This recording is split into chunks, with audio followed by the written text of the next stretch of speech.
Yeah, everybody's calling Grandpa. Yeah. Just so you guys know, we can really see you. In case you're okay with that. These are all pretty faces. Okay? All right. You're like, girl, you're like, I gotta kick my energy up to match you this morning. For real, today? I am like so excited about it. Okay.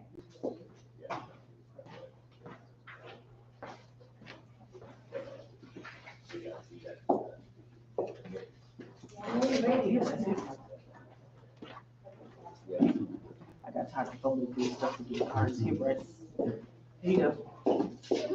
Now, where is your area? Where's your area? Are you out here? All right. It's cold in here.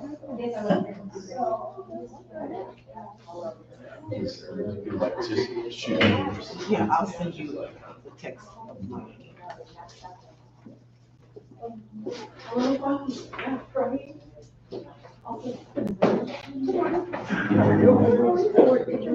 Kevin. You got a lot of things to take in, girl. No, that is not a problem.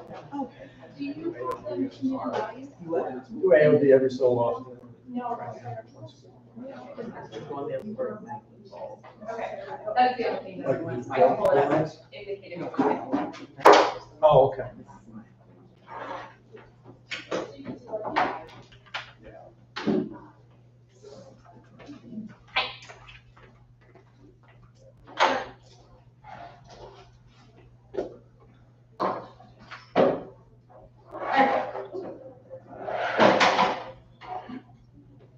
It's not staying up. And that's live. Okay, Miss Cassie's gonna come in with us this morning, so I'm super excited. And she's gonna help us navigate if we don't already have one. She's gonna help us navigate our why, our mission, you know, our value statement, what it means, you know, to us as an individual, so. We'll see what happens, she's gonna come in with something.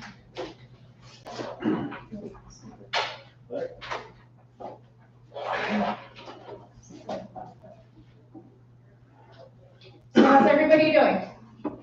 Awesome. Are we over the weather? Maybe? Just a little bit? We used to watch Strawberry Saturday, right? I think so. I know my aunt lives up in Northern California and she said they got snow. Well, I-40 is shut down between Winslow and Flagstaff and between Ashford and Flagstaff. And 17 was slow passing this morning on the way up. Yeah. Not surprising, People are used to it, not a drawing. right? Yeah. There was a day a couple weeks ago that it was insane, from like the 19th Avenue on 101 all the way to like Ventura, which is all the way around the curve going down to like the 202. Like you can see more above you, around you, in front of you. It's like Washington called, they want their weather back. What's that? I said Washington called, they want their weather back. Right. At least you live on a big block of granite Mm-hmm. here, so something's gonna, not everything is gonna wash away. That is Because true. I've been in Northern California, and we get too much moisture, it becomes, it lives No on nicer? the soil. But it becomes nicer? little, Oh, they become like BBs, everything, and it just starts rolling down, you know. It's in our calendar. the only car crash I ever got was in California during a rainy day. And it was near Ventura. And someone had like slammed in front of me, right? So I was trying to match. Well, it went off just enough to hit the dirt, and the dirt just took me. Just took me, it was crazy. Yeah, they've got this thing called black ice, too. Yeah, And I see guys do 360s, some big old guy in a big yellow Cadillac. really? That That must have been a sight to see. I was going, this Yeah. this is like, this should be a real, this should be a movie. That's funny. He was all dressed up, and he was all dressed up. He was yellow, the car was yellow, Yeah. everything was wearing yellow. And- Oh my God, what a sight to see, man. Yeah, he That's was crazy. His eyes were big. Oh, that is funny. All right, girl, we're ready when you are. I'm ready. Okay. So, I think we all know this beautiful lady here. Right? Yeah, I think Most so. people, I think. Okay. All right, so Kessie's gonna help us start off this morning with, I told you why, who we are, you as an individual. So welcome technically to week 3, because we veered off the last week we had, so we got Ms. Kesley, myself, and Megan, and then just a reminder, we're gonna participate, we've got a little bit of a smaller crowd than we've had, so which is cool. Because this means we can really dive into some of your guys' individual needs and stuff during the class. So remember to take notes, take photos, do whatever you guys want, take as much as you need. Breaks, we'll continue to do our 10-minute breaks for bathroom breaks, and then we'll have lunch. And we do have Ronak from Pillar Inspections and Samara from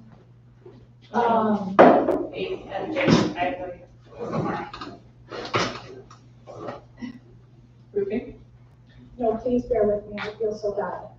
She's so cute, I just met her, so. I have to met her. Okay, so they're gonna host, and they're gonna come, just chat with us for a hot minute. And then remember again, we're here, so consistency and action, drive goals. So each class will offer a new set of tools. So, again, go back to taking your notes, asking your questions. There's no stupid questions. We just need to ask them. All right, so Think Unlimited, Ms. Kesley, and your why. I love it. Who you are. Awesome. Good morning. Thanks for letting me be here. I love talking about our whys and value proposition because I think that it's something we discount and don't give much validity to. So, okay, so the paper I gave you, your first question is, who is important to you? So I want you just to take 2 minutes. I only want you to work on the first 3 questions, just for a little bit of self-reflection so you can be clear through this conversation what is important to you, who is important to you, and why the people or things or activities are important to you.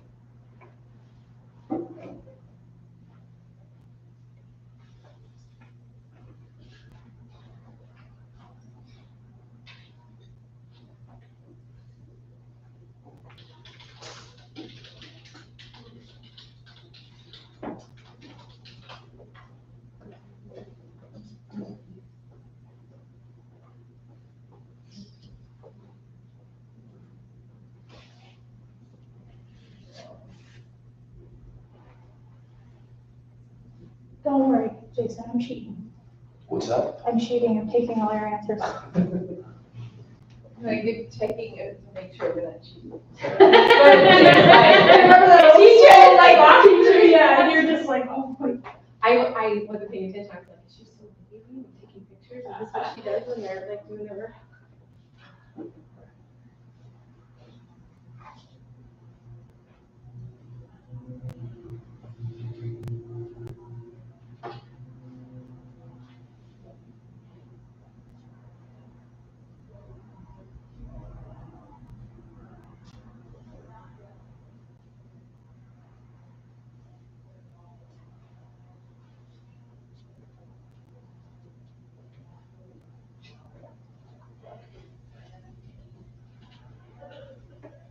It's a great day to be.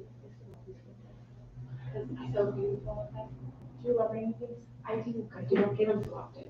Now I can't, now by Thursday or Friday, we still, because I'm a little over it at this point, because I feel like we've had a couple weeks of it. But, It's kind of boring, but- sunny every day, it's kind of nice. yeah, but the sun seems to keep popping out, I'm like, I need the sun, my whole being needs the sun.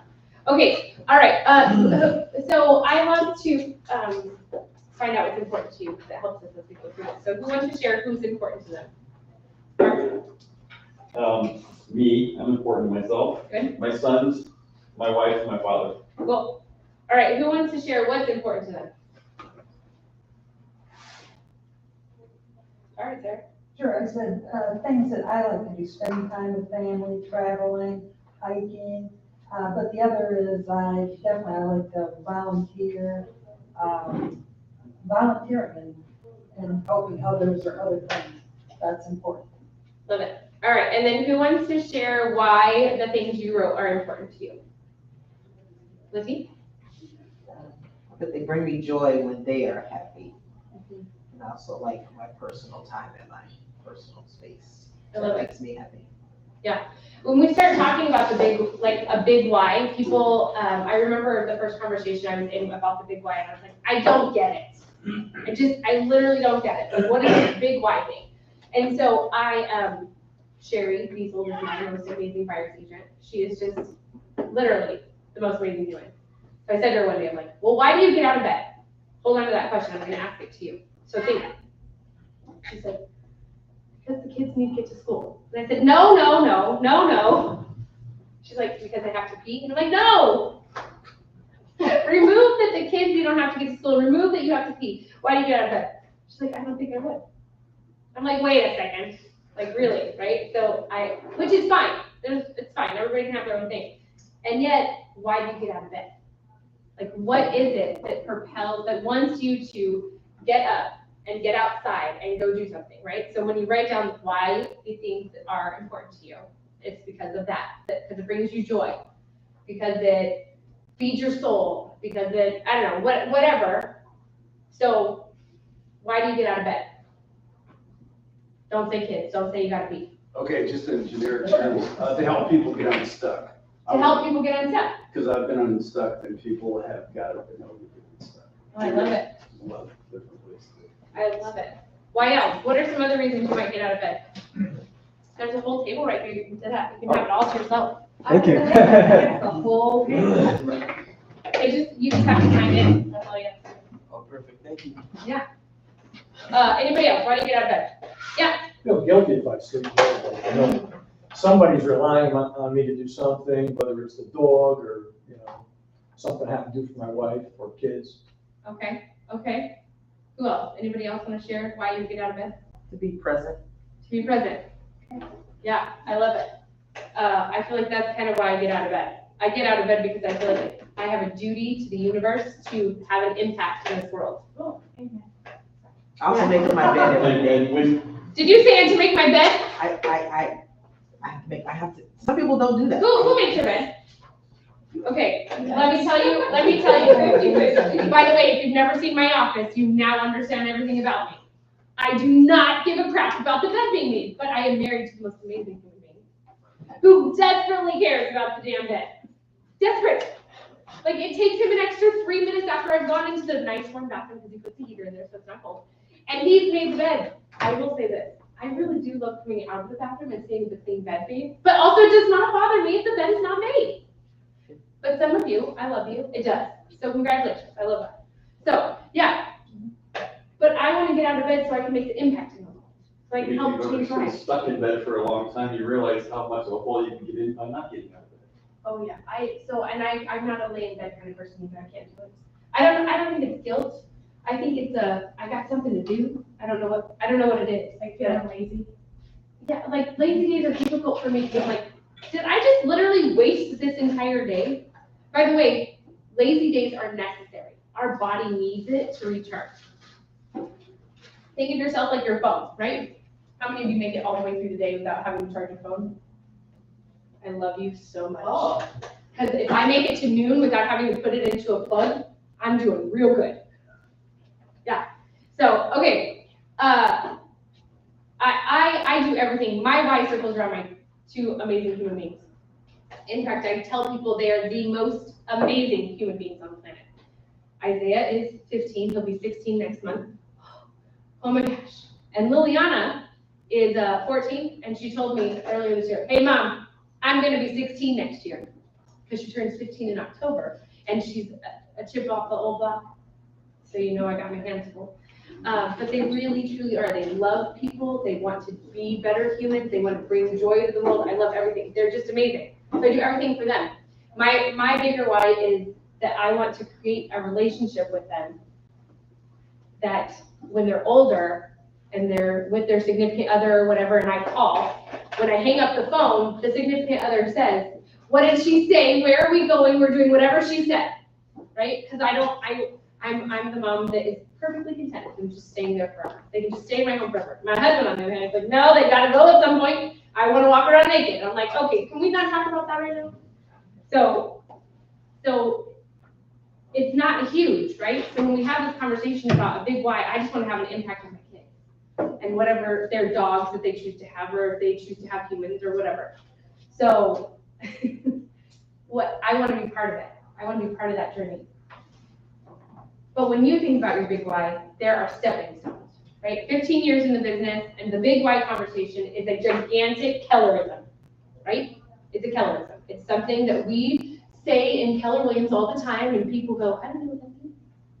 You don't have to. And you don't have to feel dumb that you don't know what it means, because I don't think I knew what it meant until about, I don't know, 7 or 8 years ago.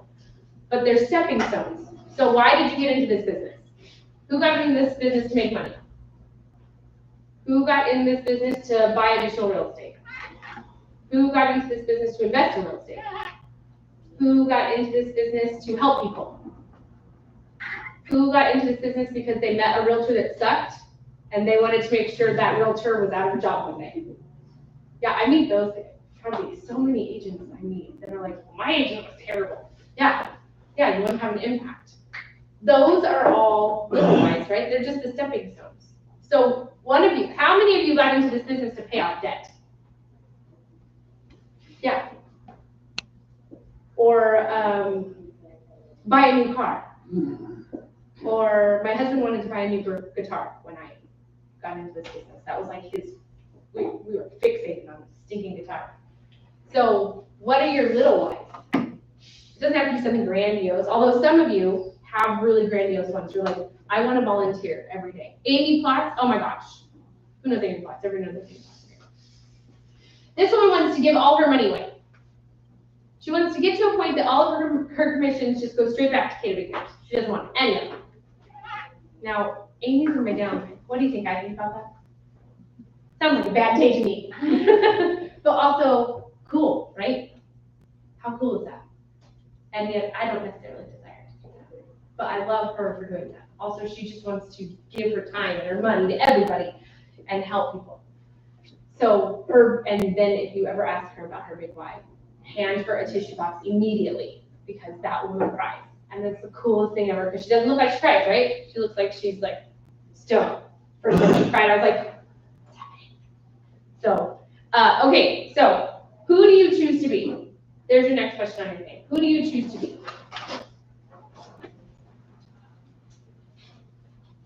This could just be words. You don't have to write something fancy. You could write kind. I choose to be kind. I choose to be educated. I choose to be market and data analysis person. I choose to be a reader. I choose to be a leader. I choose to be a follower. I choose to be a listing agent. I choose to be a buyer agent. I choose to be patient. I love you. You can write that down.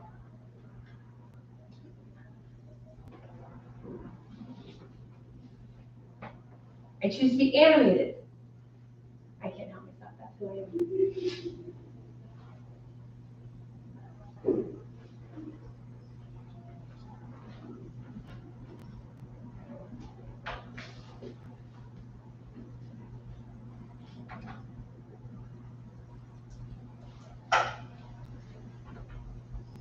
I choose to be wealthy.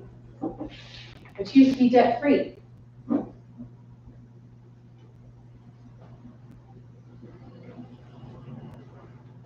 And then your next question, what do you do? How many of you take a listing, put a sign in the yard, and put it on multiple listing, and then sit back and hang out and wait for somebody to sell it? I didn't think so. Yeah, no, I bet you start telling the whole universe that you took the listing.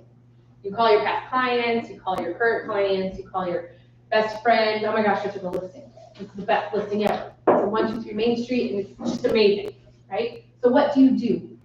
What do you do that is different from other people? What do you do that is unique to you? What do you do that maybe everybody does,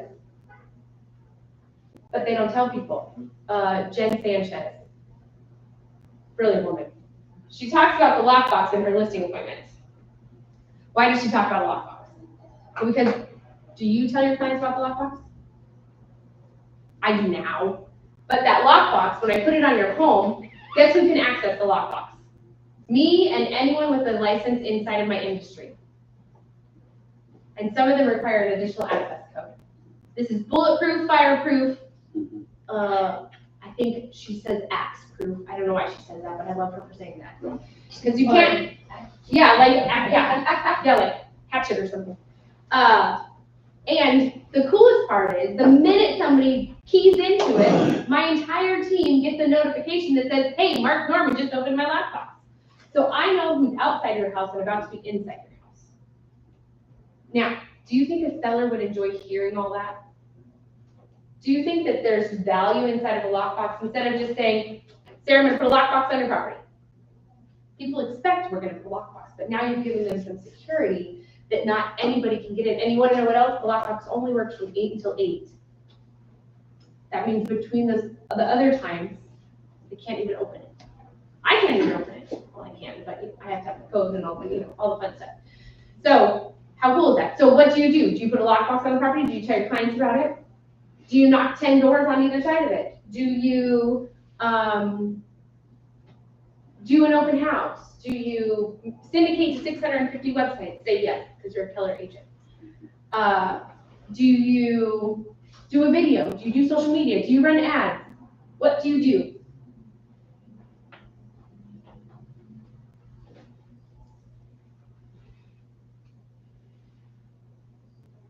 Also, what do you do in your personal life? Do you run? Do you hike? Do you volunteer? Do you network with other people? That all lays inside of your value proposition. Do you walk your dog every morning?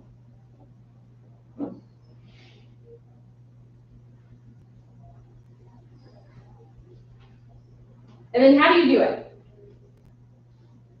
Do you hire another company to come put the lockbox on, or do you put it on? Do you put it on the market today? If you sign the contract today, don't do that. Or do it if you want to. How do you tell your past clients? How do you tell your current clients? How do you mass produce what it looks like each of these listing? How do you walk your dog? Do you do it at 7 o'clock every morning? Do you have a cup of coffee in your hand? Or does the dog pull you along and a cup of coffee's all over you? Do you talk to friends at the dog park? How do you do it?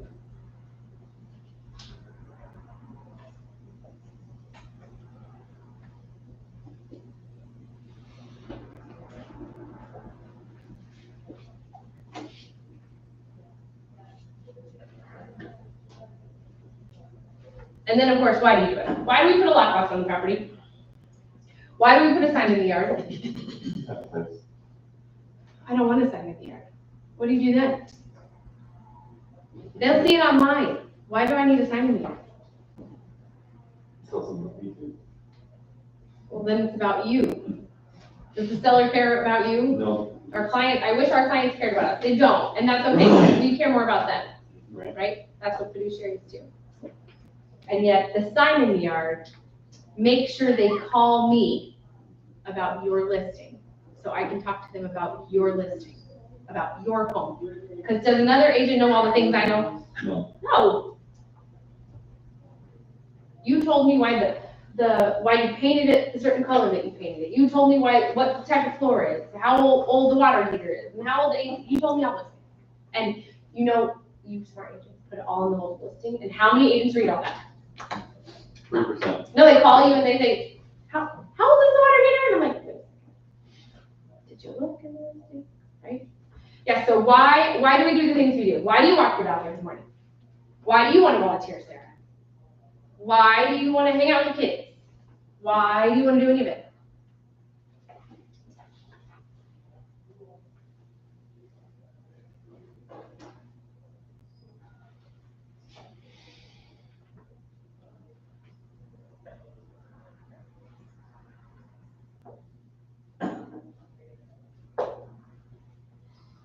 Our whys change too.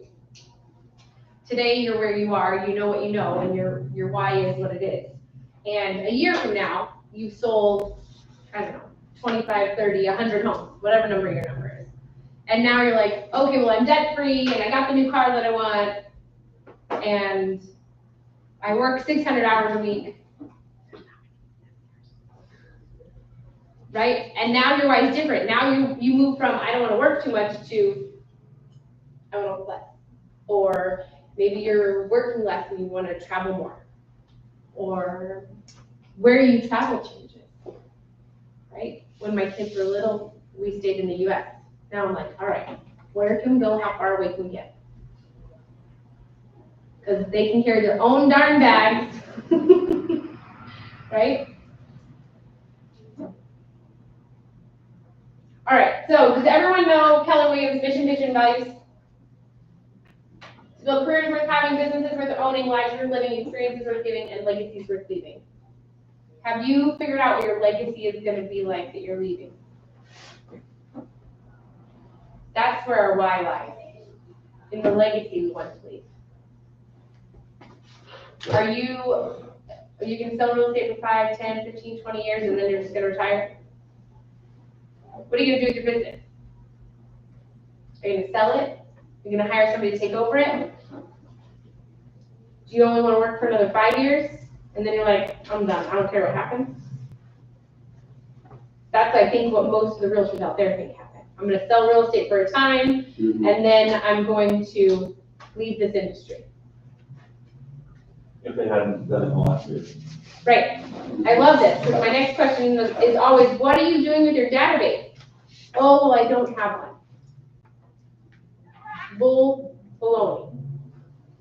Everybody has a database. You have a phone. Somebody's going to call you and say, hey, I need to sell my house. You're going to say, oh, I didn't do my license. I'm out. So then who are they going to call now? That legacy is where our why lives. And that legacy could be for you. It could be for the who's you wrote down. It could be for the what's you wrote down. It's up to you. Our vision, to be the real estate company of choice for agents and their customers. It's a pretty big vision. And then our values, God, family, and business.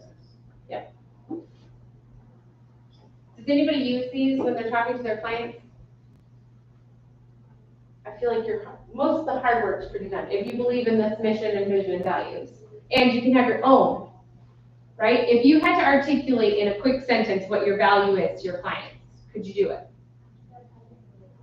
Yeah? Tell me, what is it? It's okay. Well, I believe in family and also God, all that. Also having a consistent, structured business to make sure everyone's happy and getting everyone what they want. Can we give everyone what they want in our business? No. I would love to say that I can do that. And I think we get really close sometimes. Because we have really cool opportunities. So I think that's really audacious, which, hey, you can do it, dude. Get it. And deliver. And when you understand your value, what you provide for your clients, for your people in your life, and I mean, clients are great, and the people in your life is really where our value is.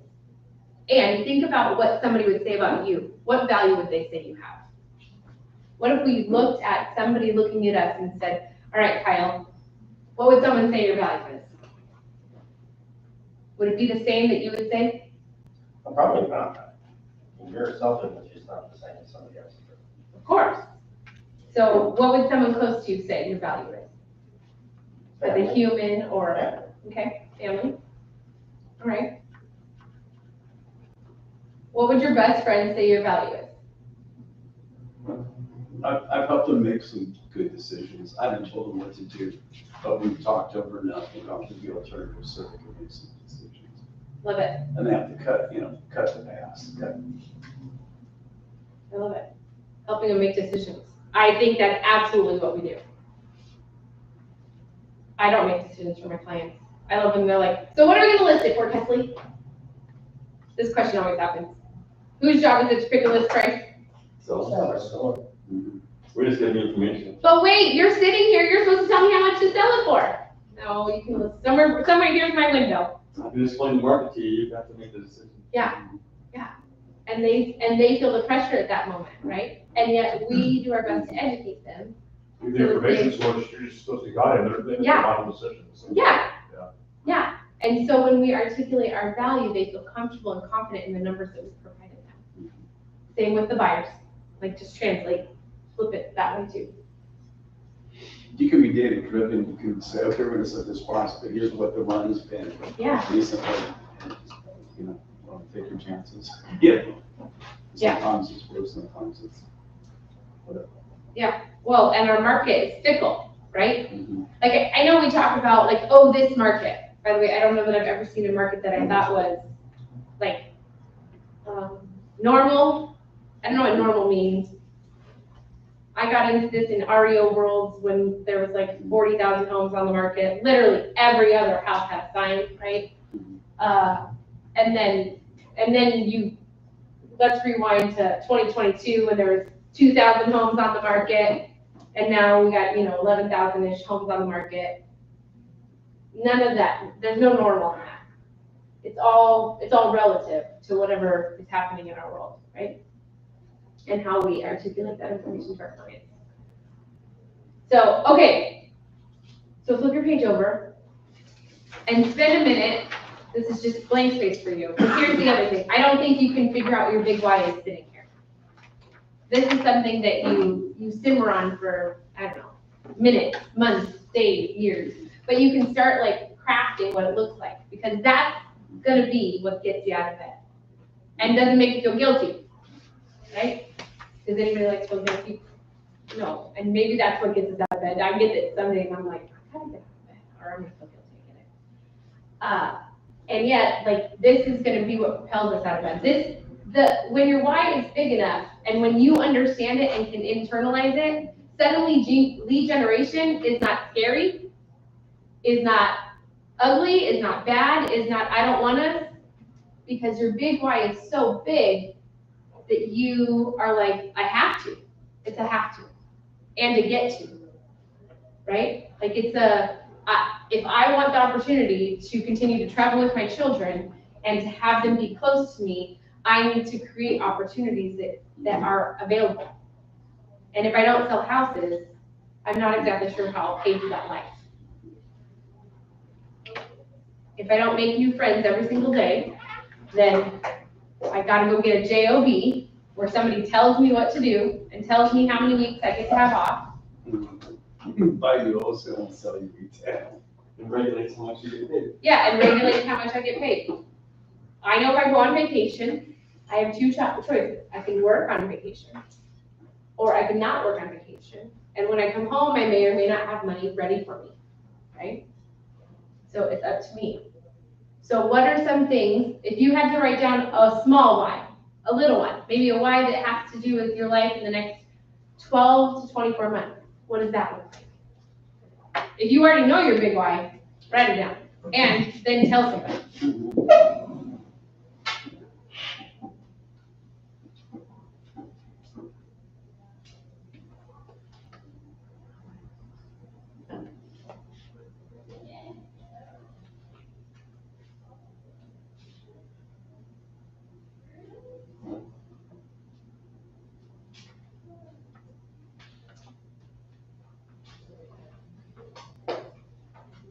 Is that your little why or big why?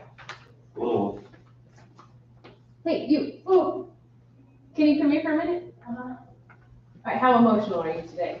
Okay, perfect. Oh my God, why are so many people here? Get the big box of Kleenex. Right? Tell them your mission statement. Oh, Do it. You can do it without crying. I got you. I have to read it. Okay, good. That's I fine. don't have it memorized. Hold on, please. I want it now, oh my gosh. No, you're not going to cry. Although I told them all, have a tissue box when you do this.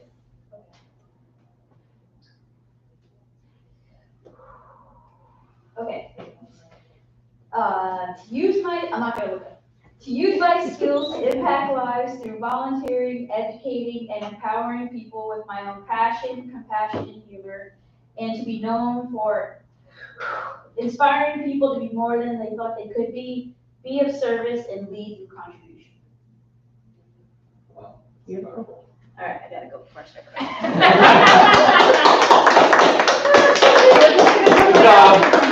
Hugs, love it. Yeah. How's that how's that for a mission statement and a big why? And then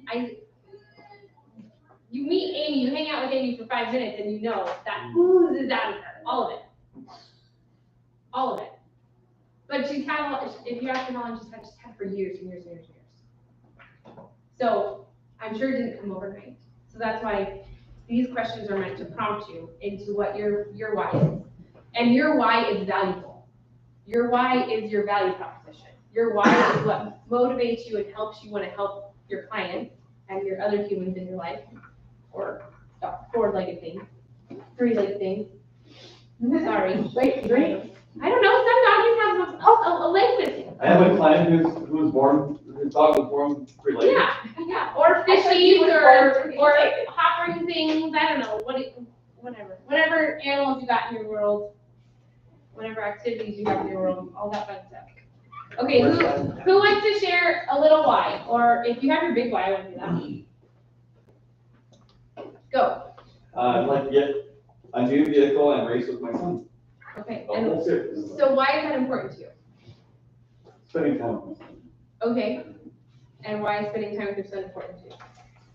Because for most of his life, Dad's been gone working, and he's been at the hospital with his mother. So, you have to spend time with just him. It's huge. What kind of impact do you think that'll have on you and him? Well, it's a great impact on me, and I'm hoping that I can make an impact on him as well. He's very strong-willed and good young man, makes good choices because of the upbringing we've given him, and we get accolades every time somebody new meets him. Yeah, so getting, what is it, a new car to race with? A new car and race. And race with your son, yeah. Like the racing that I want to do is going to cost $120,000 a year. Just to get there and get back. But that's what I want to do. But it's all the stuff, it's the time with your son that That's needs to the be most important important. part. Mhm. That's the part that can't be sponsored into your life. That's the part that I have to. We can make all the money in the world, we cannot buy our time back. You can when you start leveraging, and we've got to take advantage of the minute that we have right in front of us. Right now is all that matters. Okay, who else? Why? Big or little? I'll share mine. Good. Okay, so I got 3 kiddos, they're all very unique and wonderful too. But my big why is to get them to a really solid point of independence right now. So some of them are starting to shoot off. Some of them will be with me a little bit longer because of things. So that is a focus. Each one of them means something very much different from the other one. And I gotta work hard and be the person I am and wake up every day to be able to show them and guide them to that. So yeah, get them independent and live in my development. I love it. I love it. Who else? I like to have some adventure travel with my grandchildren. They're kind of adrenaline junkies already, pretty active and whatnot, so it would be fun to. There's, fishing trips outside of Golden Gate, truck, and that type of stuff, river, horses, they've all been exposed to it already, so just want to keep that notch. Talk about a legacy. Yeah. They'll have stories to talk about, hey, I did this with my grandpa. Mhm. Yeah, I love it. I love it. Who else? Latif. I want to buy a camper and a cabin. I just sold a camper. A camper and a cabin. Yes. What is that going to do for you? My children didn't realize that they loved camping as much as they do, so we do go camping, but I want the camper so we can drive. And then I want my own cabin, so we will have our own place to go. So they can stay in the camper and you can stay in the cabin? Hey, you know what? They're both great, but I want So that you can have community and time with them. all at one time. I mean, we need that to fit all of us. There's 15 between just my kids and grandkids alone. I love it. Wow. I love it. You need like a big cabin, I don't know. Yes, we need at least 2 or 3 bedrooms. You need like a 6-bedroom. Yeah, I was gonna say. Well, the prices are pretty low. Tents too. Yeah. Kids love the tents though. They think they're fun, but I'm too dang old. Kitty table. All right, who else? Big or little Y? Sarah? Just in the little wise in the next 12 months, work to upgrade my house. There's some, do some remodeling. The other thing is I want to put a group of friends together and invest in, it's a big group, a racehorse, then we can hit the tracks where it runs. Track. Ooh, I love it. Combines all my stuff, friends, horses, track. I love. I'm gonna get her a big hat. That's what Christmas. Big old derby hat. Sarah has done so many things in her life. She is just, here's the thing, our people, our clients, the people in our life, they've all done so many things. And we only get to see them for a glimpse of time, right? Like, Sarah owned a bookstore, and Sarah loves to read, right? But I only know this because I get, I feel like I've known Sarah, she's been here since I've been here. So I've had the privilege of being with her for 15 years. And, but if you don't sit and talk to Sarah, you have no idea the things she's done in her life, right? And the same is true for each one of you. If I sat down, I'm sure you'd tell me something so incredible, right? And they would be awesome, and I'd be like, I had no idea, or I would have never guessed, right? So for me, if I was into Letitia, her why isn't the camper, Correct. Her why is the family. Correct. Right. The goal is to have a camper and a camper. That's the catalyst. Right. That's Right. the goal, it's not the why. Right, that's the It's not stuff. hard. Getting a new car is not a why, that's a what. It's the what? Right. Mhm. The time with Cole is the important. Why is more overarching. Yep. Yep. Like I can say my why is to retire, but why is my why to retire? Yeah. And what does retire look What does like? that look like? Yeah. Right. Everybody's a little bit different. Correct. Right. But as an adult, you have 3 jobs, right? Sure. Food, shelter, water. Yeah. You have 3 jobs as an adult, Yeah. right? How far do we want to take that is what's important. That's our why. Well, and who's going to be on the journey with us, Right. or what's going to be on the journey with us, and what, I mean, like you talked about the traveling with your grandkids, right? That there's the why, the story, the legacy. And it probably doesn't matter where you go.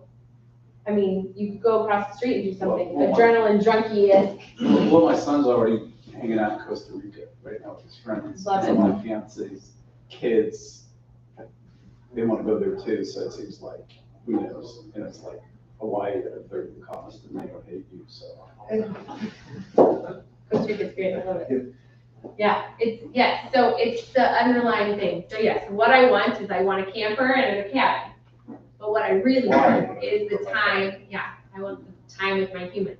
I want them to want to come hang out with me, right? Let me in, kiss me in. Let me all over. Because that brings you joy. You would do it in tents, but you would also love to do it in a camper and a cabin, I think when you right? turn 50, those tents are overrated. For my I think needs. tents are overrated. I always tell my husband, I work entirely way too hard to sleep on the roof. If it doesn't have a cabana, boy, I don't need it. It's hard. Yeah. Okay, anybody else? There was. What do you want to share? Jason? I'd like to be able to travel where I want, whenever I want. I've got a lot of family and friends out of state that I don't get to see all often anymore, so. So you want to hang out with other people? Yeah. What does that do for you? Just makes me happy, gives me a sense of fulfillment. And does it matter who? You want to visit everybody you know? Or just the ones you like? No. No, not everybody, so. Having community.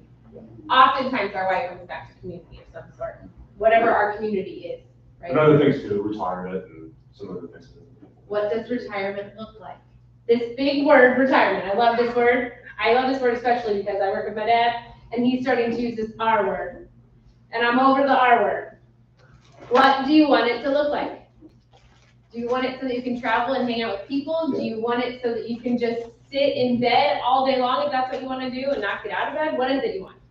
So as you start going through this, when you understand your why, it will help paint what retirement looks like. Maybe not retirement, maybe more security. I don't know if I can hear people retirement, more security. What does security look like? Just the limiting beliefs on your head, Jason. Having more money than I know what to do with. There you go. How much money is that? 20, 30 million. Okay, No, and at 20 or 30 million, you don't think, what's your background in? I guarantee you can figure out what 20 to 30 million dollars you'll spend it, you can, yeah. Right? Yeah. Yeah, so more money than what I could do with. What is that number?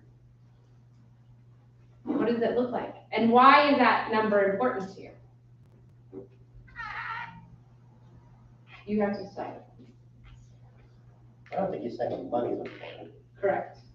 More money than what he wants to do with is important. What is that number?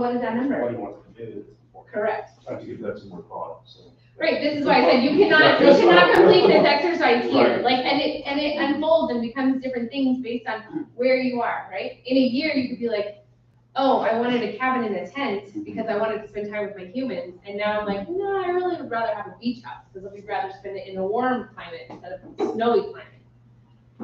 Right? But the idea of being with your humans hasn't changed. It's just where you're going to be with them. Anybody else want to share? Also, share your why with people. Otherwise, it's just something that's hanging out in your brain, and it doesn't serve you. Let your why serve you. Because when you tell people, well, I just want to hang out with my kids all the time. Like I tell my clients this. Like I don't answer my phone on Sundays because I want to hang out with my kids. I want to be present with my kids, not attached to a phone, answering emails, phone calls. No. I want to be able to be with them in whatever capacity. Because sometimes they just want to be upstairs. I'm like, come on, man. But I want to have that opportunity to be with them. So get clear. I challenge you to spend some time over the next days, weeks, getting clear about what is important to you, who is important to you, because that will help you unfold your life. Questions? Okay, I'm out of here. Awesome. No, seriously, and now I'm like, I gotta take my energy level up, girl. To reach today. So I want like a huge round of applause for the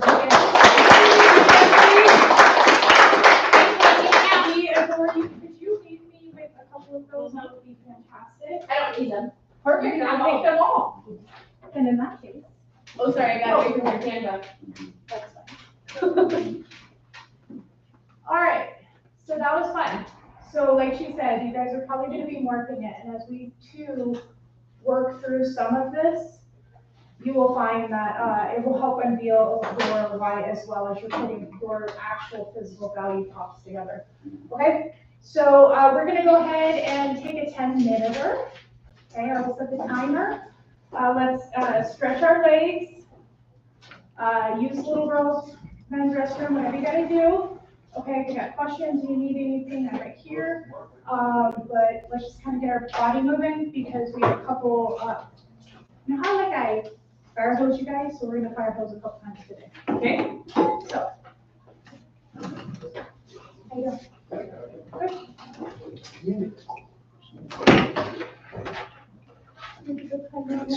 Oh, so that means 10:58. Who gave me that song? Who was asking for that last time?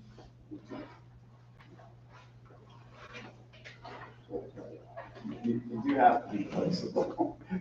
Why? My fiance has landed in Nicaragua, but their comedy's so, you don't want to do too much or they might take it. So you might have to go somewhere else. That's the big thing, the wild card. Yeah. So I want to do something to come in and cemetery.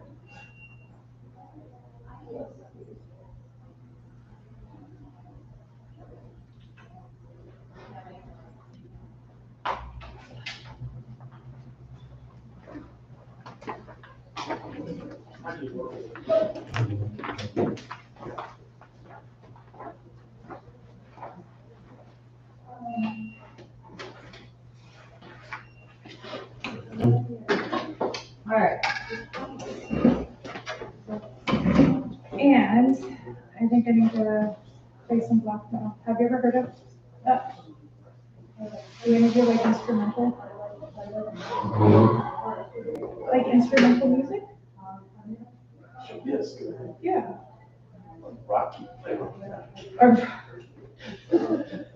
Be the smart. And good to see your face back.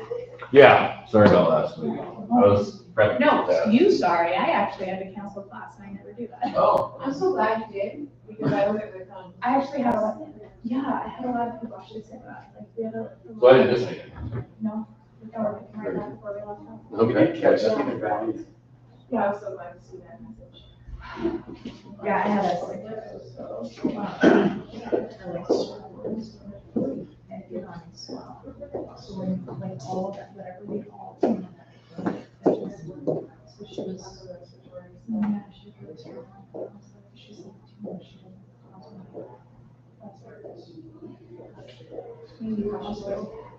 She has just gone very, like, pretty hefty round. So, really treatments and stuff like that, so.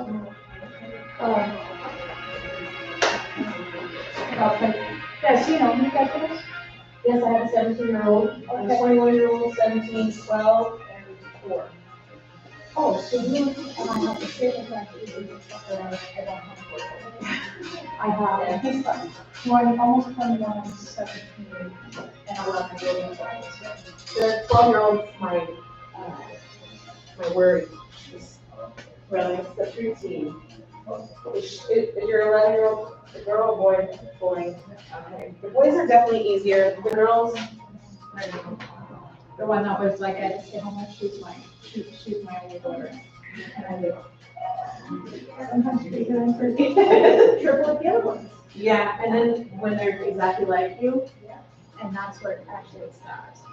So, She calls me, she's like, so she's like, and she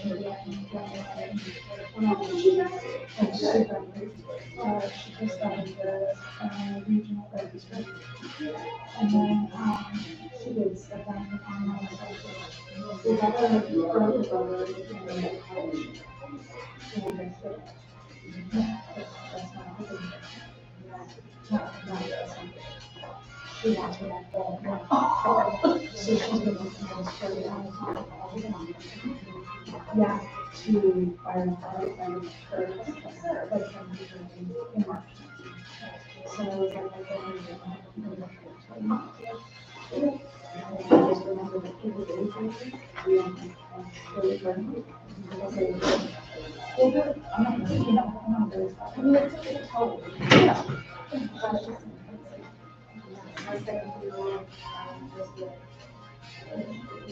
People should not have even going to the so she's really good and then she really wants to come back. So I told her it's very but she hasn't stayed. She's at concerts and stuff like that. So she's been loaded, but yeah, I'm glad to see her there.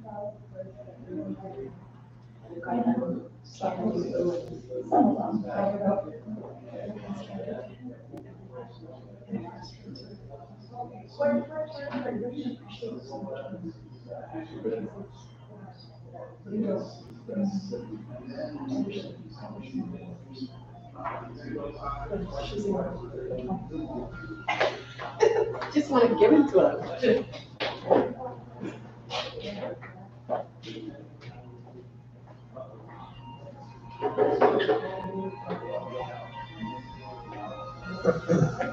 Rachel, you gonna be in the office tomorrow? I gotta drop off the Matterport to you. Am I gonna be what? In the office tomorrow, I'll drop off the Matterport to you. Yep, all day, every day, except for Wednesdays. Yeah, I'll be there.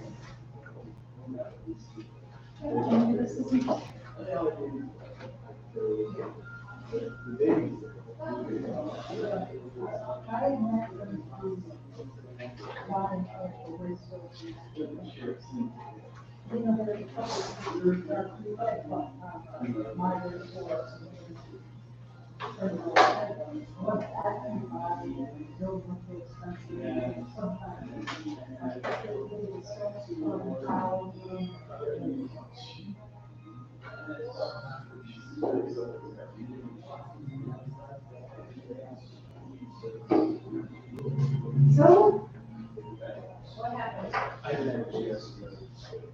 Okay.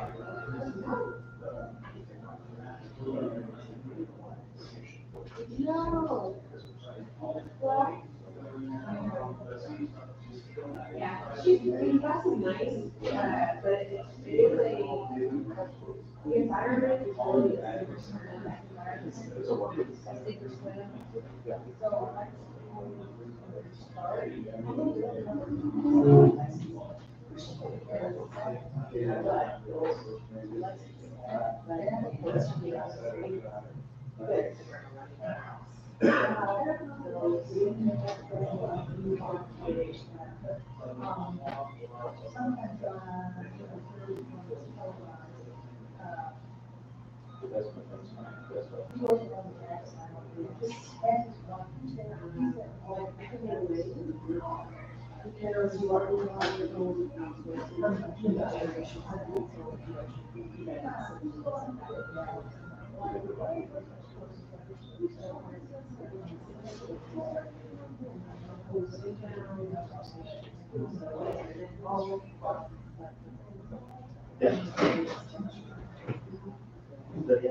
That was a challenge. I don't know The if issue here.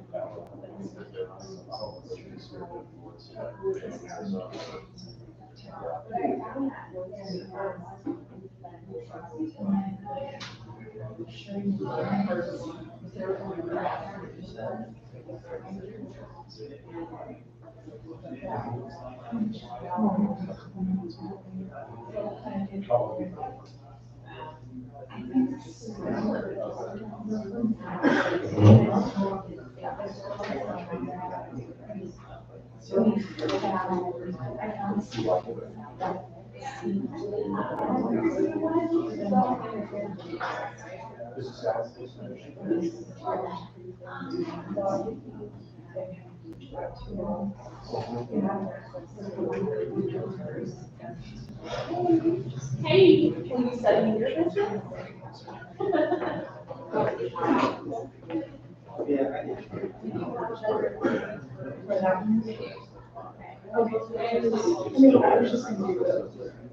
Well, I don't think that,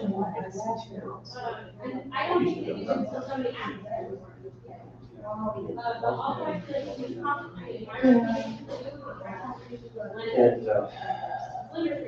was never 100% right. I was saying, Yeah. it's better than nothing. Well, so what I wanted to also see was. I tell you, it's one of the biggest lessons. No, insurance.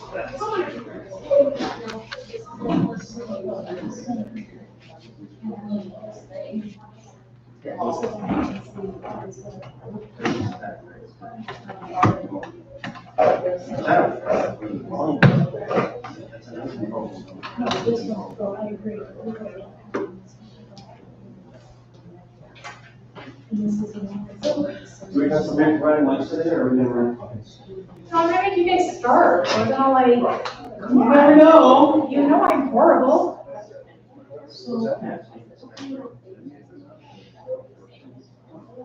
No, this is. Oh, so what Units is tough. I know you split. Yeah. I know, So you don't get a real. but this does, I'm just sure if we can look at all this. So what I wanted to see is who we actually see. You don't know. It's all well, yeah, but. Everything's like shoes and whatever, everywhere. My brother's, those girls that stay away from that, don't you? Yeah. Like Marsh.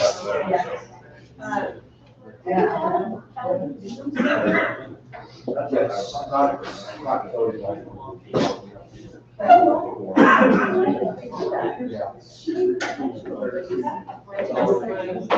offering camper. You want me to get you something?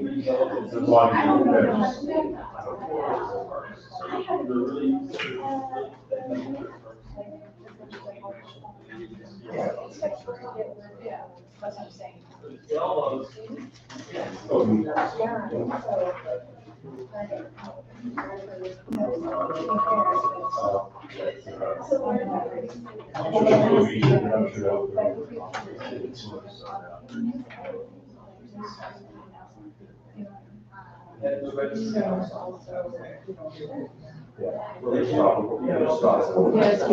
Yeah.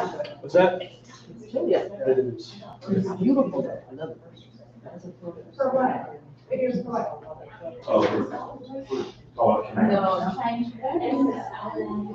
Good to see you again, too, Mark. Good to see you. All right, how's things going for you? Good. That's it? Good.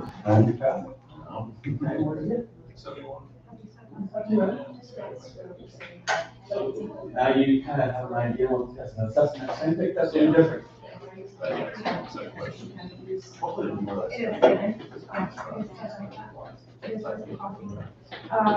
There's certain sections that would be a challenge for you. And those are the ones who would spend the most time in your recap.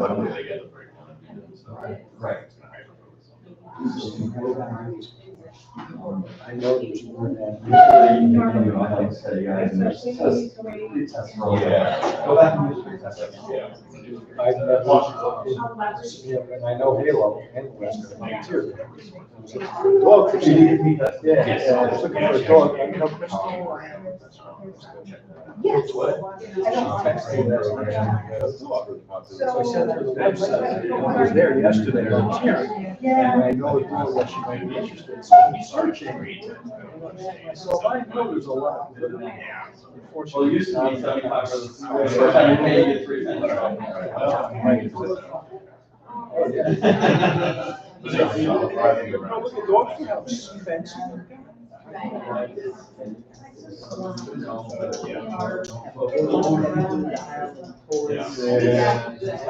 Halo, we'll get you another one.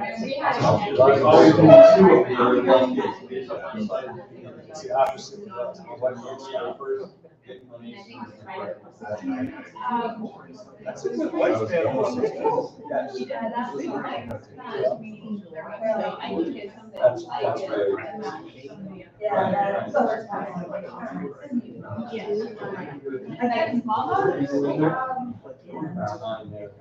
Okay. Well, I was at an event. I'm volunteering at events to help people set up. Yeah, yeah. I saw this part of it, and 5 weeks later, at another car show. No, it was actually, it was Ultimate Picnics. I did his DNA, which is this guy. Yeah. That really work? But it's all right. DNA, you send it in, it was bulldog, not pit bull, bulldog, Rottweiler, most. There was 9 things in there. Easy to handle. Chihuahua. I think it's because we're so close to Mexico. I think we got a little bit Chihuahua. Does it get a little short leg? He's 80 pounds. Yeah, he's 80 pounds.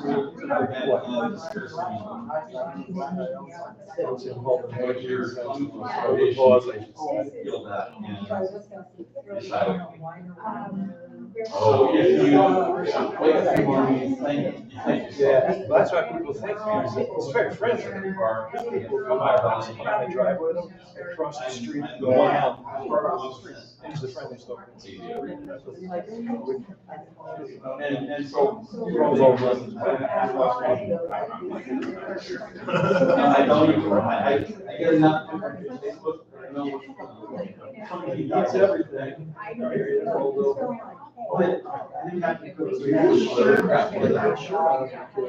There's one thing I know, It is around all the time, he's anything. there was a shooting across the street from last night. Yeah. I called him, and I was sitting across the street.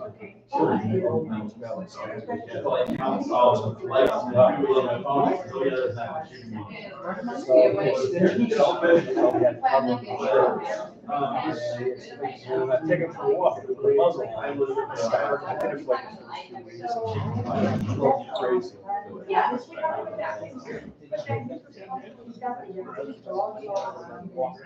Yeah, so I have a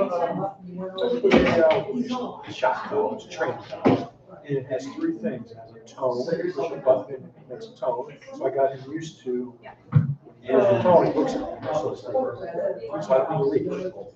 Have it vibrate in the morning. I have to like, give him a light shot. It's not that hard, I just a little light. So I can recall him that way, you know. Sort of on the word.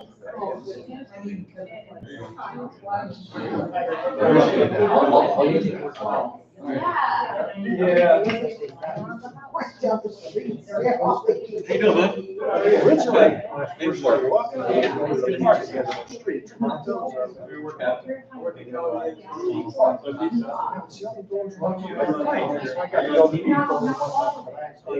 I'm still pretty neat.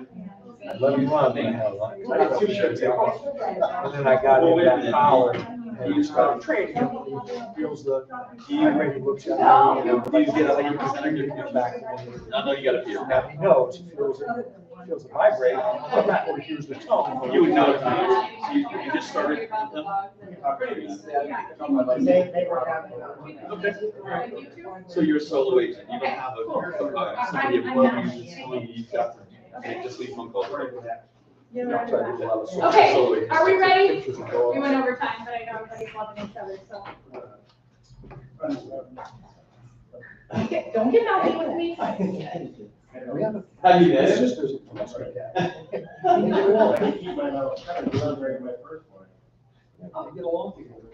I like to tell the boys in the office, because they're my workers, and it's not easy being married to make work either.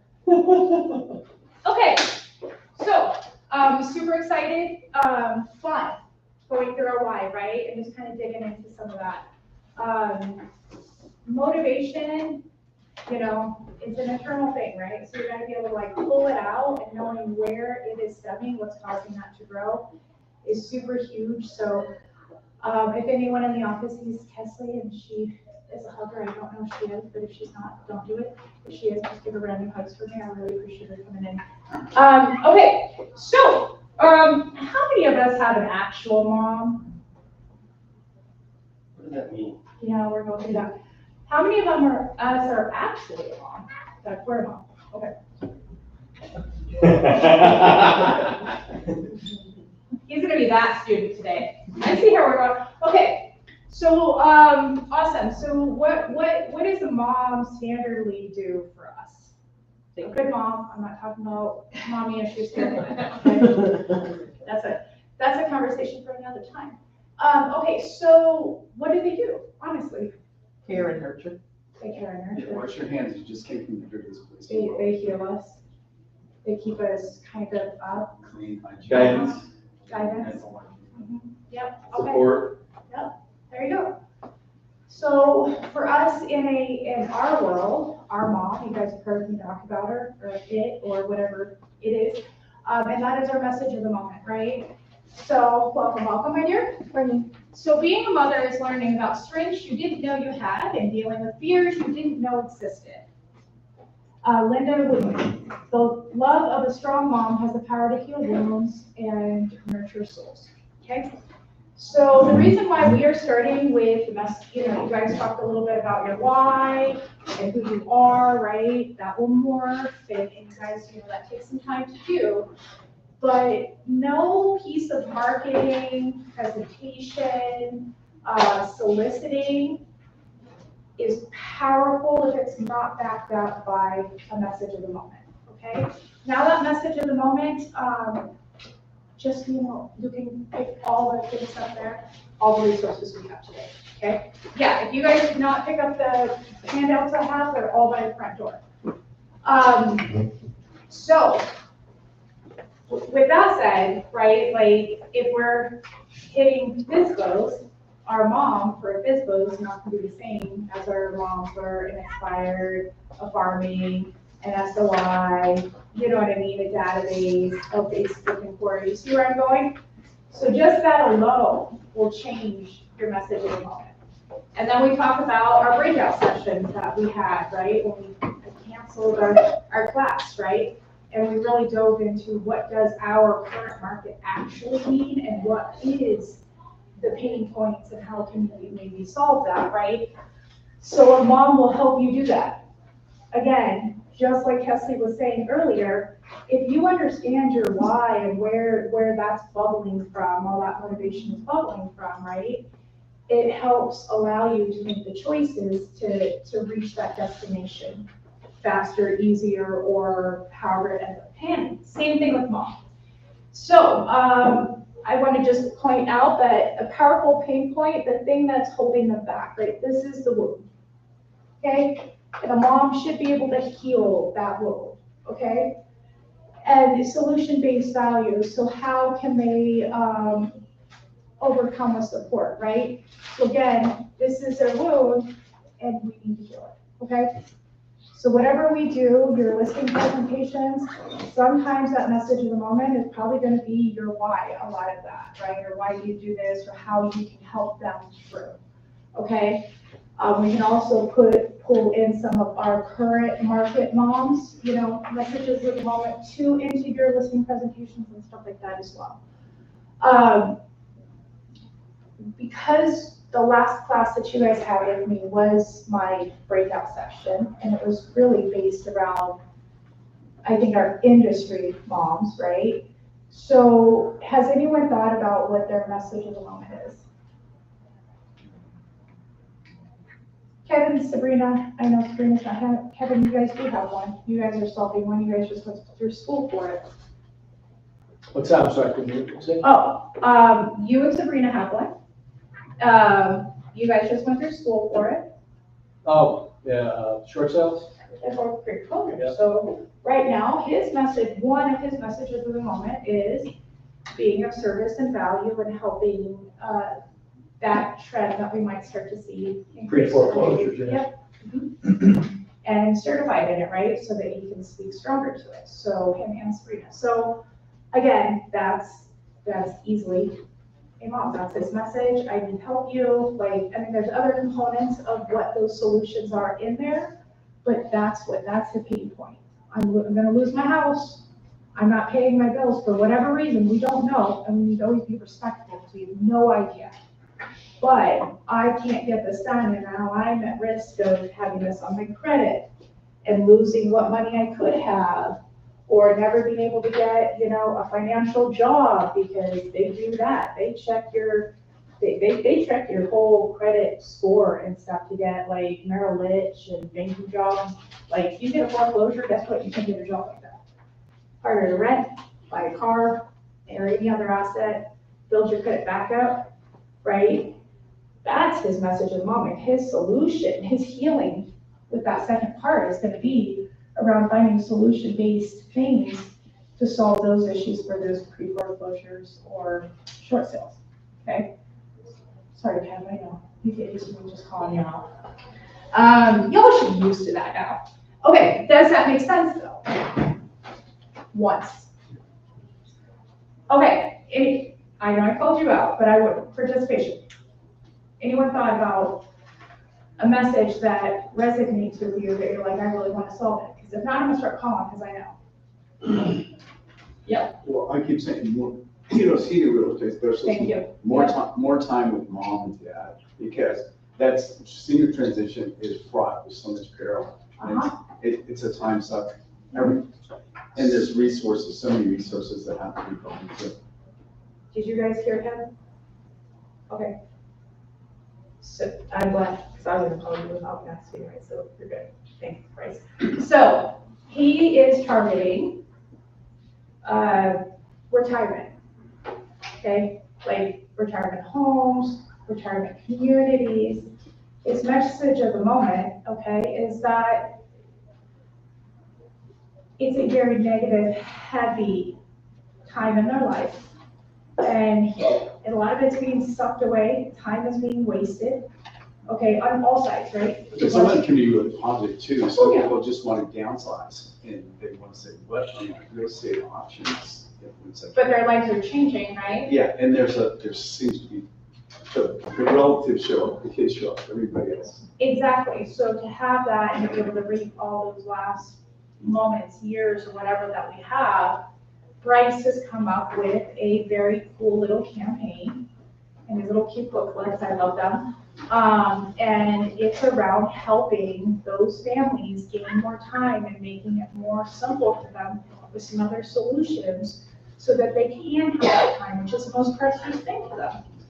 Right, when we retire, what is now, you ever notice when, and I'm just using this as an example, you know how like our wise older folk, like I remember this as a kid, where they're like, just stop and smell the roses, stop just being so crazy, just slow down a bit, right? Like, actually wasn't until like, I think last year that, I don't remember what I was watching, and so I was like, well, I just wanted to watch the ducks, and she's much older, and I was like, is that, oh my gosh, that's what it is. Like, you're just so done with all the things, you just want to slow down and appreciate all those small little things because you recognize the value of time.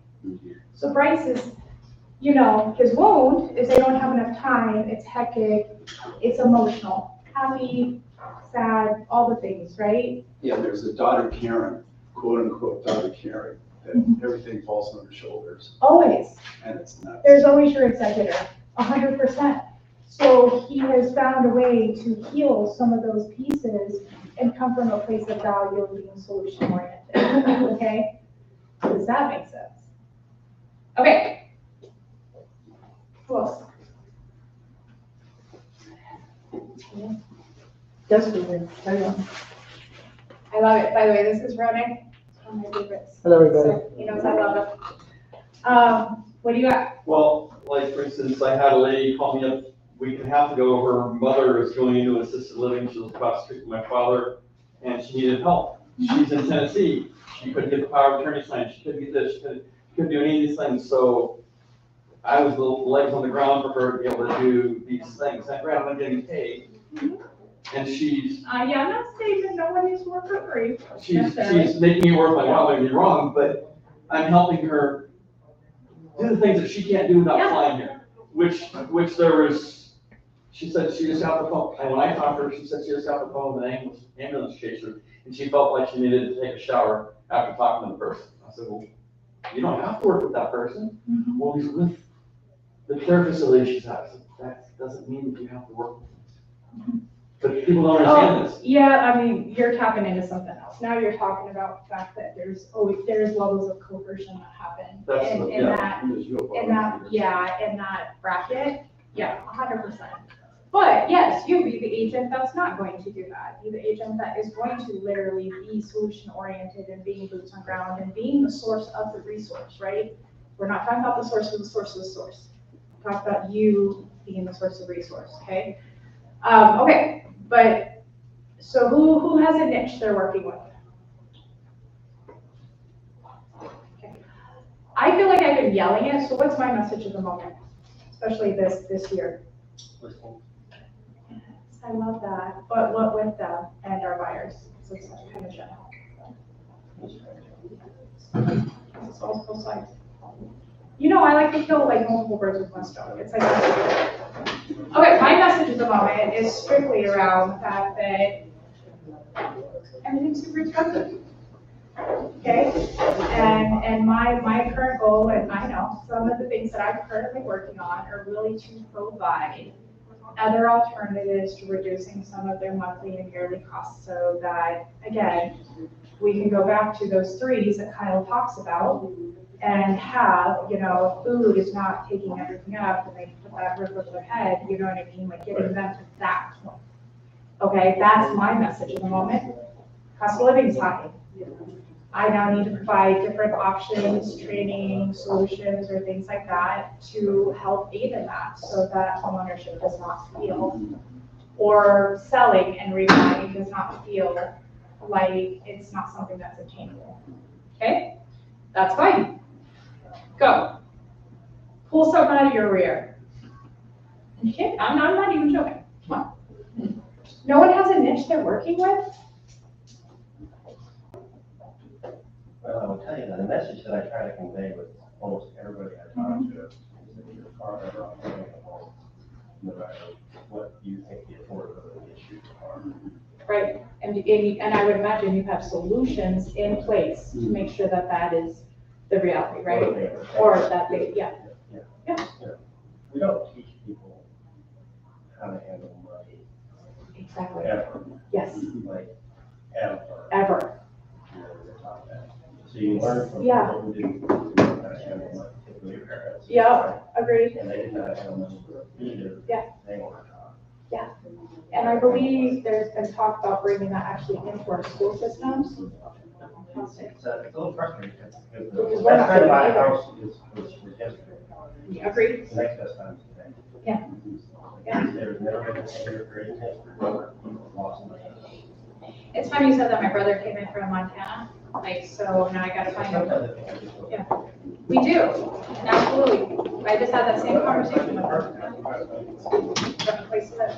And I had the same conversation with the 10-year trend with them, and I'm like, dude, you're waiting to buy a piece of land, and guess what? It's gonna be way more expensive than you wait regardless of where anything is. Just because it naturally goes up, right? I had a conversation. Hello, my dear. In December, Uh-huh. we wanted to sell their house and buy a house. Okay, Right? yeah. They wanted to downsize. Yes. That's what the time to buy is now. Right, if you're gonna buy a house, just buy a house. Right? And then come into the first quarter, February, March, sell your house. Right, because house prices are gonna start. You see historically, we see an elevation of pricing in the first and second quarter, then Yep. we see it, some drop off in the Yep. third and fourth, right? Cheapest time to buy a house typically is December or January. Right. The cheapest months to buy a house historically. So my conversation is buy the house. Move in, get it what you want, and then sell yours. Right? They did not take my advice. Right? And so we sold their house, and now we're struggling to find what was available in December isn't available now. Yeah. The pricing has changed. Yeah. Even though there's more inventory now. Yeah. It's higher price. It is, yeah. It went up. And more competition for the same houses than there was in December. Right, because we got more. Because we have more buyers buyers than than most. Right. And that's So what is what I was the- trying to avoid. You want to buy them when you can. I And get you can, you know what I'm saying? Yeah. Like, but people don't always listen, Right. and they're figuring that out now. Well, hindsight's 20/20. Right. But if that's your message in the moment, in that like scenario, right, and the, you know, Let's be solution is thoughtful about this. what we're doing. What's the end goal? What we trying to accomplish? Yeah. And do we have to do it right now? Right, and if it's not, right, so let's say someone has to sell to buy, there's plenty of that.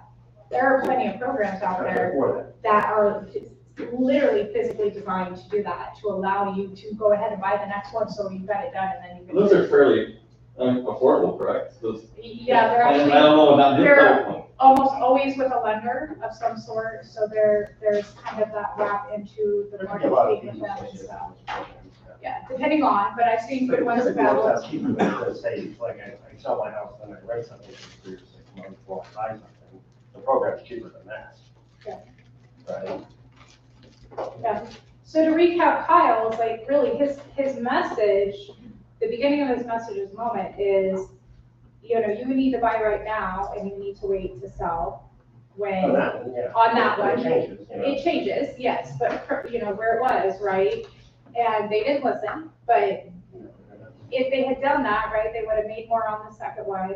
And they probably would have been into the house if they were, you know, because they had been. They would have had time to pick the house that they wanted instead of the one that was available when they got it. Exactly, we're not settling at that point, right? He's allowing them But to we have to, settle. yeah, I think that those are real conversations you have to have with people, because I have to know what you're getting over, right? What Yeah. you're getting over. Yeah. What's the most effective way to get that? Not everyone's gonna buy 2 houses. No, and so if that's not the case, And then maybe he we have to has, finance one, and, yeah. There's, you have to play a game. Yeah. We have to know the goal. 100%. So But I'm it's just gonna- giving you the advice, and then you go. Right? I love you, Kyle.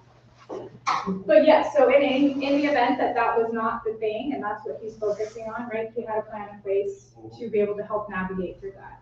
So do we see wound? I'm gonna heal through solution-oriented and education-based things. Okay. No niches? Okay. I take the stress out of my, I try to take stress out of transactions for my people by coming to them with solutions rather than problems. And that is very much your mission value right there. So I need you to understand how powerful that is, and that is where everything will stem from.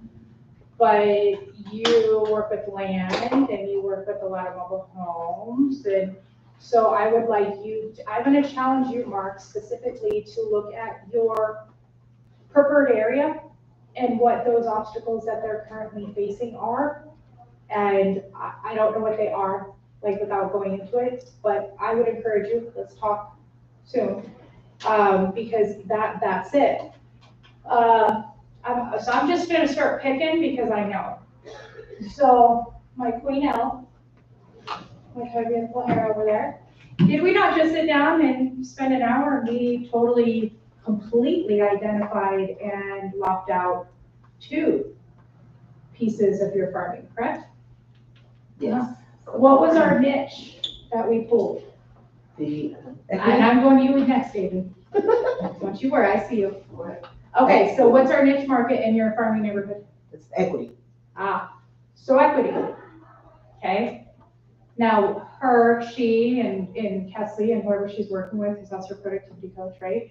Like, or Kyle, because she does Ignite with him, whomever, right? Or myself. We need to work on what the true message of the moment is. But if we know that we're dealing with people with equity, then chances are when we talk about affordability and maybe there's some, going back to that pain point, maybe there's something there and that money's sitting there and they don't realize how they can utilize it, or whatever the case is. There's something there, right, that she can build off of that, okay? And I have ideas, so I don't want to start spitting it out, but Aiden, what is your niche market in the farming area that we identified? Identified that there's a lot of snowbirds and out-of-staters in that area. Which gave us what kind of list? Shoot, I remember the name of it, I'm blanking out on it. A? Absentees? Bam. So he's got a whole community he's working. There's a golf course just north of it that's totally being dominated, but the subdivision south of it is not. He just happens to know because he's familiar, and you should always be very aware of your farming area. You should be living in it, breathing in it, or working in it, or something. That most of them are Canadian. Okay? And we've also seen a lot of the Canadians dropping their properties lately too. That's been happening quite a bit. So what does that look like for him to go, hey, you want that money back, you're worried about whatever their pain point might be, and without jumping into all the things, okay, then what does a golden letter look like that he's sending to Alberta, right? And saying, hey, let's get this is what your equity is, here's a comp set in it, like, let's get you X amount of dollars made on your thing, right? Like, they just want their money back. It's a second home. It's not their primary, second home is not an an absentee owner is not an investment. That's their second home, their vacation, whatever, getaway from there. Okay, so we can then solve that pain point or whatever we think that pain point might be and be able to intentionally respond. Make sense? Okay, so we're sure no one else has got anything. We're gonna start doing homework after class, people. Okay, so now I think we understand. I don't think that's gonna work. I'm not on my computer, guys, today. Okay. How many of you ever go on a NAR, and I don't, your personal thoughts, I don't care about the litigation, they are who they are, and that's where we get our information, period. That's where we're gonna see a lot of the changes, like, our duties, right? Our duties, are they not really our base why of being a real estate agent, right?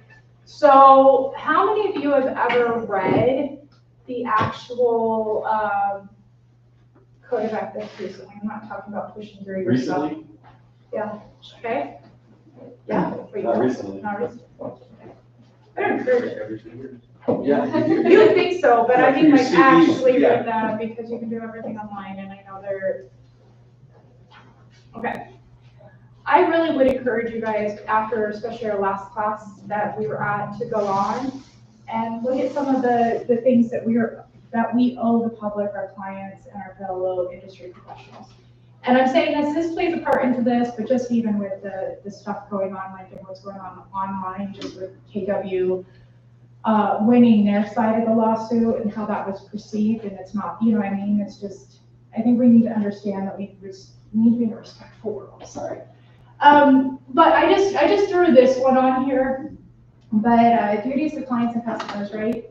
When representing buyer, seller, landlord, tenant, or other client as an agent, realtors pledge themselves to protect and promote the interests of their clients. This obligation is to the client is primary, but does not relieve realtors of their obligation to treat all parties honestly. When serving a buyer, seller, landlord, tenant, or other party in a non-agency capacity, realtors may remain obligated to treat all parties honestly. Now, I'm telling you this because our message of the moment cannot be what?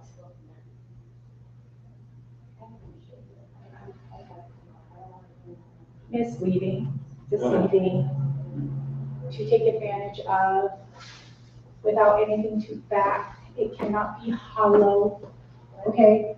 We're not acting in accordance to serving them and being honest with them, okay? So I just want us to understand, I mean, do you have anything? I mean, you used to be a broker. Well, you're still a broker, just not like designated broker. Well, I mean, it's just that we have to be honest. Is it our job to protect the public and our clients, Yes. to educate them? Yes.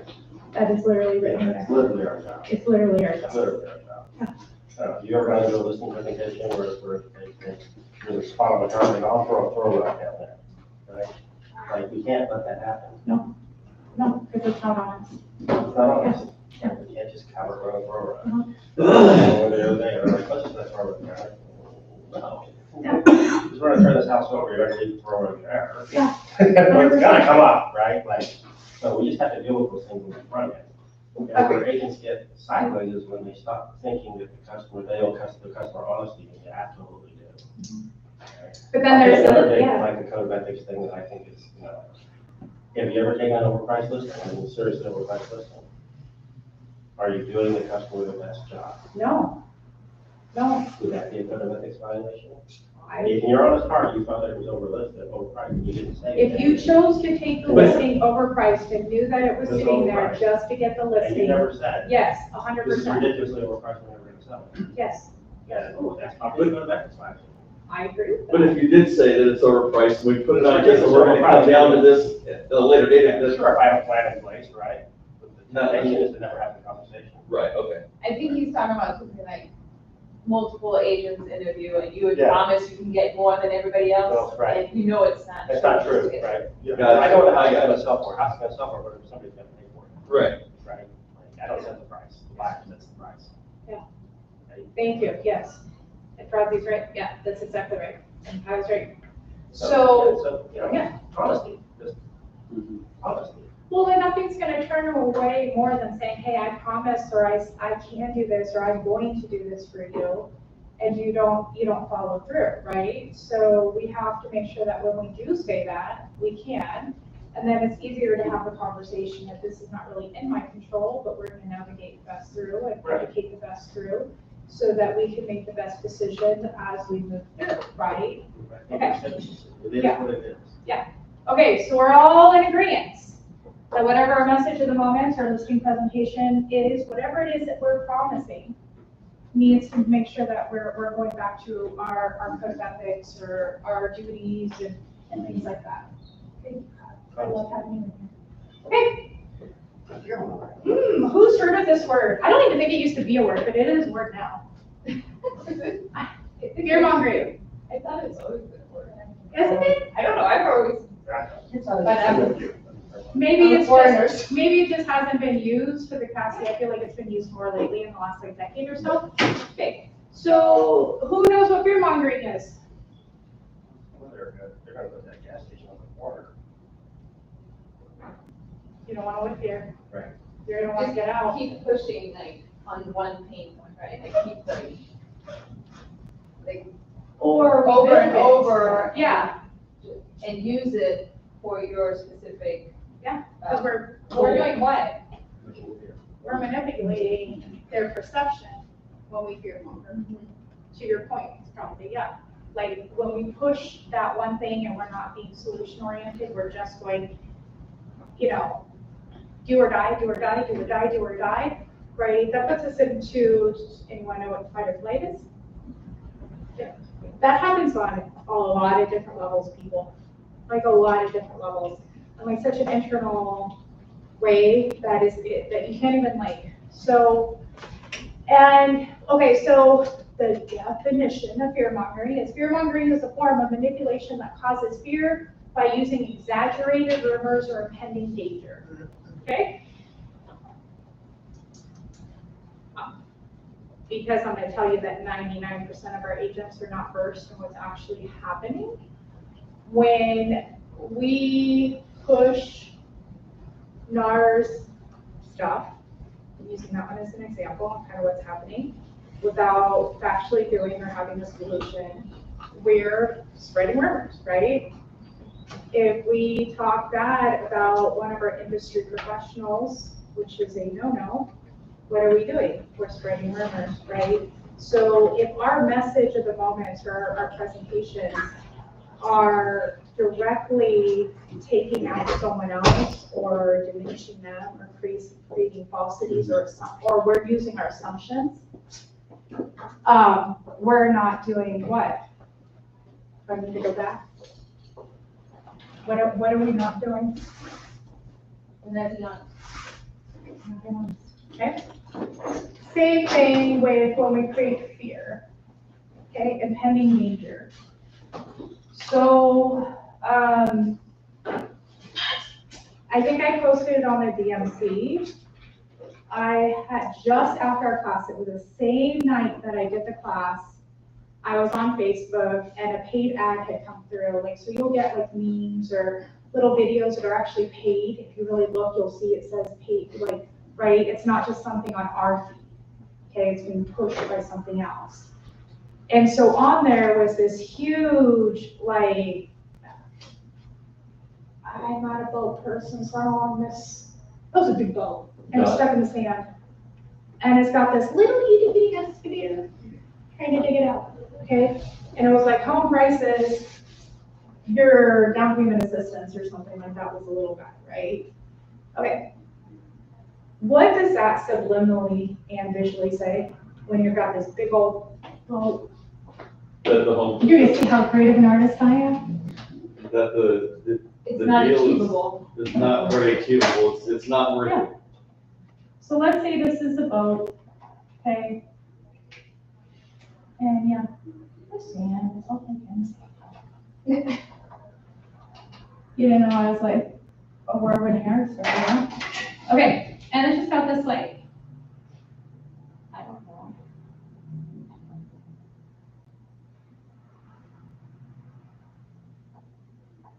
There you go. Okay. Is that a dinosaur? Excavator. It's an excavator, man, come on. Brontosaurus. Yeah. And honestly, he probably was like this small compared to, but that feels impossible. It feels defeating. It feels, oh, I'm not on my computer, so I can't put my social. It's just, we don't have to do that. If you don't buy now, you're never gonna own a home. Like, if I saw that go out, if I saw anyone I know put that out, I would probably come up and shin kick and smack him, because how rude, like, no, hey, can't afford a house, like, we got this amazing program, you know what I mean? Or have you thought that it's not achievable? And we have this, just that change of words and how we present it and push it matters. So I just want to stress that this is not allowed. It breaks it violates our code of ethics, our duties, whatever it is. And it's just wrong. We need to come from a place of contribution. I'm okay with coming from a place of scarcity. just not creating undue fear, rumors, or anything else it's not gonna allow them to elevate past that. Okay, questions about that? Okay. Cool. All right, I don't know if this is gonna play. Let's see. Okay. So now I want you guys to think, because I was hoping you guys would have some messages in a moment, but you've got some pieces of paper, and if you've got my handouts, you can scribble on the back of those if you don't have anything. And I guess that's not gonna play. So, if you notice, what are they doing in the video? Who knows this game? It's the old telephone game. What happens when I start here and I say something and I get to here? What happens? It's changed drastically. Okay. So now I want you to think, because we've had a lot of disruption in our just our industry alone. Okay. In fact, we just went through the last class. What is the chatter that you believe you hear a lot that you think is being misrepresented, doesn't have a voice? Like, what do you think it is? I mean, you guys are in this industry for a reason. I would like to believe that everyone in this room and in our offices specifically are so contributive with their approach, their time, their love, being a faithful servant. And I do not mean religiously, I just mean being a faithful servant to being helpful, okay?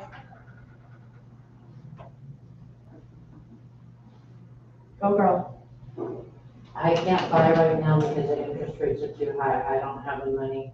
And houses are too expensive. Yeah, houses are too expensive.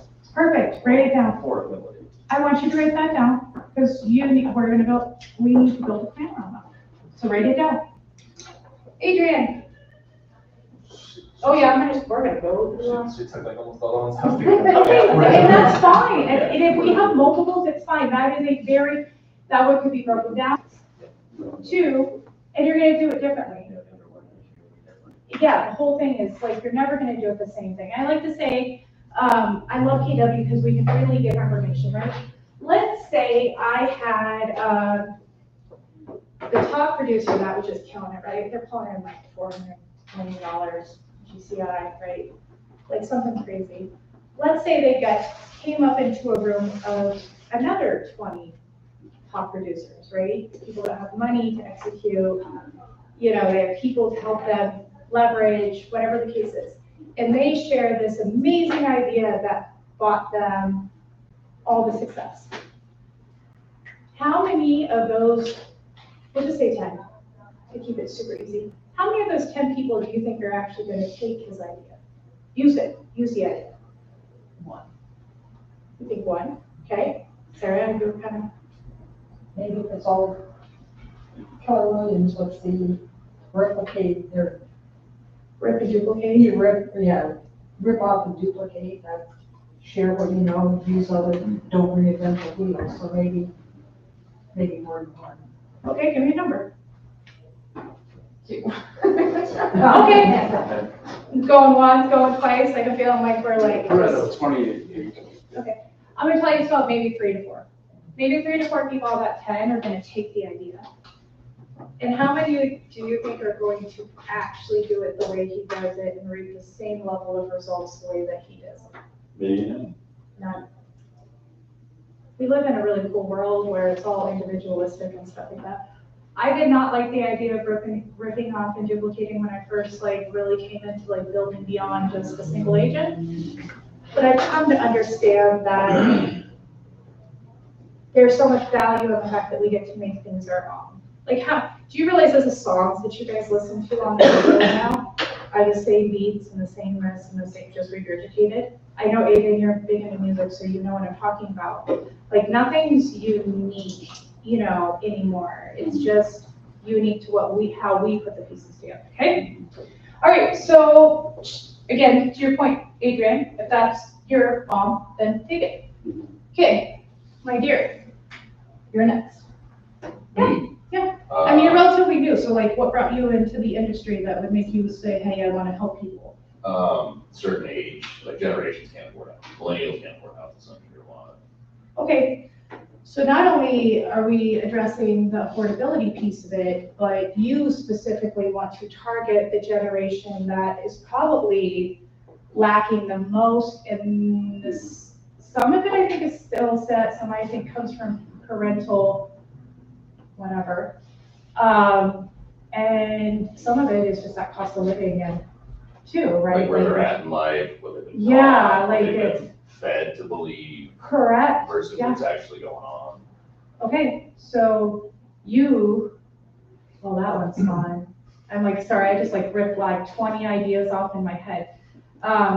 So with you, right, that's it. You want to target a specific group of people that need more than anything education and options. Yeah, let them know that it's not what it is. Perfect, write it down. Kev? Why I got into the business? No, like just what is the chatter that you're hearing about? I know you guys are working on short sales and pre-foreclosures, but what if you were to look at your market, and you've been doing this a long time, Kev, in multiple states, what do you think when you say what is chatter that is being misinformed on or misled? What do you think you could solve that like excites you? Most of it talking to people who rent. I say you're just throwing your money away.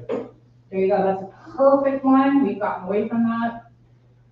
So Kevin's is rentals. Again, we go back to affordability here too. So, right, making home ownership a better choice. And so his obstacle probably is going to be proving that, educating on why it is that way, and creating some options for how they can get there as well. One thing that kind of makes me what is you'll never have down payment. They're talking about generational things and so on, so never have down payment. There's no never. Yeah. Again, we're fighting against a very, very large ecosystem of information that's not accurate, that's constantly being pulsed into us subliminally and visually and audibly. So you're helpless, you're a victim, yeah, that's why we don't fear mongers. We don't Yeah, have to exactly. against that. I love it. Okay, so awesome. Kev, love it. Aiden, give me something. I was thinking maybe some sellers have some unrealistic expectations for what they can get for their house. Like they think they could be a lot higher. Maybe they're thinking of prices a few years back. You're so wicked sharp sometimes. Appreciate that. I'm not calling you a child. He's like the same age as my kids, so it's like, I adore you, Aiden. Okay, so yes, so again, because we've had so many market changes rapidly and extreme within the last 4 years, the expectations sellers have for days on market, pricing, and I'm sure the commission thing will come into play as it already has a little bit in places and stuff like that.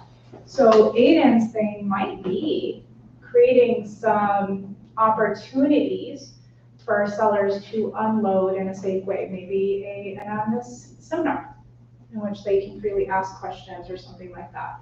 Maybe they need to be blasted with a systematized, and I'm not talking about KW Command has a great neighborhood feature in it, that piece. And then are we sending them a complicated one? Are we giving them the opportunity to jump in and interact with the home valuation system? Do they know what's going on in the market? Are we speaking to that? Okay, so that might be some of his thing, is strictly based around the education piece and allowing them to have a voice. And again, you do whatever you want, I'm just spitballing, okay? Okay, yeah? Crystal? Hi. Can we go last? Can we go last? Sure. Okay, Nancy, because I know you just went. Realtors are not necessary in the open. Yes. Bless you, myself. So we're entitled little shits, we are. Is that what I hear? Very true. Okay. So what would that look like? Obviously, to have whatever value prop on whatever side we had truly be why that's not the case. What if it looked like, because I know I saw some of your videos, so I might be starting. So what if you were to you took your reels around, right, to really show the life of a realtor. Like, no, seriously, didn't you see my dog shit video reel? You think I'm joking? No one saw that reel? Okay. Okay, so I go to $1 million house, help a friend do an open house, okay? And I'm telling you, people, like, when you talk about us making money and not earning our money, woosah. I never thought I didn't get paid for that one either. I told my friend, if ever I owed you something, I don't know. So I am in pointy, large black heels and a little pinstripe dress and a very white coat. It had sprinkled a couple days before. When I said sprinkled, it was just misty that week, and this was maybe like a month and a half, 2 months ago. And we get there, $1 million open house, no Litchfield, sorry. Oh, you're sorry. Some picture, there's in the back here. And we already had to do a couple things like change some filters and some lighting and stuff like that. So we already had a chore ahead of us, and we're all dressed to the nines because, you know, all things. And so I go out back to make sure everything's good. And when I say that probably to the cars, to the back of this wall, there's a dog run. Okay? Beautiful. Fully. Oh, it was so full. Oh, and it was turf. Grass would be just as bad. But it, again, it had missed it. It wasn't rainy that day, but it had missed it for 2 days. So I don't have to go into, you guys can put all the pieces together. So I went in and I was like, Sally, we cannot do an open house like this. And she's like, I don't know what to do. And I'm like, are there bags? Am I just gonna have to double bag my hand? Like, guess what I did? In heels. Yeah, in a white thing, right? Like, cause that's what we do for our clients, right? And I'm not saying put a dog poop video. But I did say, put my thing on my social, as you'll see, I do a couple like, realtor tip number 584, right? Like, or, you know, 916, like, because they never listen to us. So that's my subliminal, like, wait, did I miss some? Yeah, you missed a lot, right? But it was one of those. Hey, remember, pick up your dog poop before you show legs in open houses. Nothing will turn a house down in a way faster than that, okay? And yes, there are pictures of me picking up dog poop and heels and all that. You didn't take a picture, it didn't happen. True. So I'm not, again, that's just a story, but what if you really did look at some of that hard work you're doing? What if, again, you don't have to have your face on it, and you can blur some things out, so please understand that. But you're sitting there like recording some of the pieces every time you walk into a house with a client and snip it together. And you know, they're looking, oh, you had to take them on 30 houses or what? They don't see that. You have to understand the public doesn't see what we do. So how can we bring what we do to their level? And have fun with it too, right? So it's like not just like, we do this and you pay us for this, like, no one wants to hear that. But I even had a lot of comments. I was actually just looking at it last night. Oh, that's amazing you would do that as a realtor. Like, things like that, like, because they don't take into consideration. They don't take into consideration that and I'm not saying we have to go, we're doing this, so it's not about that. It's about humanizing some of those back end pieces that they don't see and they don't understand, right? When we do an open house weekend, how much work is that kind of? Do an open house? Weekend. Weekend? If you were to do a more. It would take the whole time. I mean, again, if you were to throw a seller or a buyer even into a suit or a dress in 120 degrees and say, go put out 30 metal signs. Now I want you to go pick up 30 said metal signs after they've been sitting in the devil's ass for a couple hours. Okay? Am I wrong? No. Because that's the reality. I did do a what video where we talked about the signs. I did a video, we were taking the one off of Levine, the lockbox and the thing. Surprise? Oh, No, the Levine one. okay, yeah, Jeff. And literally, I had gloves, I keep gloves in the back, like, and we're heavy duty gloves. Just so I can pick my signs up out of the thing and not get 3rd-degree burns, right? It's hilarious. For everybody else, it's hilarious, it's not for us. But it takes no time to just sit there, pop your phone up, record it, splice it, throw it out there. Like in the Arizona heat, remember, I love real estate.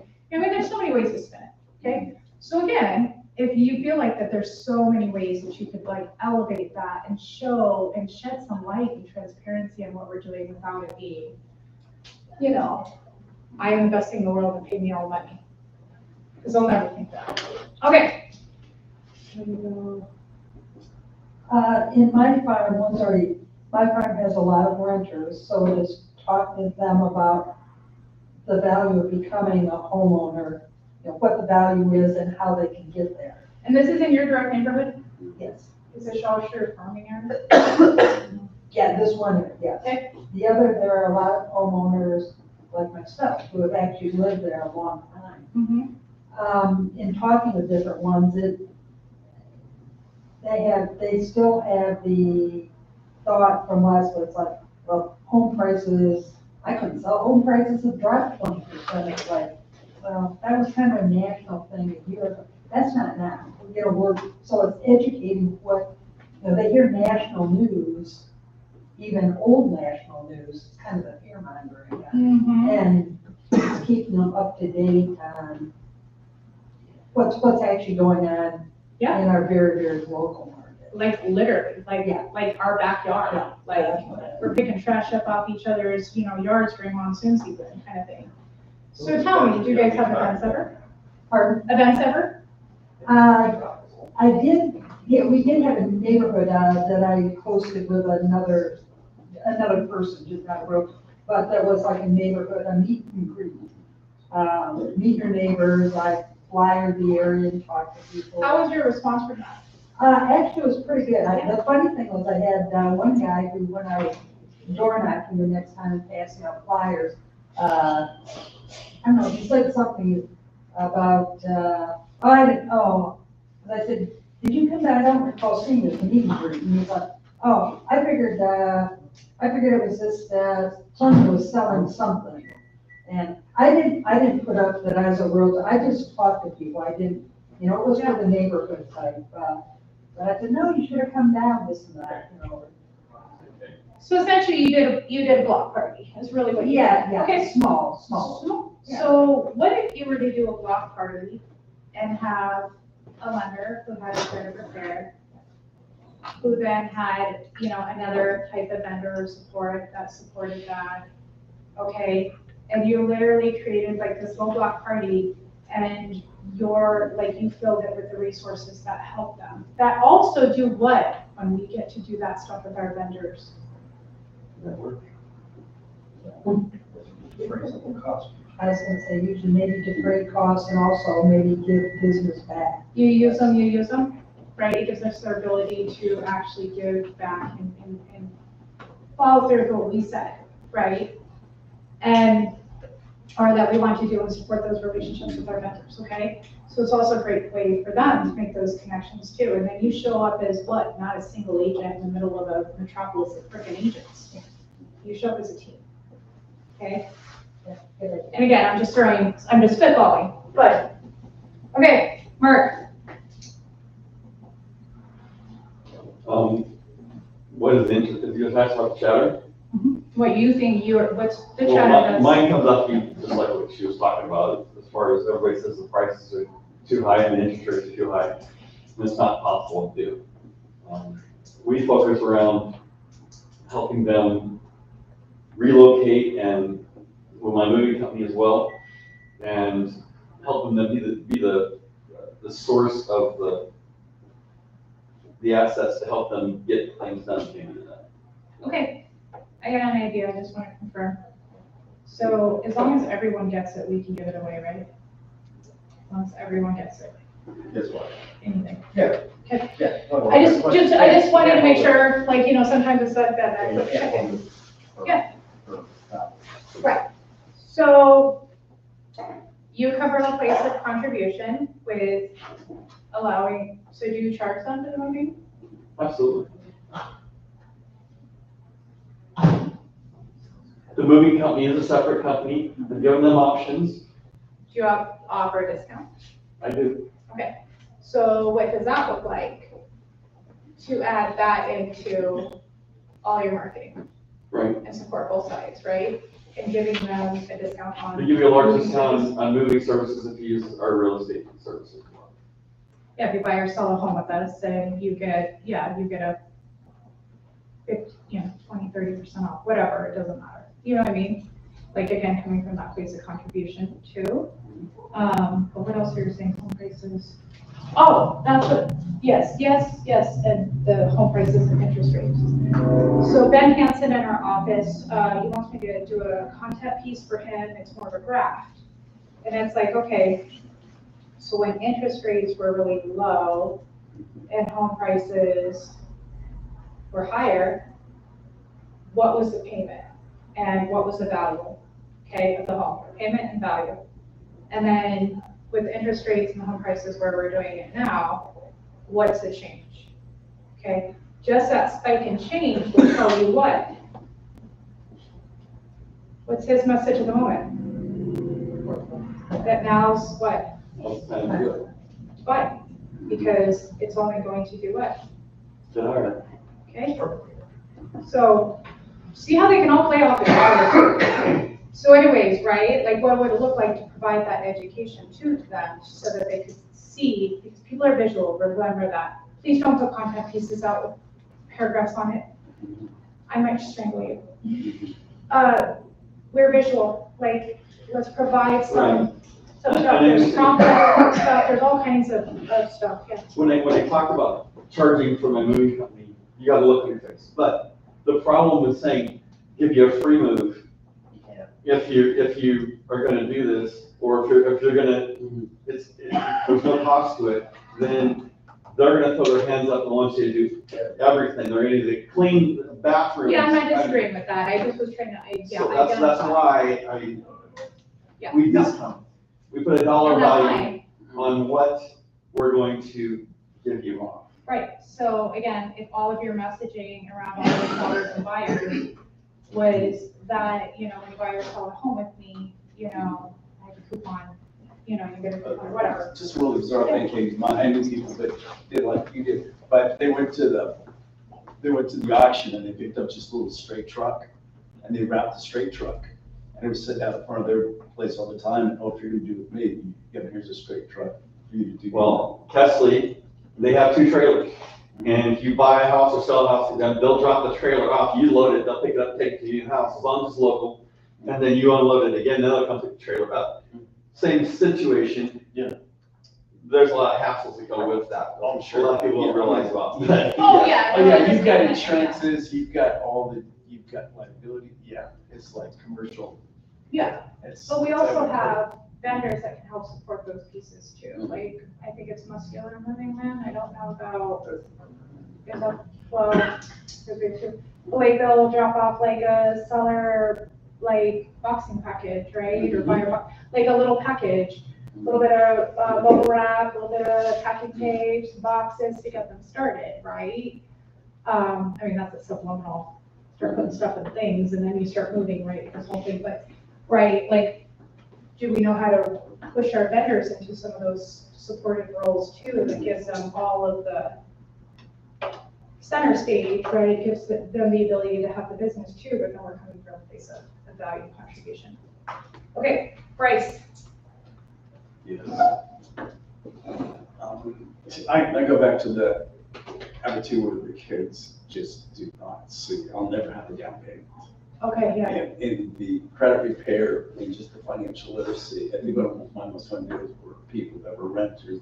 Go find us another place to rent. Well, what's your income? Okay, here's your credit score. How do you get there? Yeah. It's medical. Okay, well, what do you do?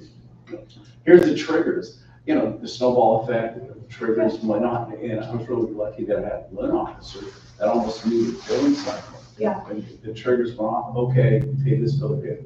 On this day, if it goes in, it'll come in, and your credit rate is gonna go to 680, and then. Yeah. And again, we go back to, we've gotten so far away from our education-based seminars or events or whatever. Those are the platforms. I mean, you probably have heard that we need to educate the public and everybody's freaking chatter, okay? Any chatter specifically you're hearing other than what you shared with me, Ms. McCall? No. All right, how about you, Lovey? Well, I have a couple that I met at the house that I did who said they were approved for 440 a couple months ago. They said it expired, and so I sent them a bill, and they didn't want to give their credit. And they said they lost a lot of the down payment that they originally had. So he tentatively gave them 350. But with the down payment assistance, of course, the interest rate was so high that the payment was almost twice what they're currently paying for rent. So why go from $2,000 in rent to $4,000 for a house that's smaller? And that I understand, but then at the same time, there's a ton of stuff that's being missed in there. Yeah. I mean, a ton. I mean, we have got negotiating, price concessions, 2-1 buy downs in there. We have, that could be an option. Yep, we have gifting, if there's an ability for any kind of gift to happen. We actually do have scholarships and grants for homeowners, and your lenders should know that, other DPA stuff, or if that's where they say. I mean, there's so many things in there, sweetheart, that could probably have gotten them a little bit closer. So don't give up. No. Because they're at the point where they're like, okay, well, I have to wait until I've got 20,000. And maybe even 6 months. try stuff with different lender. See A if different lender. it's the possibility. Okay, so I'm gonna go back to this. So we are supposed to, and it's ingrained in our brain, to give 3 of everything. Okay. We always throw our top one at the top. So it's my preferred, but to give 3 of everything, right? I would highly recommend that they talk to 1 or 2 other people. Because with mortgages, there's different kinds of lenders.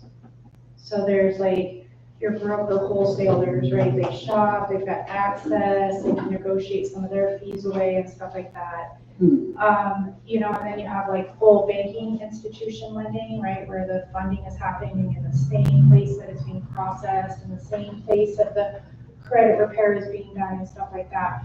Sometimes their fees can be a little bit lower, sometimes they can do more, throw some more in on that. Everybody's different, but just understand, just like us, lenders are not the same, okay? I'm not saying the one you threw them to was bad, it's like, if you get told you got cancer, it's not that bad. But, I mean, you got it, right? It's kind of like, oh, that wasn't the news I was expecting. Are you gonna sit there and just assume that's it? We're not gonna do anything about it? We're just gonna assume that's it? No, you're gonna go You find need a someone second else, so that you can build a plan and make sure that you have accurate information. So I'm gonna encourage you to do that one with that. Okay, Crystal, did you have? Okay, hit it all. I know. Yeah, I know. Okay, so we understand the chatter. The chatter seems to go back to educating and option-based, solution-oriented business. Okay, cool. We're almost done, and then I'm gonna have Mr. Monick come up and chat, and then we'll have lunch. And no getting sleepy. So if you feel like you're getting sleepy, so help me God, we're gonna run laps around this building. Okay. So Body weight exercise. the reason why I asked you what I asked you is because I want you now, whether it is a niche market that we talked about in your farming, whether it is the chatter that you feel that you could do something to step 1 to creating a good mom, so we can do a listing presentation, all the other things, or marketing, is who's your target audience. So I would like you to write that down on your paper somewhere. Absentee owners, renters, sellers who don't want to pay more and get less, you know, buyers that are sitting on the fence. Yeah, I'm looking at 55 plus. That's fine, yeah, that's your thing. Giving more time to our elders, okay? Let me give you like a couple minutes. Pens down when everybody's done.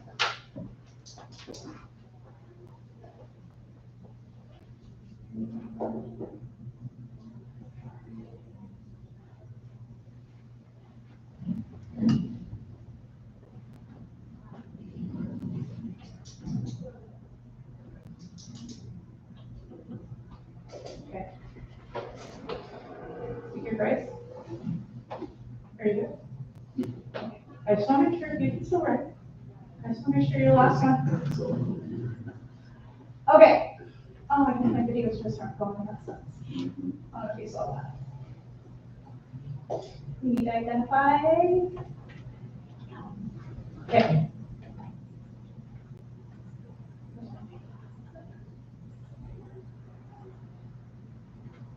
So I'm not on the computer, so I'm not.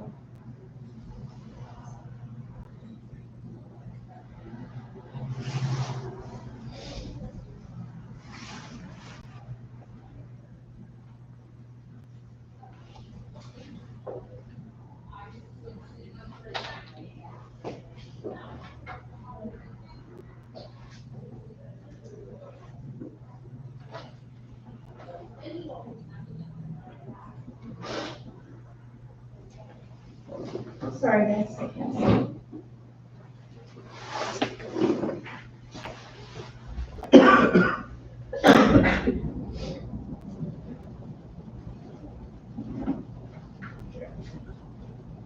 Okay. All right, now, what's your pain point? Okay? What are they super duper frustrated about? What's your target audience need from you to solve? So again, pens down. I'll start talking again.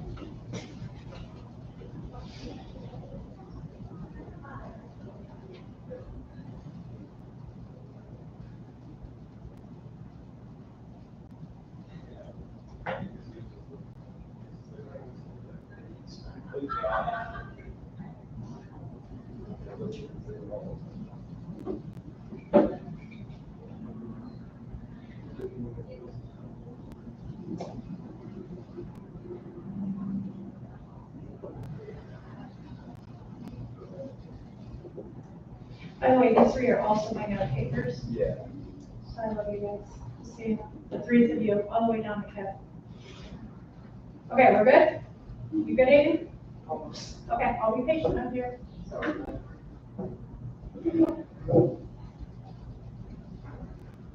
Don't get apologetic. You take the time. You did write that, didn't you? Yep, true that.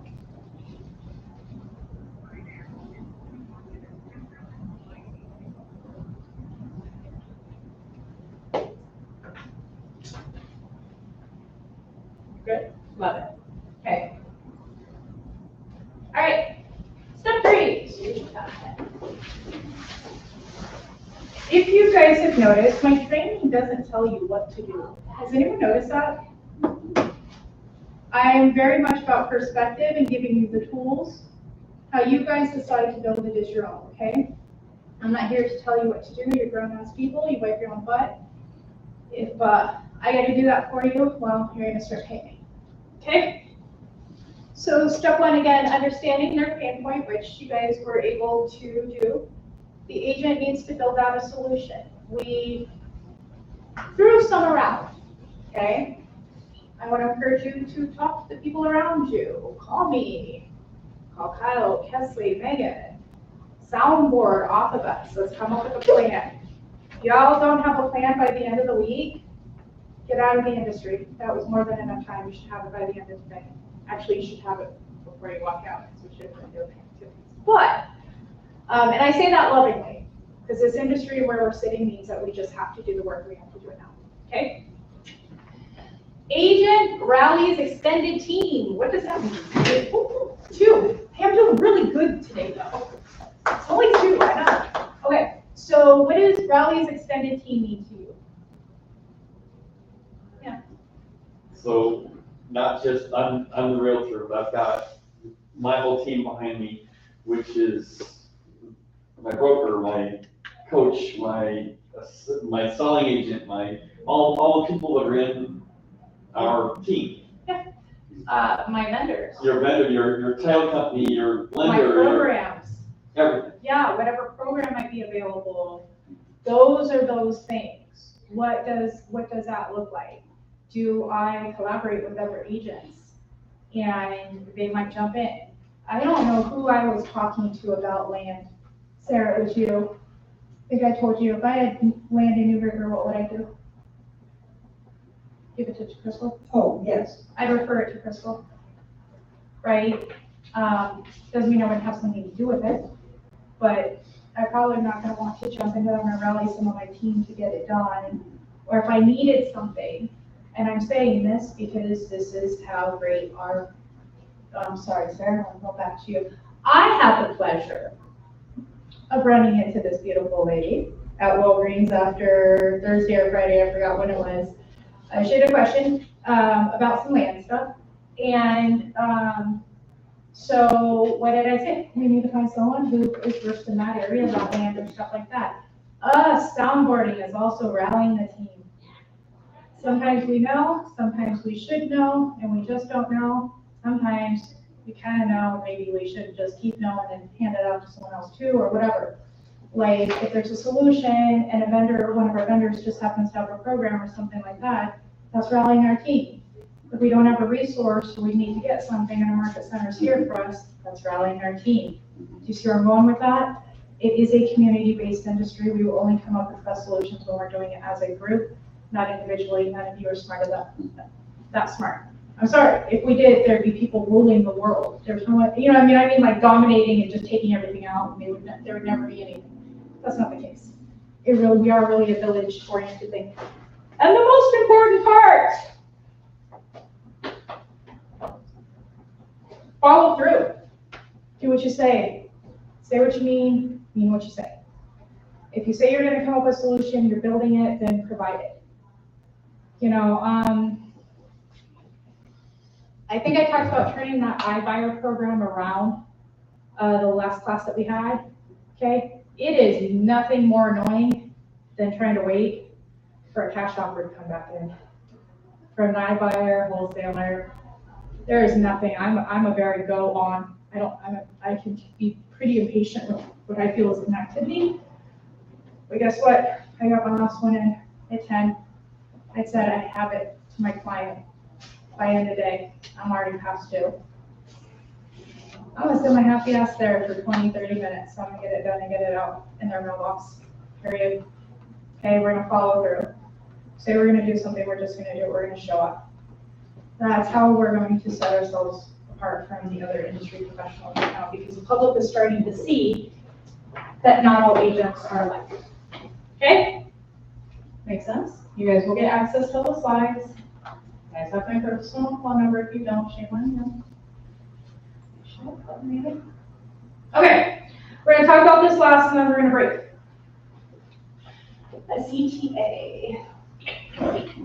CTA, we talked about this. What is it? Call to action. Okay?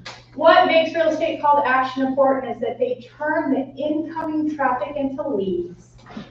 Generating traffic to your website is excellent, but it doesn't mean anything if it doesn't convert into a lead. The better the CTA, the higher the conversion rate. Okay? You will see that you guys have some resources thus far. I feel like I should get them because I don't have my own to be able to tell you what I did, because sometimes I forget. Okay.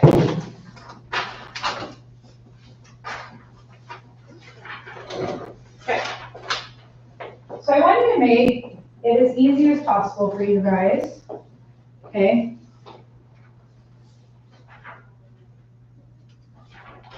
Okay. I just found a really good site. You can find them anywhere. I have my own preferred. But if you scan this, you'll find a ton of call to action ideas or things around, like, as salespeople, not necessarily just real estate, you can try it. So I wanted to just make sure you guys had something to ping off of, because I'm not gonna give you a reason, okay? So, knowing that our call to action and every piece of anything that we do needs to have a call to action. You put something on Facebook, it needs to have a call to action. You have a phone call, an email, text, call to action. Okay, I mean, it doesn't matter what you do, everything needs to be saying, hey, do something, subliminally, verbally, audibly, do something, okay? So, say what? Personalizing your call to action generates 202% more conversion. These are stats, got them off of I have it written down. But it's specifically around call to action. Okay, so think about that, personalizing it. So it's not stagnant, just like no one cares about the same hoopla. You know, when we do videos and stuff, same thing applies, right? Just make it unique. Again, ideas. For real, a clean, easy to spot CTA can generate up to 232 more conversions. This was my content piece, okay? I had a big old house and I had my information down here. Should I put my CTA down here and like little words?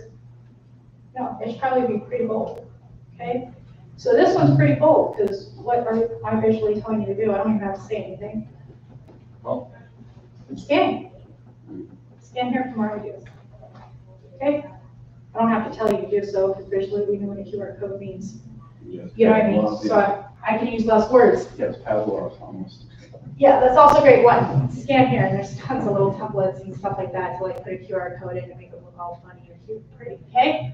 But it needs to be easy to spot and clear, okay? Not a whole sentence. It needs to be a snippet of something. Call me, scan here, learn more. Those are basic, make it fun, but you know what I mean. And no way, phone calls are 3 times more effective than clicks. So what does that also tell you? Call me or text me today with my phone number right there. Okay, and I will encourage you guys too to call me out. I have got almost all my team stuff over the last 5 years with KW still on my Facebook page. I encourage you guys to stalk the shit out of me and see how many times a call to action in some form or fashion was placed on there. Okay? Even with me being in the position now, I am getting agent leads from my social. Okay? Everywhere else too, but everything I have is call to action. When I send out a video to the market centers, how many call to actions do you think I have on there? Probably 4 or 5, right? Anyone see the video I did last night? The annoying one? They're all. Crystal didn't say yes to that. She said yes to me today. Okay, I'm just giving you shit because she knows I'm crazy. That's that being said. Okay, so I just want to say, because each one of your pieces of your listing presentation should have levels of call to actions to them, okay? Oh, you want to take a picture of them? Yeah. I'm going to send you slides too, though, don't worry. Yeah, super smart. Thank you. Yeah. I feel like,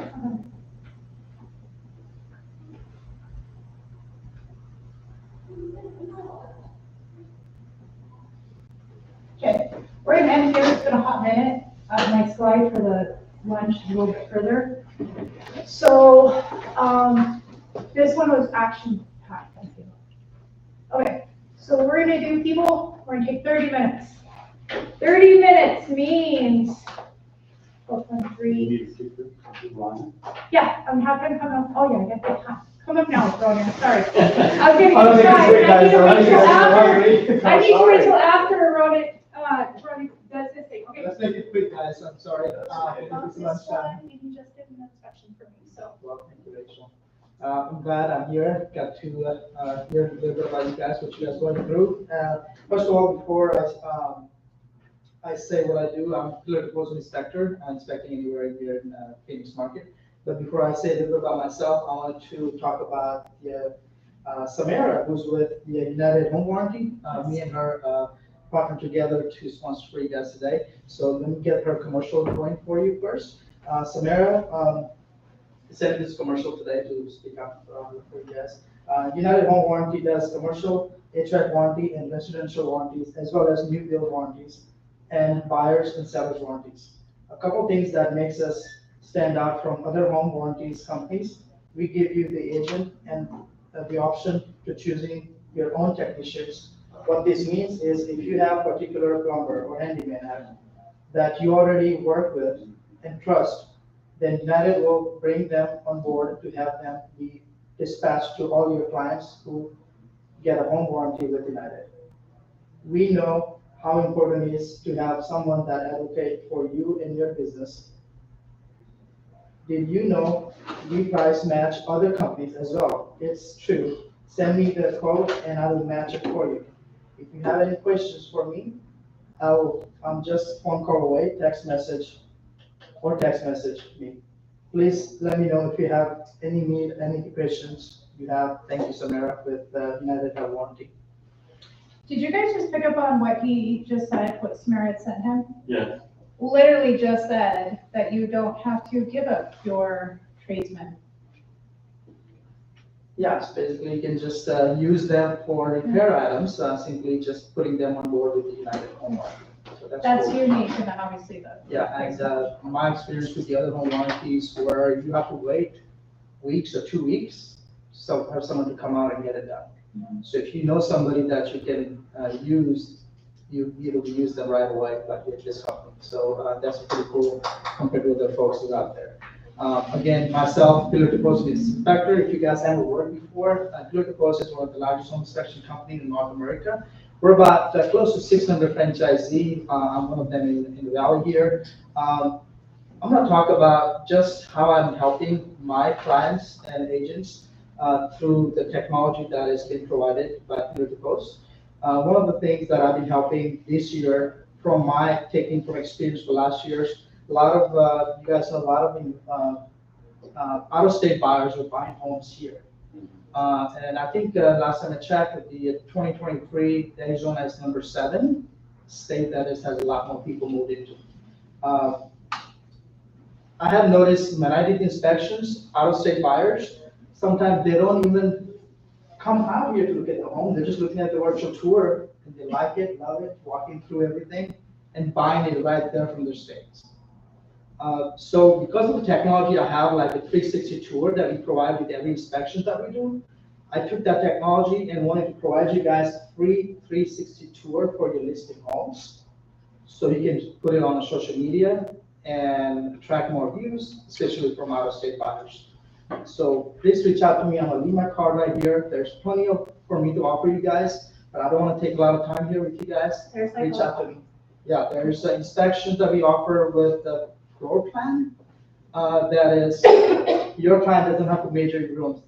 We simply give you a floor plan along with the 360 tour and the wall measurements, a lot of cool stuff that they can use after the inspection. One of the most important things is we partner with the company who provides you cost estimate based on my finding on the report, pictures in the comments. So you get the general idea with your clients that this is what it's roughly going to cost to repair these items. I know we all struggle after the inspection, finding some agents and client wants to know how much it's going to cost this. Without that, they're not moving forward to the closing. We want to, because I get the answer, hey, how much is it going to cost me to put this water heater, a new one, because it's been like 25-year old, so they want to know. So rather than me saying somebody, hey, it's going to cost me $2,000, $3,000, or you guys, let's have the professional come out and tell them, educate them, and give them confidence to the closing. So a lot of cool stuff that is put together by Pillar to Post, and I'm proud to be a Pillar to Post inspector.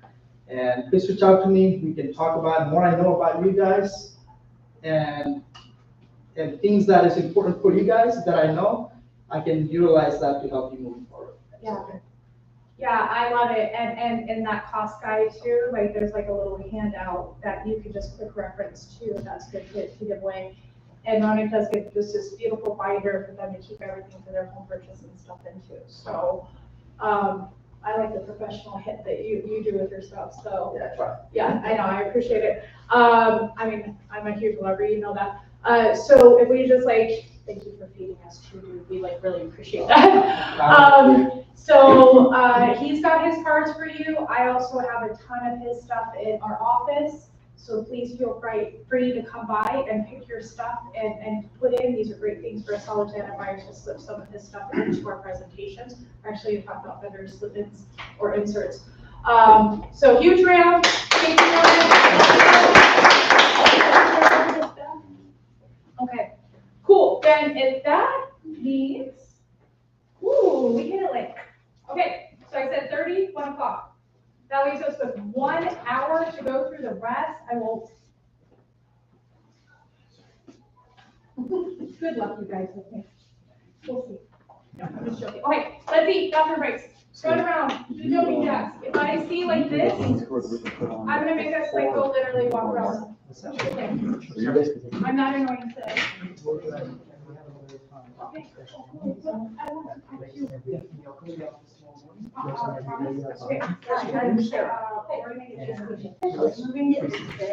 I want to thank you very much. So I did go look at something and actually, they no, really good. Okay, go make those relationships. Spread those out. Doesn't cost seriously. I did. Take care, Rachel. Okay, bye, sweetheart. Have a good day. And it is live stream. When I send my email out, I have a doorway. But it actually had a second bag. Okay, where are you going? We've done some for it. I'm not It's gonna not. believe in Okay. country service in that. Haven't heard of it. Well, and but definitely, but like the This shower. house list, and when I get that house list, I'm selling you through them. Yeah, That's just makes sense. yeah, but if there any house in the cellar, you don't have control over it. Right. That's part of it, this is hard, so. I don't want to- I'm not even thinking. The original bathroom. I don't want to share with you guys, it's gonna be, I'm gonna leave my card on the table. I mean, she really doesn't. I did share, thank you. It's gonna be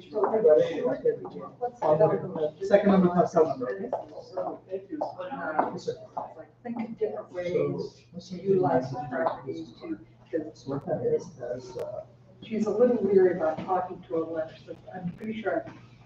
I don't think. So there's a I don't sample think process, probably can afford to. company that provides estimates, here's what it's gonna look like. If you sell one part, she even needs to get enough to pay everything, otherwise do on sale, and she can refine it, or, you know, or. And you can also create a program of the She whole could property. refine it on her own. Right, yeah, so she talked to somebody about, someone just renting the pens to them long term, they, she said, I don't want to be taking care of it. Oh, you can, it's movable. Wow. But, you know, just let them, so we're kind of working through that. Wow. So that's awesome. Yeah, I got an answer, the one here told me no. I'm telling you, I don't think anybody can offer this. And the other one was like, I do look into that, that's new. So I'm curious to see what the other lady said. Yeah, I just share the friends of that. yeah, I want to add something else too, because they just said you can do a lot with, or, you know, the property, it's like, oh, yeah. Yeah, then it's like, okay, well, it sounds like. They want to actually see it in person, sure, come on by, but you got a preview. You know, it's gonna. Sounds great. So Do anyway, that, got my card. do on sale, but any questions on it? Yeah, because it's kind of different. Well, and who she has her mortgage with now, Yeah. that's gonna be, thank you, that's gonna be the ultimate decision maker, right? Like, they always would. Yeah. Oh, man.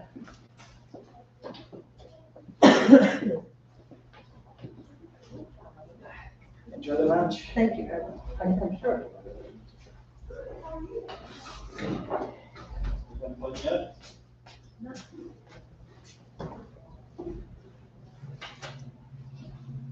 Not a lot of people there do that.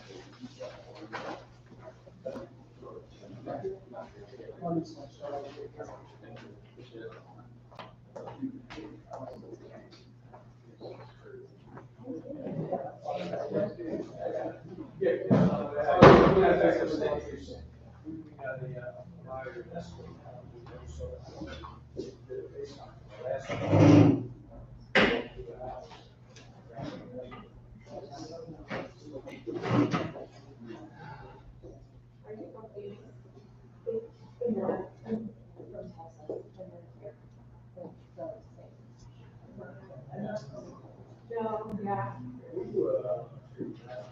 Like Road, Arizona. I We keep our house about 68 degrees in the winter time. It's summertime, it's warmer, but. I'll push.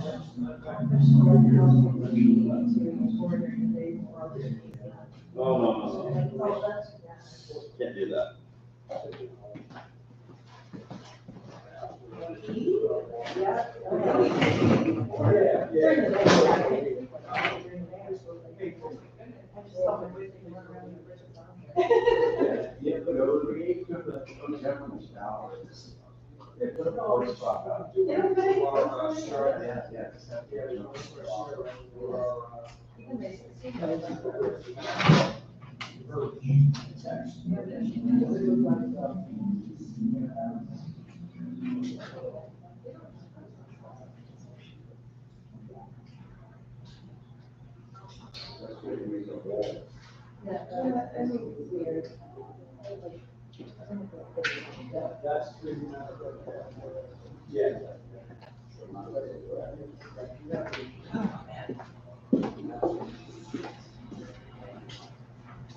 Hi, good, Mark. How's your business going? Busy, busy enough. Can always stand busy this year. Mine is picked up like crazy over the past 2 weeks. Yeah? That's good. Of course, I talk about the one plan I have right now. It's not a huge house, but I'm getting paid well for it. It's not a big deal. She's in Tennessee. I'm helping her do all her legwork. And it makes it easier for her, you know? Yeah.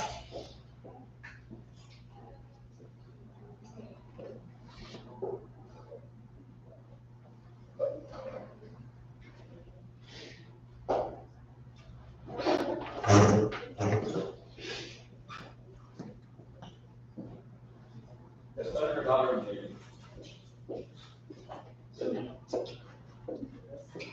She has a son or daughter in Navy. Oh, done. Hello. Hi.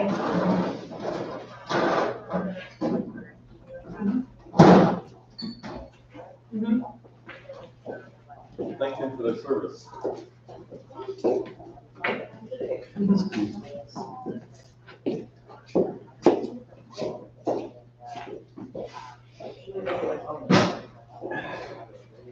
Did you leave your phone up there, Mark? Okay. Sorry? Did you leave your That's cell all right, phone? it was actually Yeah. another agent. It's not kind of sort of like called me. It was asking for things like that, so. Left my electronic leash laying around.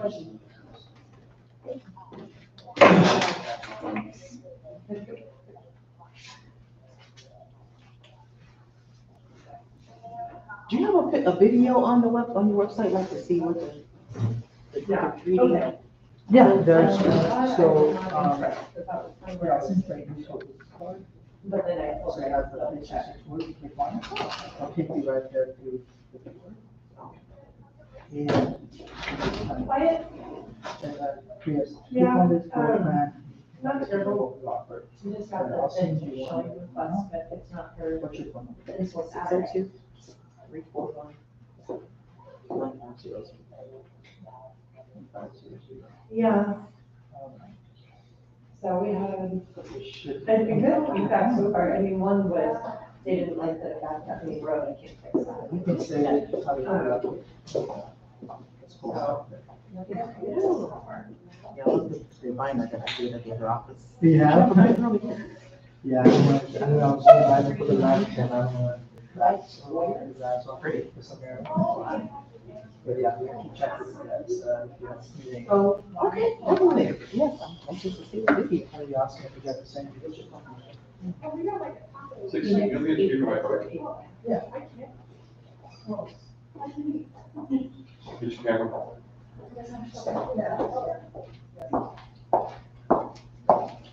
Just yell down. Now save it.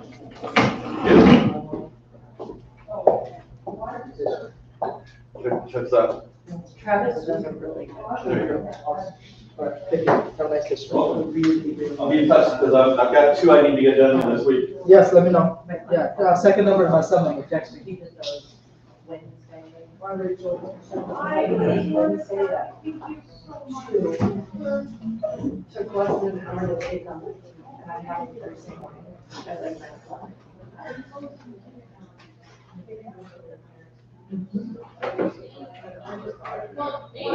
Yeah, it's actually like what's helping her is so she makes my life so easy.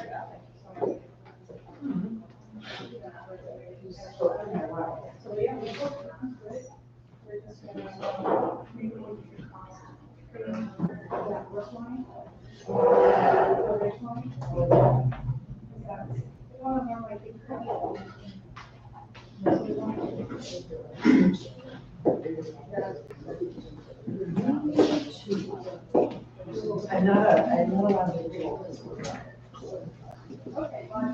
No.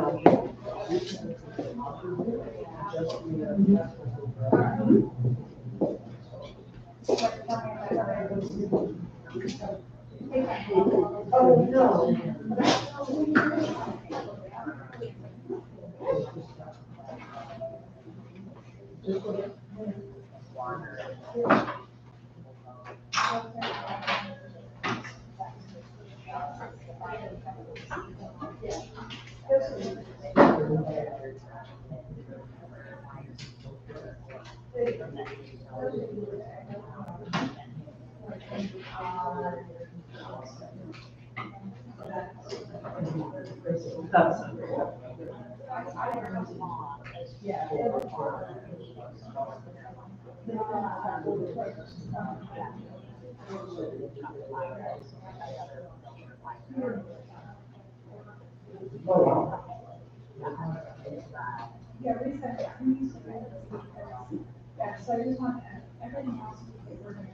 Oh, for sure.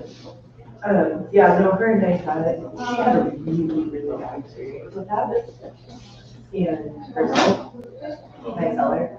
And so we went through. You look really odd. Never get to see the backside of yourself. Three really on.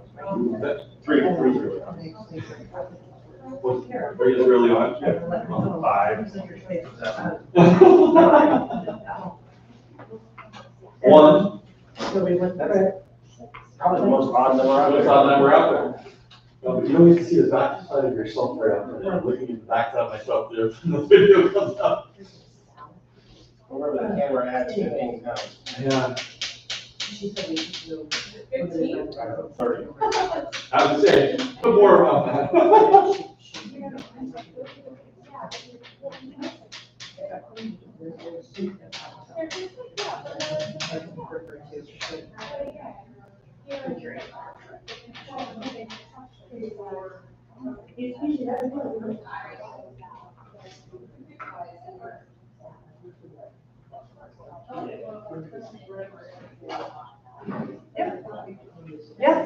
Yeah, they were easy. I mean, that was pretty straightforward.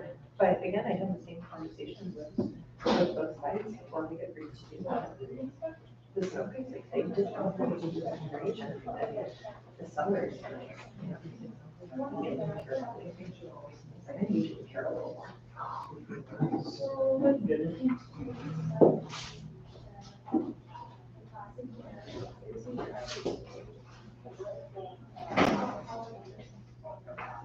Oh, you're fine.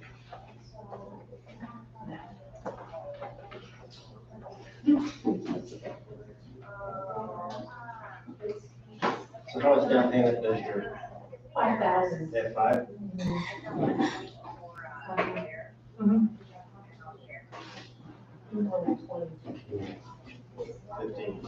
15. That's cool. You can probably get closing costs out of most of them still.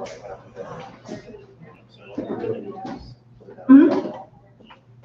Yeah, first you traveled from last Thursday. Commission is getting at least 3%. Right. Not just a minute. Well, say 15,000. The thing is, it's sort of something.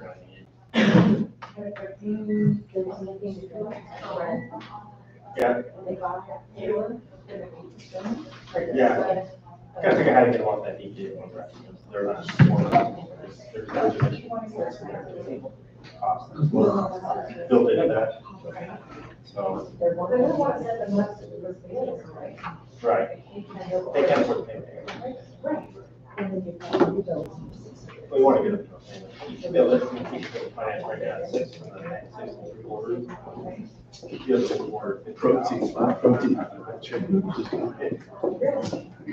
You just gotta, the hurdle is not the hurdle is the down payment. They need to come and find 12, 15,000. Pardon? I do. I would probably wait for that. If they do it and do it temporarily, you know, hopefully it come down and finance out of it, but most EPAs, you have to keep it at least 2 years. You have to keep it. 2 years. Can't refinance it, otherwise you're not right back. Well, we talked about forgiveness. Yeah. One of them was. Yeah, they forgive us. You should all feel good after this year. Every time I'm judging yourself. 7 years of forgiveness. So I would work on trying to figure out. You know what I've noticed in life in general, right? If I really want something, I will find the money. So the desire has to be there, right? We have to get it. Because once they have the desire, they'll find the money. Yeah, So- or your buyer. Pardon? No, it should not. I mean, it's never a great idea to rent. It just never is. If you're gonna pay $2,500, you should. But I would talk to a couple different lenders and check out different programs. Because there are expensive, you know, you might be able to get down to 7.25. You're still gonna, that's still a pretty significant payment, up to 50,000. But usually with those kinds of people, I like to sell on some sort of budget. Cause I gotta sell houses next year too, right? Like, yeah, I wanna sell a house today, but if I sell a house next year, I'm fine with it.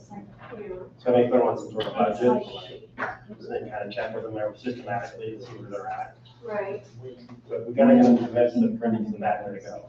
Renting is the best. You gotta convince them to a point where they're willing to save the money or go find the money, right? Like I promise you, if I wanted something today and I really, really wanted it, I'd go find the money for it. So. Most And people. liars are liars. The buyers are liars. Those are too. Well, like I talked to you once before, I have friends of mine who came to Arizona, they're just gonna rent for a year. Bigger than what? Okay? And I'm like, okay, what do you do after a year? Well, this is the area of things you wanna be in, but we're gonna move to Parker I mean, when we can afford it. Like, there's when's that gonna class. We don't know. So they've been there 4 years now, and they've been renting for 4 years. Right, that's how it works. And if they had purchased back then, they'd be sitting on the nest egg, it would help them get to Parker. No, it's even worse than that. Because in like 2019, early 2020, hold on. I know, and then they were sitting on a ton of equity, so down payment would be an issue. That's what you lost. They're paying $4,000 or $3,000 a month right now rent. In surprise. It's an easy math problem, right? But, and I brought this question to you, maybe I didn't put it to you this way, but I said, how do I tell my friends that I think they should purchase instead of rent, and you came back with, well, not everybody should purchase. At that time.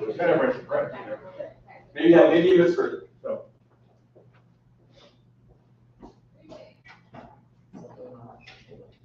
I'll give her this beautiful drawing. I will tell you, if you ever sit down with me, always bring it. Always. You're no keeper, you're all the things. You just took cheese, words. So 3,000. Rude. These are river done. Those award-winning art. Does that make sense? Right, I'm setting. Right. Oh, you said Oh, that. yeah, I got you. 32? 34? So this is what they've spent, right? Right? What was the median price house house in 2020? Three something. Was that high? 320, 230. Maybe? Yeah. Or like It's a nice home. It's like 186th Avenue and Greenway. You got your computer? Yeah, look at that. But I would say probably right closer to 280. What's the median house price today? 450, 438. Yeah. The median or the Oh, average? median. 438 probably, right? And I think the average is almost pushing 5 or something. If we'd have bought this house at 280, it's about 280 by 360.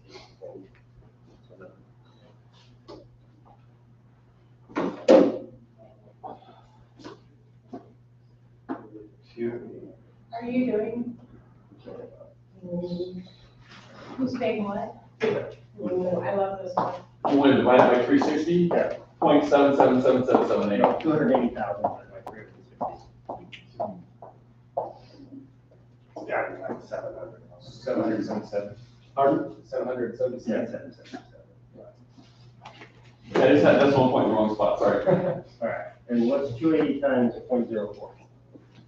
280 times 104 is 11,200. 1,200. And divide that by 12. 900. 933. All things being equal, and it would have been about 1,700, right? Yeah. You see what I did there? 770 is the principal, 933 is the interest. Now, we amortize that out, so it's not exact, it's gonna be different, you pay more interest on the front and you go to the back. Let's just pay what it says. Do the same thing over here. 1,700. Nope, divide that by 360.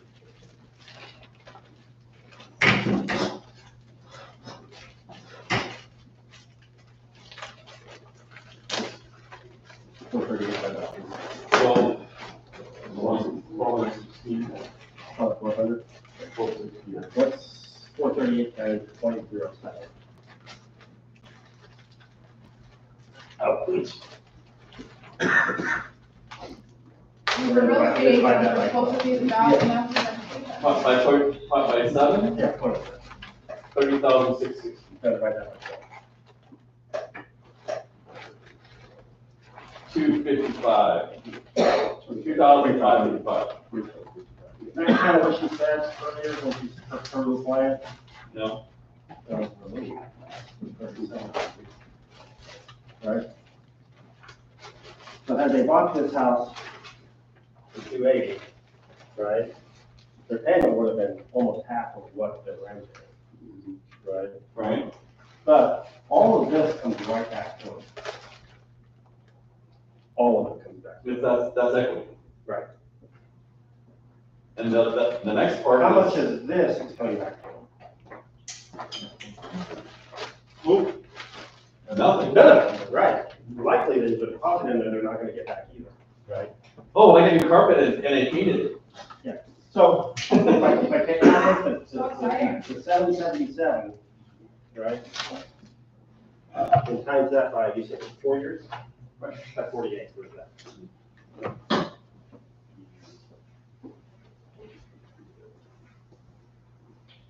$37 to 96.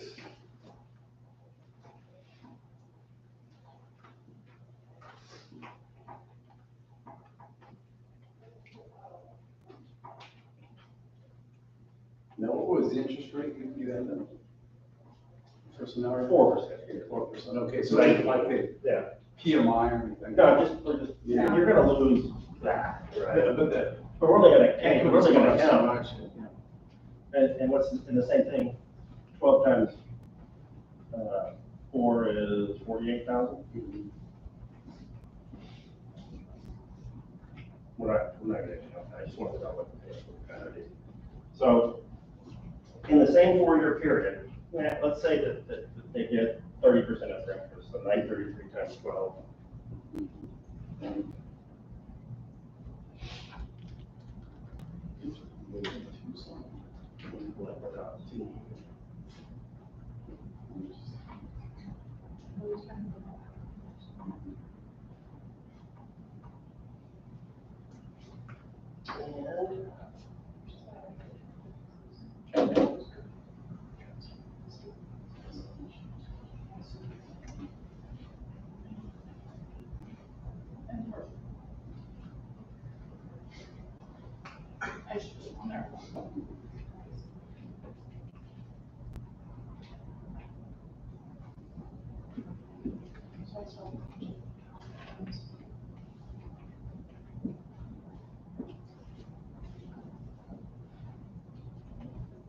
Does that work?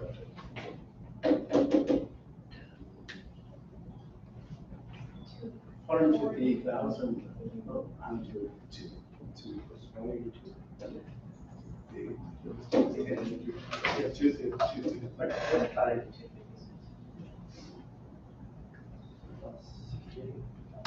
Yeah, two.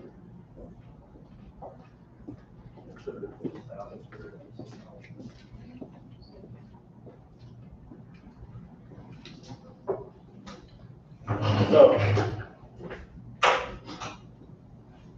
if all things were equal, and they could go back in time and they bought a $138,000 house at 7%, what do you say, 7.5%, whatever, percent interest, and compare that to what they could have done back in the past, right? So the same 4 years moving forward, 24 to 28, or 20 to 24, right? Does that make sense? So even today, if they ditch their rent, in 4 years, they'd be at 250,000. They would be ahead 250,000. 250,000 in 4 years. In 4 years. That make sense? 0 to a quarter million. So here, you're using 181 on top. That's just wrong. Yeah. Don't even get the right. Never gonna recover any of that. No. So the difference is, you're gonna make 68,000, lose, they lost 182,000. We always talk about the cost, we never talk about the expense. Right? It's never a good idea to rent. It doesn't matter. I get It it. just doesn't matter. All this money is gone. There's no tax benefit, there's no, nothing. Like, it's just not. The only. You know who wins in this situation? The landlord. The guy who bought the house. And well, I don't want the commitment, I don't want the repairs, I don't want Been there the. 4 years. Huh? What commitment? You've been there 4 years. I know, exactly. So here's the argument, right? So you say, I don't want to commit to buying a house. What if I bought this house for? What if I was a complete idiot in 2019 and I bought this house for $450,000? Right? Even if you bought it at current prices back then, Correct? that's what you're saying, okay? Yeah, all things being equal, I was completed, you know, a $280,000 house for $450,000. Right? Can I sell that house? Can you sell that house for that? Yeah, can I sell that house for that? No, Do I probably. need to sell the house for that? I got a lot of goddamn wiggle room here. Yeah. If you I can sold, sell if the you sold the house house for for $350,000, right? There's still money in That's that. still like $71,000.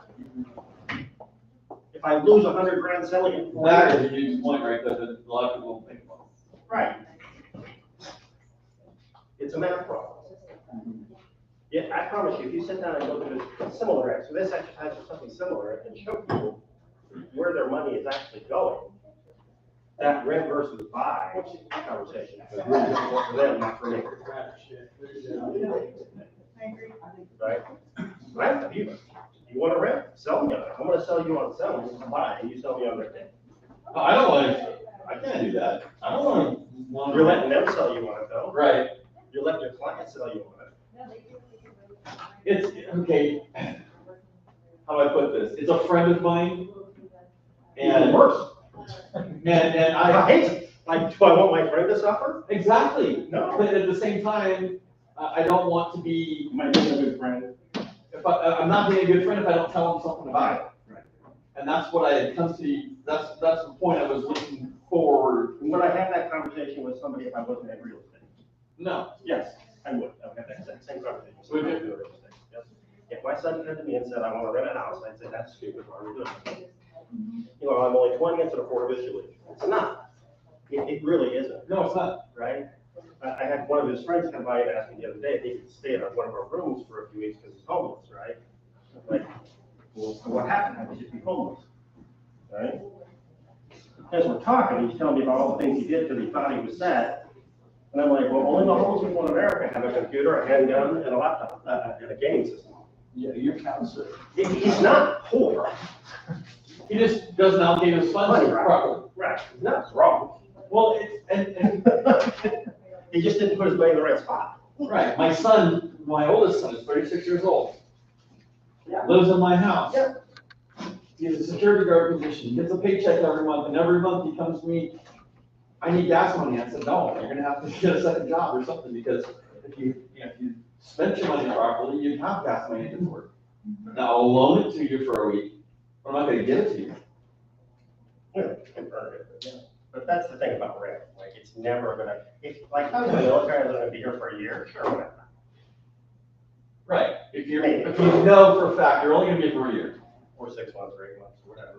There is a reason to rent, there are reasons to rent, I'm just saying, that for most people, it doesn't make any sense. Well, okay, they came from a place in California where the landlord talked them into rent to own. Yeah. Which is just another hook, I get that. And then they wound up walking away from that house because they didn't want me in California anymore, and they lost whatever they would have had for the 10 years they rented that house in equity that they thought that they were gonna get. They weren't gonna get it anymore. Right. So then they went to Las Vegas and they lived there for a year and decided that wasn't for them, and then they moved here. Yeah, once they go to a real estate contract, they're never gonna get the house back. And that's why we're doing the same contract. Right.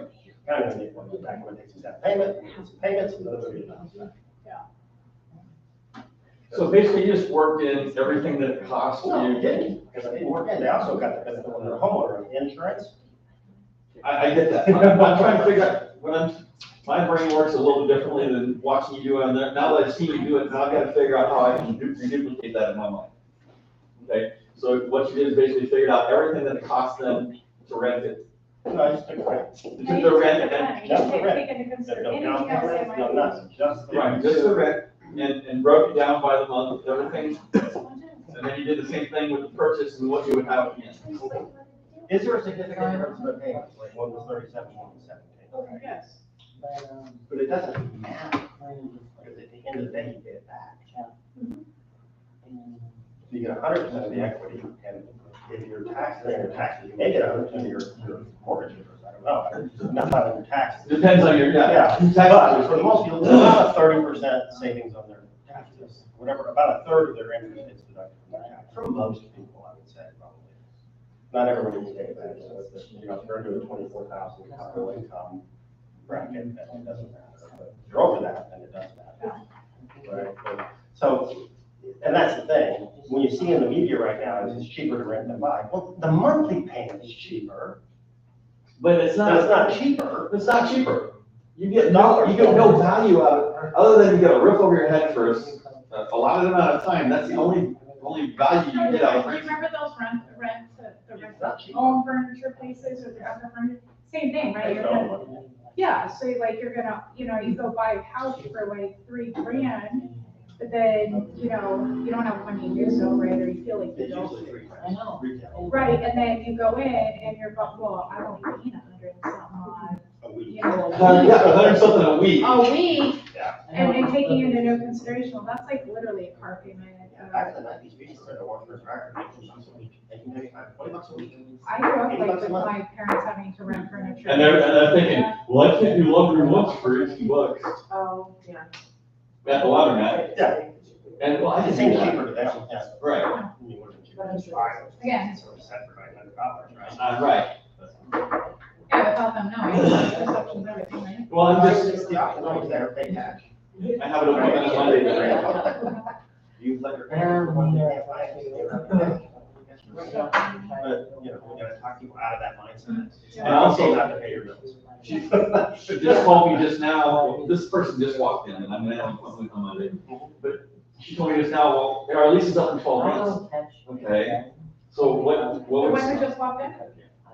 Your lease is up, well, it's either that I'm gonna buy it, who knows? and what I'm saying is, I gotta see the lease. first of all, the first conversation I would have, after we figure out they can afford to buy a house, is if you were to, what's it gonna cost you to wait till the end of that? If you were to talk to your landlord and say, hey, if I wanted out of my lease because I'm buying a house, is that a possibility? Maybe the landlord wants to get more rent out of the house, maybe he's gonna let you out. They just rented. Pardon? Did they just rented? Oh, it just. I have no idea. I don't know the situation yet. It was Yeah. talk to him for 5 minutes on the couch. Yeah, that makes sense.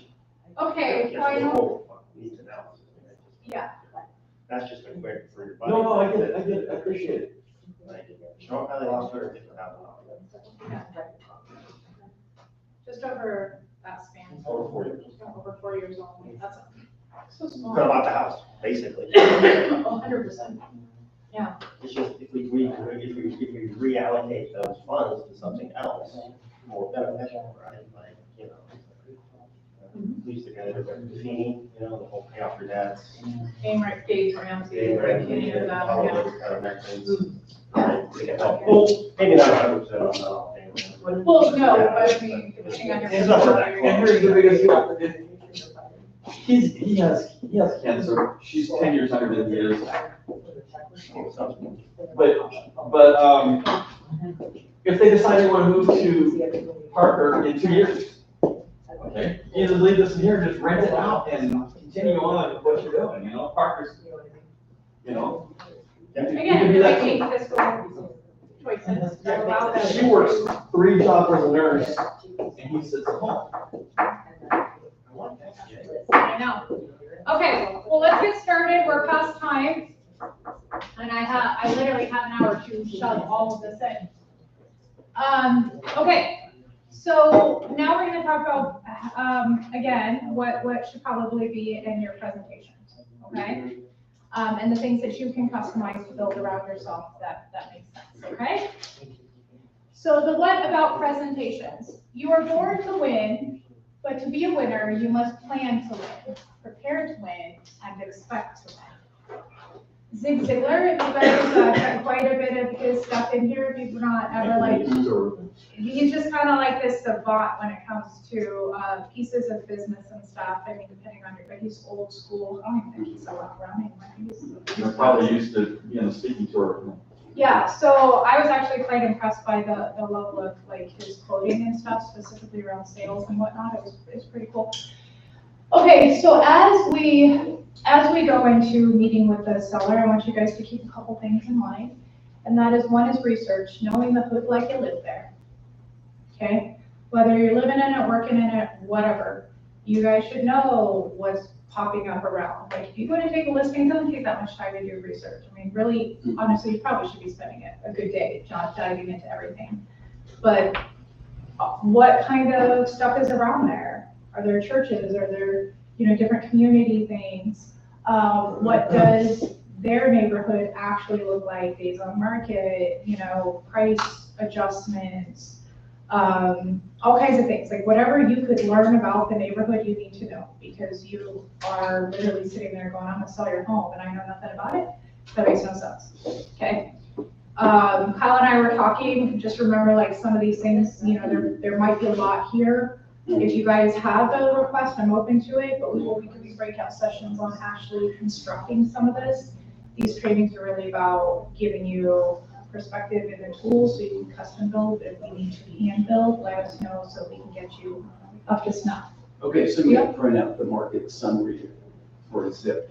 You could show me what numbers, because there's just an abundance of data here, and I just want to. Yeah, I mean, and maybe a demographic report breakout session might be a good one. Yeah, because there's so many there. I mean, there's RPR, Concord. Oh, who did I used to use? They're super expensive though. Like the best. But like Zip, like the one you were talking, there's a lot of programs out there. Just almost, I just want In to our ones alone, look at these numbers. I just want to show you 3 numbers, I want to show you 4 numbers, and that's it. Yeah. So we do need to make sure that we research and those pieces are in it. And then legal with the value, the physical part of the message stays, okay? Some people do this for gifts, some people do it through leaving a folder with their stuff. I will talk so briefly about it, but is it an in-person presentation that you're like here and going through, or do you have it digitally?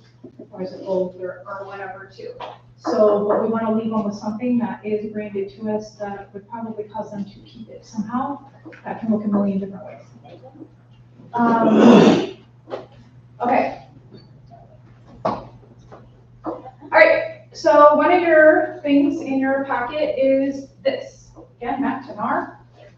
if you guys have not had the chance, I don't think they've done an updated one in 2 years, because I went to school with the most recent buyer and seller profiles. I think they're, because they go back to 2022, but I noticed a lot of our stats are kind of sitting that way. Anyways, NAR has, well, essentially, they sent out a questionnaire to buyers and sellers asking a bunch of different questions, okay? And so if you want the full report on both sides, it does go into retirement stuff and some of the niche things that some of us have talked about. There are some stats in there and stuff like that. The reason why I'm pulling this up is because, again, where they're sitting is you know, maybe some of the things that they're dealing with, we need to be addressing. We did talk about that, but I just pulled a couple. Not for the full report, it's like, what, like 8 or 9 pages? And it's just like little blurps. Like, it's just crazy. Okay. I know. Oh, can you? It's the same thing. Cool. Yeah. Well, yeah, no, I know that. Okay, let's Me. So, one of the things, so targeting sellers, again, with Zig Ziglar, selling is not something you do to someone, it's something you do for someone, okay? So, based off of their profiles for our buyers and our sellers, most recent buyers who purchased new homes were looking to avoid renovations and problems with plumbing or electricity at 41%. Buyers who purchased previous owned homes were most often considered better priced at 31%. So either they're willing to not pay and get super cheap, or they want to move in a ready house. So we know that those are kind of two of the things, like, so we might have to have solutions in the middle, or we can, you know, have solutions if one doesn't fit the other one, right? I just realized my face overlapped, sorry guys. Second one, for all sellers, the most commonly cited reason for selling their home was a desire to move closer to friends and family. That was 21% of all the reasons why they would move. 21% because they wanted to be close to the people they love. Okay? So we can probably guarantee that most of the other stuff had some level of motivation around that, unless we're talking about a very small percentages investment pieces, right? So moving due to retirement was 11%. That's still a pretty good chunk when you consider all the reasons we would want to move, right? And or the neighborhood has become less desirable. That was also 11%. I know definitely here in Phoenix, I live in a neighborhood, and Crystal can contest because she also grew up there. My husband grew up in the same neighborhood, and it was a picture perfect neighborhood. But as the years have gone on, whatever's happened in lower central Phoenix just keeps pushing up north, right? So now we're sitting in a place where like, well, it's gonna make a great rental. Not really somewhere I wanna finish raising my kids. You know what I mean? Like, we're gonna move because it's a less desirable neighborhood for us. Just put that in context, okay? So I just wanted you to understand that. So these, you know, this is motivation. This is motivation.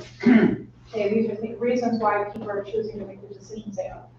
And then the typical home seller is 60 years old. There's an increase from last year's, that was 56. That's only 4 years, but in 1 year.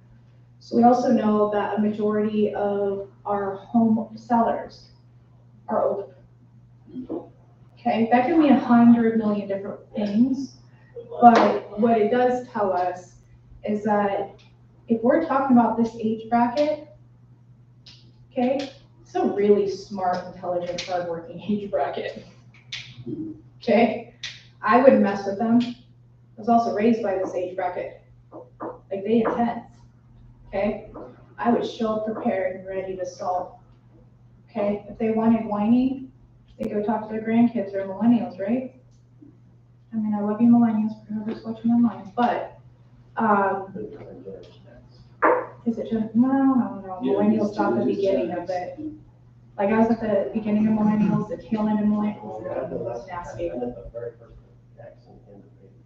Yeah, so you know, where you're like, I don't really fall into it. Yeah, so, and think about that, like, these are the people, I mean, this is, like, when they had to grow up into the world, this is when stuff was still made to last. I mean, I know that's a weird perspective, but it is, like, think about that and the way their mindset. You worked to last, you worked until you couldn't. You did these things. So you better show up with your A game, willing to prove why you're better than other real estate agents and you are owed the money that you're owed. Okay, you know what I mean? And be or just solution oriented for them. Any questions about that? Again, you've got the handout with the whole profile. So I went ahead and did the same thing for buyers. Okay, I know my graphs are on there. So where's my graphs so you can see? Okay. Yeah, that's really weird. You're a bottom or your top. Yeah, I mean, like, literally, I looked at these slides last night. Anyways, okay. Well.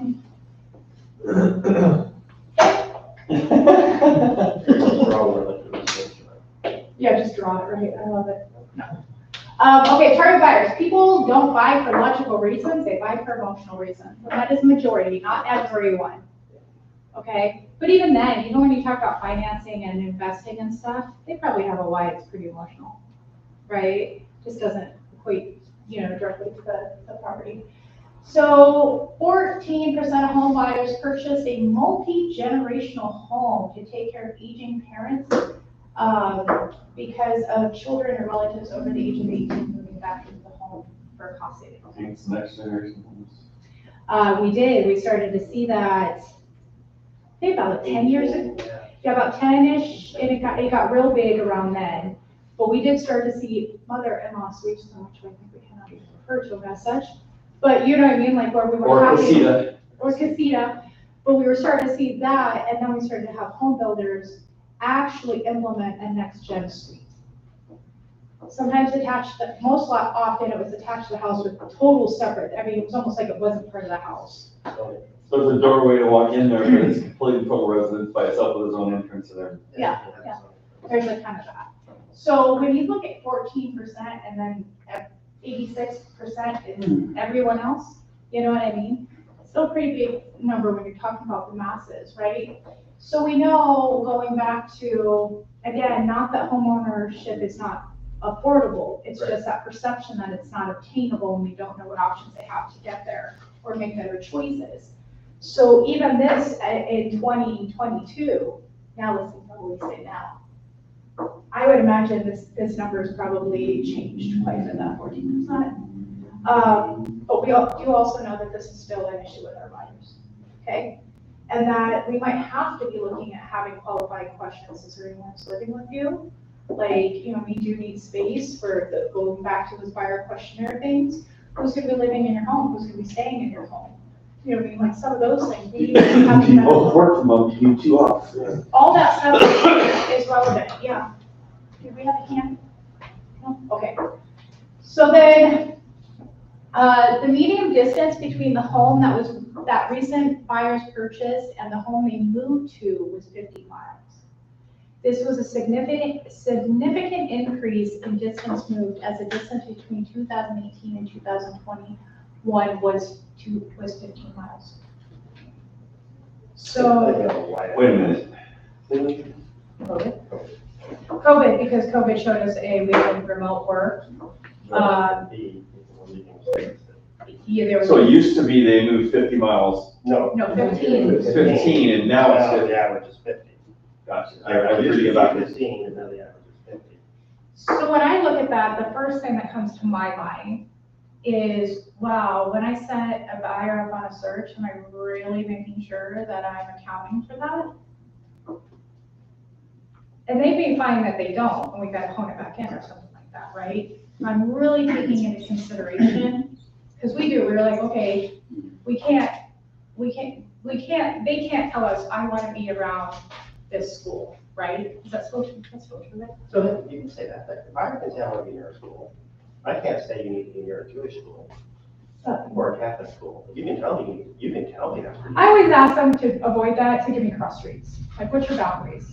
Being highest north, south, east, west, I like to stay within that, or distance. Or a racetrack, you wouldn't have a problem with that,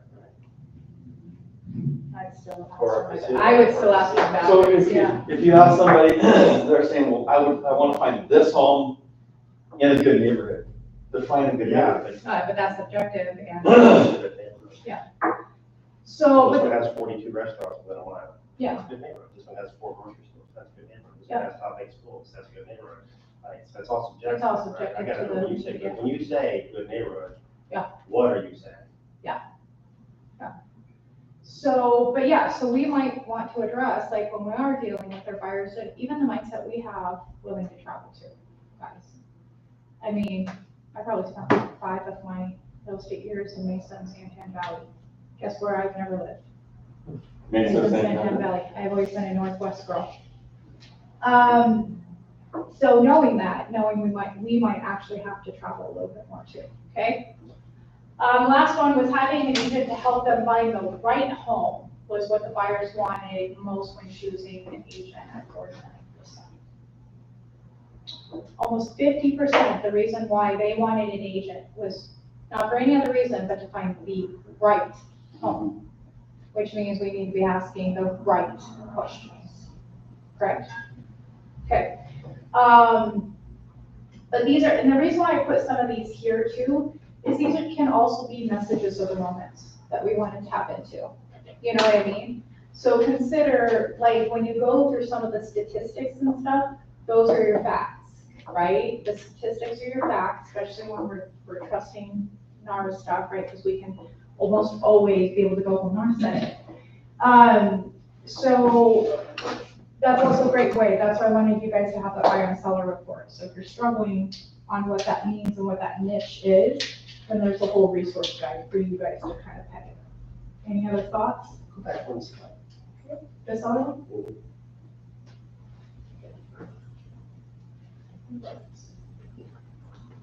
Something's going on because now my seller wants off. Yeah, that's weird. Is there- So I would say, like, Bryce wants to work in that 55+ club, right? This one? Right. So he wants to work in 55+ club, right? And we know that 51% of the sellers are 60 years old, Uh-huh. right? Yeah. So if he wants to work in the 55+ club, and 51% of sellers are 60, then he wants to work with sellers in the 55+ club. Oh, yeah, no, certainly. Yeah, so your niche is naturally, And you should have a better, because you're in that same sort of club, right? Yeah. You should have a leg up on somebody who's not. yeah. That's it, because 60 is the last date of being a baby boomer. Right. It was 46 to 64 to 46, and 70, 60, yeah, so that's it. And these guys are starting to make decisions. And you're right, they're really sophisticated. They've been through about 2 or 3 houses in their lives. They've invested in real estate. They bought into the American dream. Yeah, they bought into it. And they were taught a better financial Oh, yeah. foundation than They've the got pensions. sequential. I mean, you run into generations, these people that were retired cops and they're union, do Yeah. all of these things. And they like to just. And so this is the same age group that's likely in the position of taking care of their parents. Yep. So a lot of those groups are probably wrapped around that. 100%. Okay. So 2 more things before we actually go into some of the actual pieces of the listing presentation. These are things I was going to cover before lunch. I had to scour some of our stuff. I even tested to see if I found my linkage back to websites and call to actions, and was very, very thankful for Sabrina and Kevin for doing that. It is stock pages, and I was able to pull examples, so I was really excited. This is just a variety of stuff, but what I want to encourage you guys as you guys we're working through the listing presentation and you're putting your guys' together is, KW specifically is making so many more changes to our websites and making interactive and bringing kind of up to snuff with some of the industry programs already out there. So everything we do from our call to actions to our linkage needs to go always back to the one central hub, and that should be your CRM. I would hope that your CRM is smart enough to track and pull leads in when they engage, and every CRM is the same. But Command does allow us to do that with our Facebook leads and some of the other stuff, you know, we can get leads, so like everything. If you have a QR code, it needs to go back to your website and a page on there. If you're linking and you're saying, you know, blah, blah, blah, blah, blah, whatever, we put a post up here and it's all the things that we do, visit, and I'm gonna push them back to the website, okay? Here you go, you'll recognize that one, Ted. Right here, right? Blah, blah, blah, all the things, looking to buy or sell, give us a call. He's got two, check out our website, and pushing back, okay? Again, scan, goes back. Every door direct is gonna go back. You know what I mean? We're gonna edit for all of our social links, we can do that too, go back. We're gonna door knock, oh, we're going back. Do you see what I'm saying? We want to, because what this will help us do too is create some subliminal messaging and some cohesiveness. And then we know that our website's always gonna need to be updated. And that's gonna be our central messaging system that we're pushing for you to, okay? Again, we'll work on having some more breakout sessions on how to make these things and actually do them. But if whatever you know now, you want to ask questions, we're here. But I would encourage everything that you guys do to link back to your website, please. Okay? Questions about that? I'm gonna try to go through fast. Okay. I did kind of put a little bit of this up. Digital. There are some people that are, I don't want to print anything out. That's cool. You want to save trees? I love you. There are many more platforms. So Google is free and we have it in our workspace. Adobe, a lot of people have that, also great for it, and Word, Microsoft Word. These are all great platforms in which you can put all of your digital stuff onto a thing, pull it up on your iPad, pull it up on your computer, hotspot to your phone, okay? We pay for free data for a reason, and have it there if you want it, okay?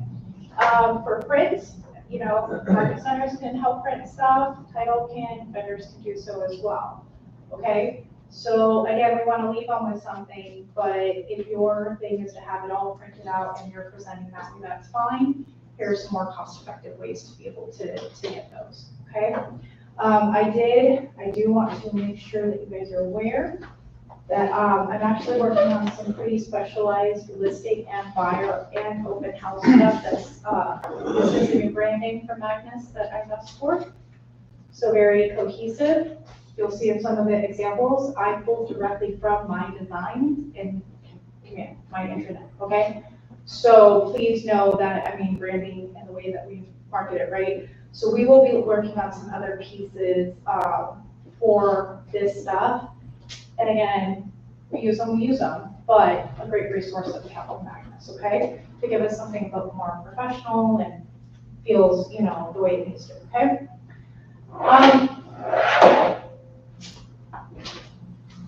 So, both. I'm a big proponent. I will probably always have my computer with me and I will show them examples of my website and photography and some things like that. Maybe a live Matterport because I own that camera, so we'll do Matterport. I'll have some of those examples because those are harder things to see move on paper. But then I like to, where did I put it? I'm gonna work on getting more of these. But what would it look like when you come and you're leaving something that's branded? We've got our card in here, all our things, any of our inserts and resources, you know, and again, all this stuff is what it's going to link back to us, okay? So sometimes we don't want to go through all that shit. And I mean, you got to read your seller when you're sitting down at the table. And I don't know where the best place to do maybe some seller scripting off. Just doing the listing presentation itself, you know what I mean, like running through some rounds with it. Everybody would have to have theirs, I think, to make it the strongest around their value side. Do you know what I mean? So that they're connected. Yeah. Yeah, we'll do it too. Yeah. Food for thought. We'll work on, because that's something that, again, with the scripting, like we need to be able to get that people over in there. So I put this up. I think this will probably be a mastery like breakout session to really go through and how you construct them, actually put them together and train you on doing those things.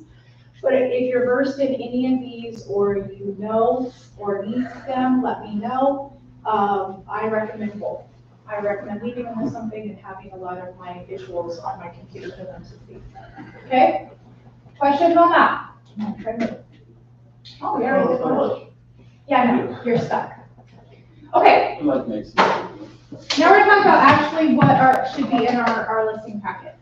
I did not change this one from the last slide because again, knowing the hood like you live there is important because we're gonna go through some comps and things like that. And value, how will you service them? Going back to the message in the moment, depending, like if I were gonna sit down with FISBO, I'd probably have more of a FISBO listing presentation that was geared towards that.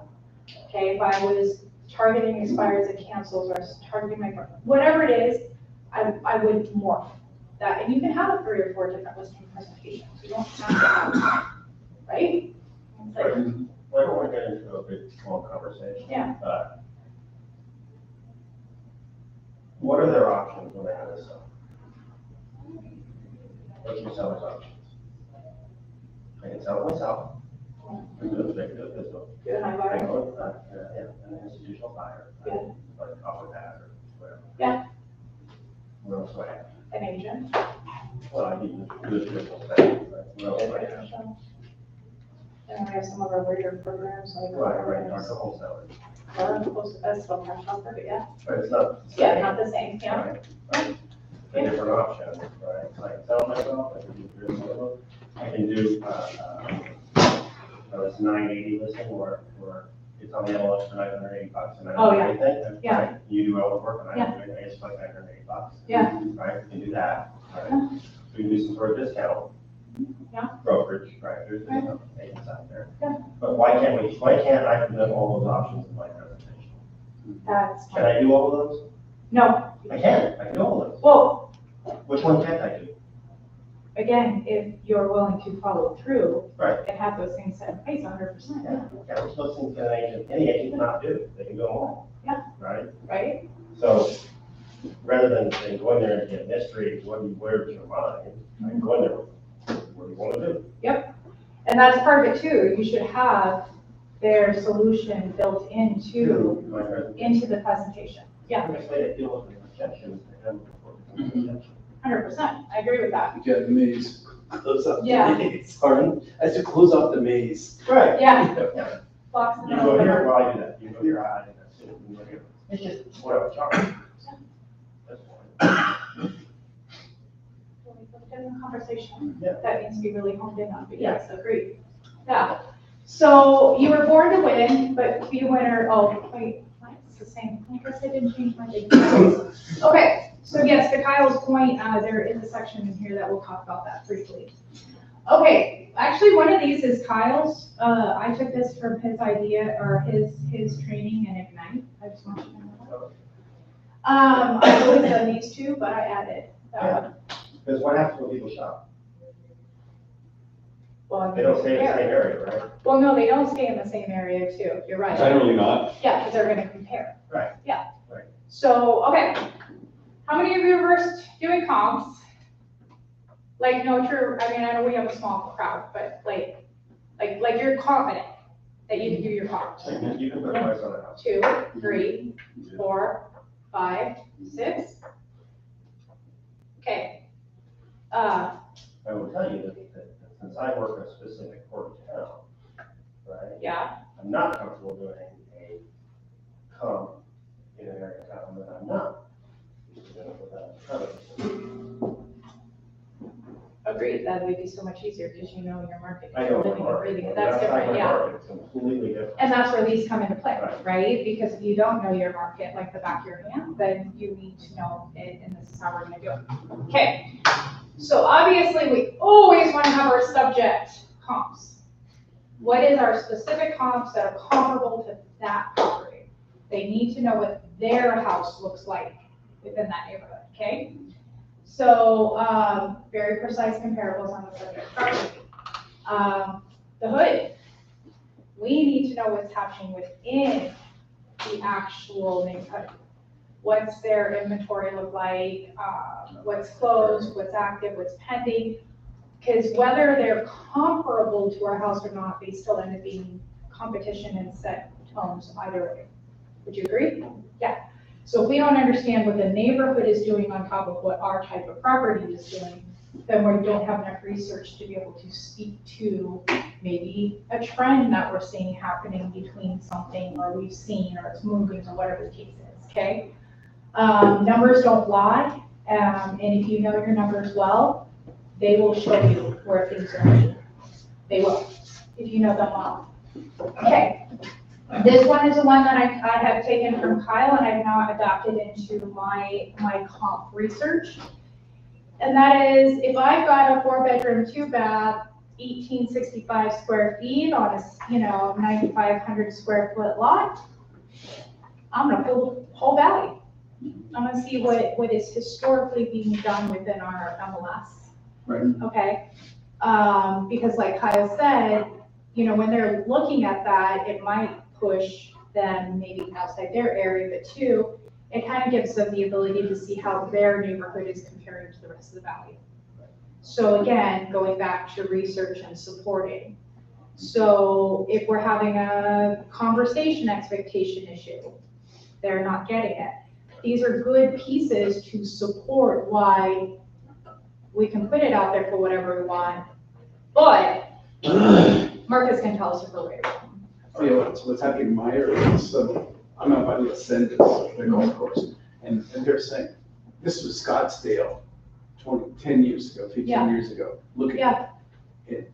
What you said, the restaurants, the amenity, the golf course, access to Red Mountain, all of these, again, that's it. Yeah. And because we're an event city too, Yeah. our events will adjust, and where those events are will adjust. Do you know that the home prices around the Glendale, Asheville, Cardinal Stadium are lower than some of the surrounding areas? Really? Why is that? Yeah, traffic. You know how frickin' miserable it is trying to get over into Westgate and that whole area Oh, yeah. of Westgate today? Nobody wants to live there, because it's like, it's hard to get in and out, And there's- especially if you're not in native and you don't know a back way in or something like that. How would you like to be those people who live, Yeah, but you're talking about. how would you like to be those people who live above those shops in North Carolina? Oh, honey, you're talking about a whole different type of person. Yeah, they're paying for that look, that feel, that, yeah. So, anyways, I would encourage you to have 3 sets of comps. You can do quick comps, you don't have to make it this big arduous thing, you just need to know a couple things. If anyone wants to add to this, please, I will adjust. But I've always really looked at days on market. It is a trend. Price per square foot. Sometimes when you have to go outside of things, sometimes you have to go back to. This also shows us our trend. This also shows us how right or wrong the market's been in that particular thing. Okay, so we want to see what our price changes and things in our history on that, okay? If you know these 3 things, I'll tell you, selling probably not I gonna think push you it. need to know also what size is selling in that neighborhood. Like square footage or bedroom, small bedrooms, Both that's areas really, but, I like that. because a lot of times you'll see a neighborhood where maybe the 3 or 4,000 square foot houses don't sell, but the 1,500s do. I like that, I'm gonna add that one, that was a really good one, So yeah. comparison, just because the houses are turning in that neighborhood, Yeah. what's turning in that neighborhood?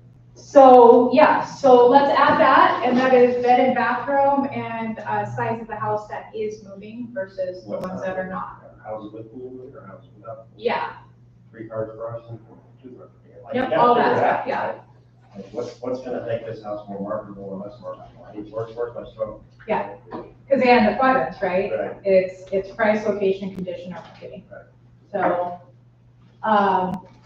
okay, so wherever there is great property, there is great inequity. Adam Smith. I say that because, again, we have to look at so many different things because our sellers will what? If they feel like, well, that one's there, it should be mine. It's not everything's equal, so we My have house to is look better at than things. Well, yeah, that and so many different reasons, so I just wanna make sure that we're scouring everything, so I will add those, because I really like those, that point, the pools, the garage, what is moving versus what's not. That was a really good one. Okay, I only put 3. There are so many more. Okay, and the reason why I put these ones is because they're the free ones. And that's why I put Zillow. It's because everybody looks at Zillow and it's a great thing. If their estimates show it's way lower than the market value, that's your ability to go, and that's why you need a real estate agent. And even if not, if they show comparable to what you are, well, looks like everybody thinks the same thing and I'm right. Okay, it really depends perspective on how you split it, right? But I would use Zillow for and against you, okay? So, oh, I guess that's not my Zillow thing. Sorry, but you know what Zillow looks like, we've all been on it, okay? MLS market summaries and different reporting. I put market summaries, but there's a ton of different, how much time do I have? Okay, I can talk very fast and funny. Okay, but this is cool because this is always real-time reporting. You know, so I would encourage you guys to go into your MLS and look at some of the reporting options that we have. A lot of it's customizable too. I don't think we utilize it the way we could, okay? But again, trends, isolations, and things like that. And then RPR is good demographic one. We get it for free, so therefore it's worth using. It does give you comparables. I don't know if I've ever been a fan of the comparables, but for the other reasons, I'm a fan of. You can adjust the comparables, yeah, like one to the. Yeah, it's very general. It is very general. Yeah, it's not very specific. But it gives a good overview. And I say this because there's a lot of CRMs out there, different programs and stuff that offer you demographic pools and stuff. But again, we'd have to go into that type of specific thing. And so this is generalized. Anyone have a hard time, you know, pull an RPR report, a Zillow or a MLS? Okay, cool. At least we're all better enough. Okay, we're gonna talk about a little bit of prospecting and marketing. Okay, and I say this because anything we're gonna talk about, these should be pieces you have built in. How you build it in, again, maybe we'll have a listing built out session, okay? How you pull that out is your choice. Not everything on here might apply to you. I just wanted to try to give you as much of the opportunity to have the options as you possibly could, okay? So who knows what prospecting is versus marketing? Just so we're clear. Yeah. Prospecting would be like door knocking, making phone calls, but marketing would be like writing letters and sending them out, or doing a flyer and sending it out. Yes, no, yes, no. So yes, I'm agreeing with you, and there's some little, so really prospecting is getting now business and actively doing a now activity to try to reap a now result. Right. Not that it always comes that way, but that is what prospecting is. Marketing is going to be long-term nurturing. Doesn't mean you couldn't pull in some now business from it, but typically that is a build out brand awareness, you know, and it's a nurture game, okay? They both apply to our industry, and if you don't think they do now, I mean, maybe they didn't 2.5 years ago, but they do now, okay? So some of this is a little bit of marketing. I have 2 slides, so I was trying to get a whole lot of information on that. So prospecting, I just talking about some of the ways that you can. So circle prospecting, right? If we get a listing in a neighborhood and we get a CP list, farming list, whatever you want to call it, it's really the same list. Calling the neighbors, you know, and hey, I got a listing coming soon. Hey, we just listed it. Do you know anyone who's looking at, you know, moving in the neighborhood? Hey, we got an open house we wanted to invite you to. Hey, we're under contract. Oh my gosh, that was like 2 days. Is that about selling your home? You know what I mean? Or any changes or events that might be happening around that listing. Could be broker open, maybe you're doing something specific for it. I mean, we've done community events within the community and directly outside the community that impacted that listing that we use that for. Door knocking, flyers, door knockers, whichever one, pop-bys and personal invites.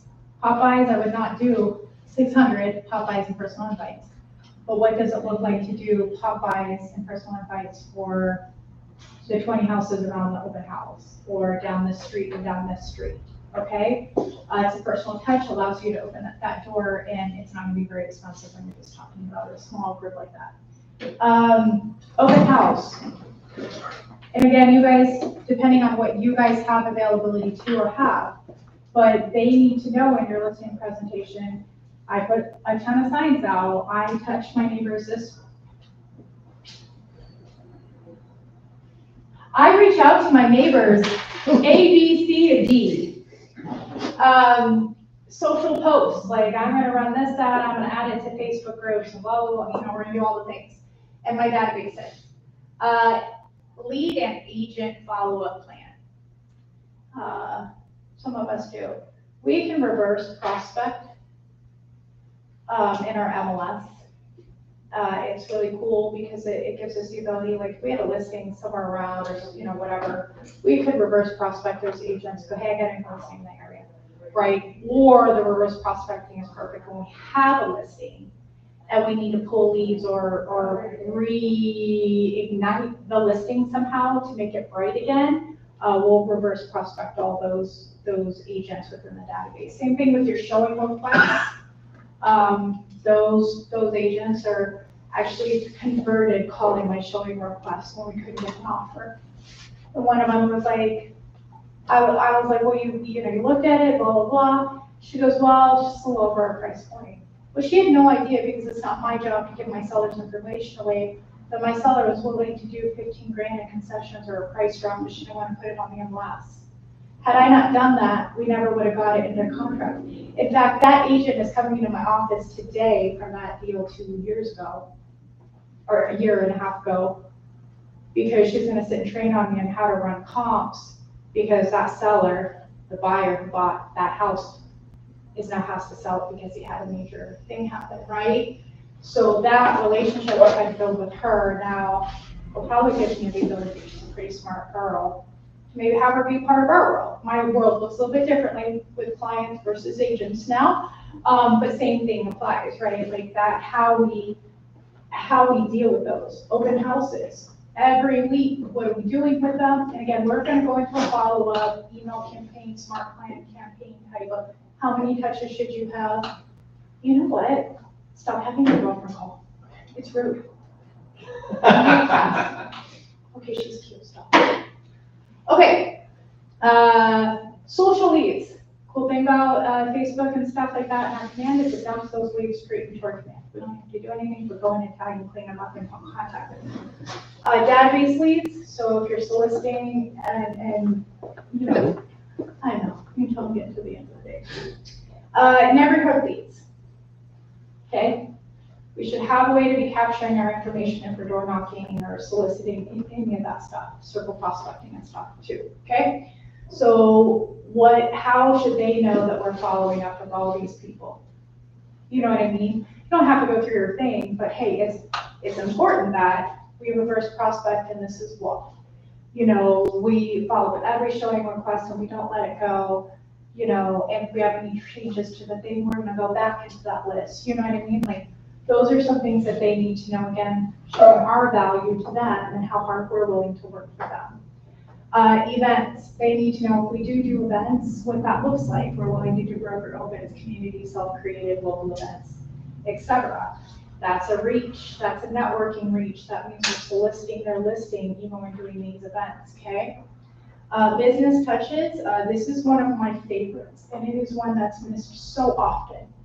If we just got a little top 5, okay, print it out, we could have something stapled to it, not give a shit. But the little thing, and we went to every local business around there, grocery stores, some stores won't let you drop anything off. Mark, thank you. Perfect, and I've supported meetings, but we don't. I want a QR code back to your website on the next batch. But I love this, this is perfect, this is exactly what I was thinking. But what if it had the property on it? Some detail on the QR code or contact information, and you went into the local businesses and restaurants and services and said, hey, we just had a listing go up. I know you're working in the area. I don't know if you've been looking to buy or, to buy in the area or someone else. But if you have anybody that's interested here, what the fuck? Those are free. Yes. I am keeping this, by the way. That'll help you. Yes. So, and hangouts, okay, so I wanna, if you're willing to have a conversation over with anyone else, a lead list, an open house, should be able to walk into a business to have, because I'm gonna tell you, way easier than knocking on the doors in the neighborhood, okay? Networking, how do you network? Brokerage reach. You can pull from RKW numbers, those things are sexy, okay? And how many people we can reach international, fellow agents. This is my network of people, networking events, vendors.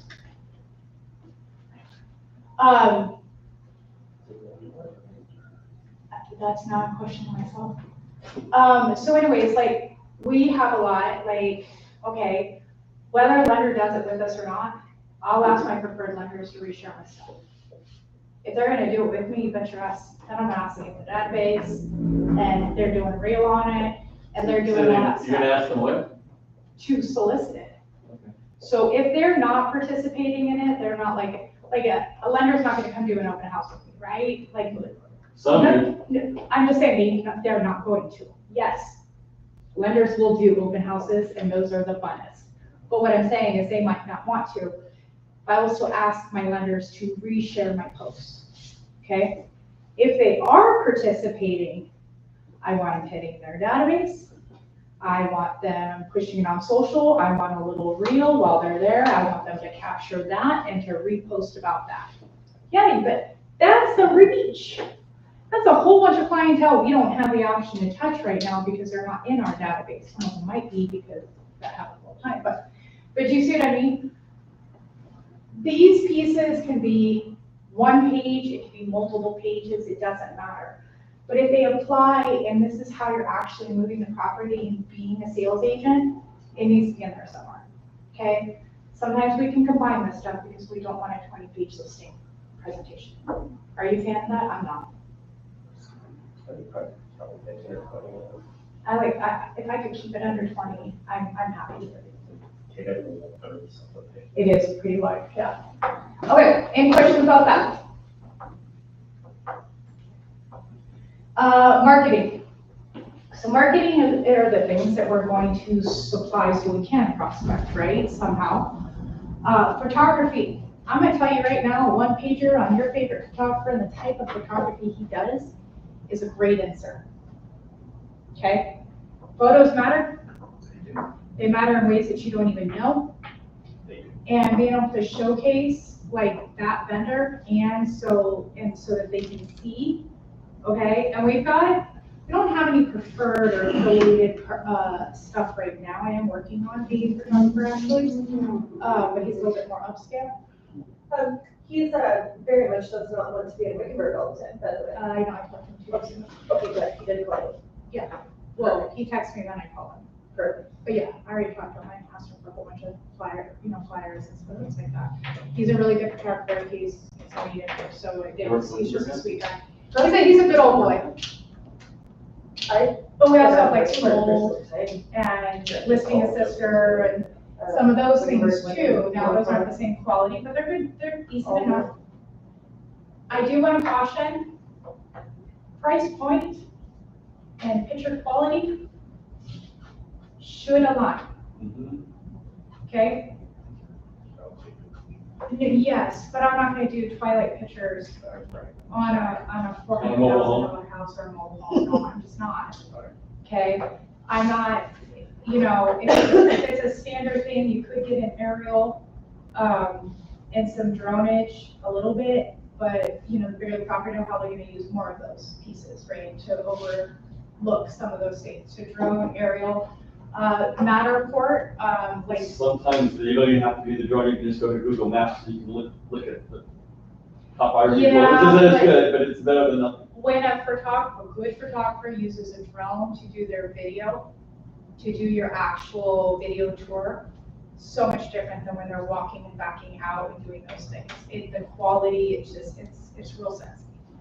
Okay, Matterport is a big one. I do Matterport, but you just have Ronak sit here and say he would do it for you for free.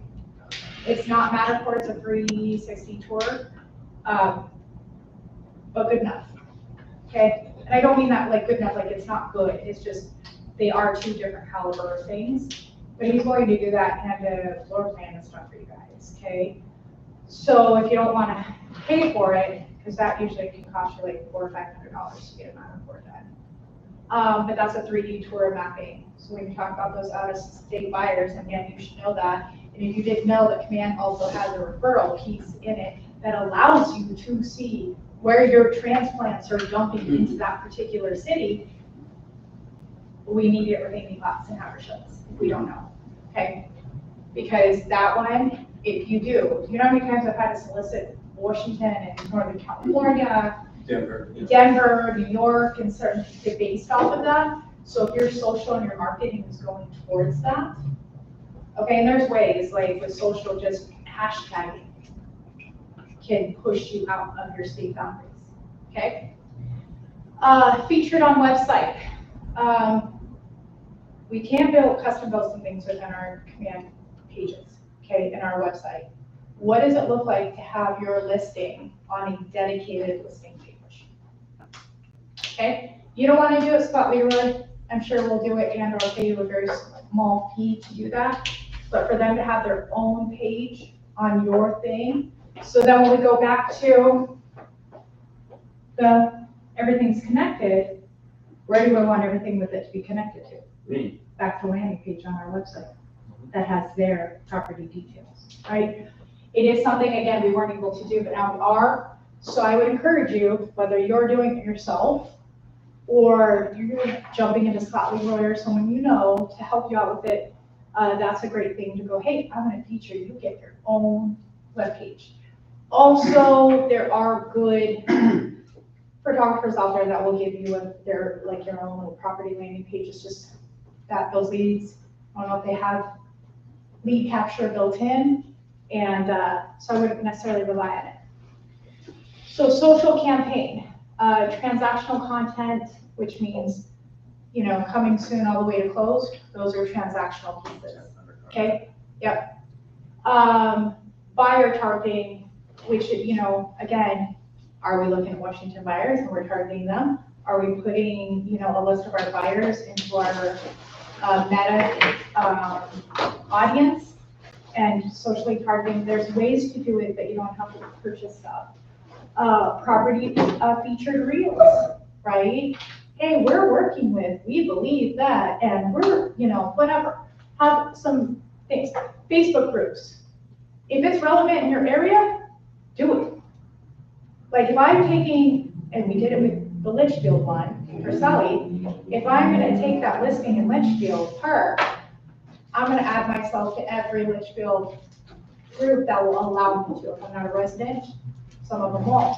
And I'm gonna add myself to all the surrounding things, and I'm gonna post there if it will allow me to solicit, okay? Because those are the people, that's their interest, okay? That's the area, you know, whatever. Print media, this is all marketing. Every door direct mail, flyers, door knockers, pop-bys, vendor support, property books, open house goodies, you know, like whole package, what does that look like, property details, etc. So those are all things that mostly we can get covered for you, but if not, you know, you're paying with, you know, again, let's show that. Events, Facebook feeds, groups, social feeds, Nextdoor, if you haven't used that, very, very useful tool. In fact, I think someone got a listing appointment from Nextdoor specifically. That would be Crystal. That happened. Eventbrite. Lose their dog and you sold my house. No, somebody just posted on Nextdoor that they were looking for a local agent. I am Really? one, so I responded.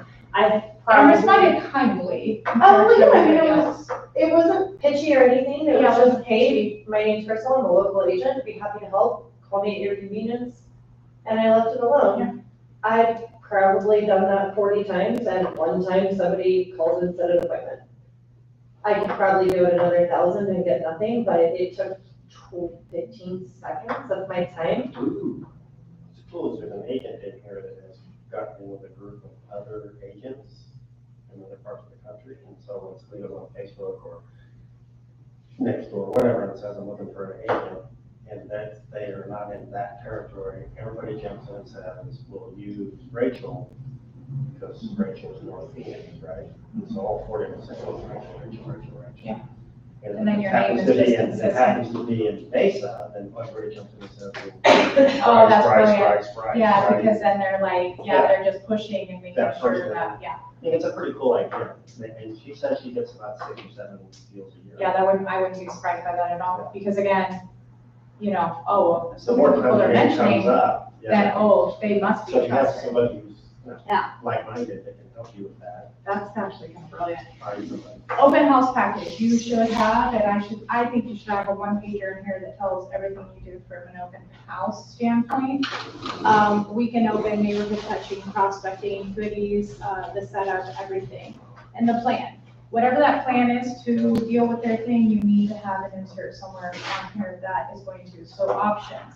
Those 4 or 5 things, if that's the case. You missed the syndications. Oh, that's because it like naturally happens. So if you did not know, because of MLS and KW's reach and all the things, what are we, like over 800 syndicated websites are stuff? 600. Is it? I thought it was 8, but okay. We have a lot of stuff that our stuff gets pushed out to.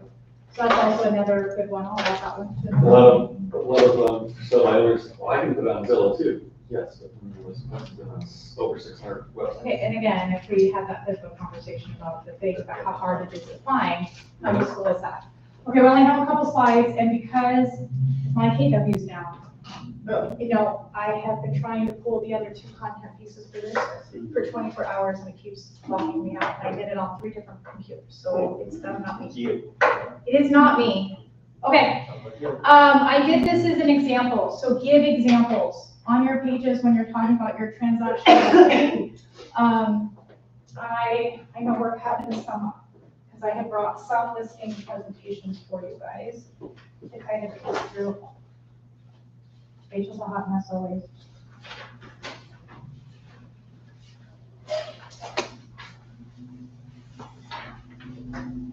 Okay, this was in my listing presentation.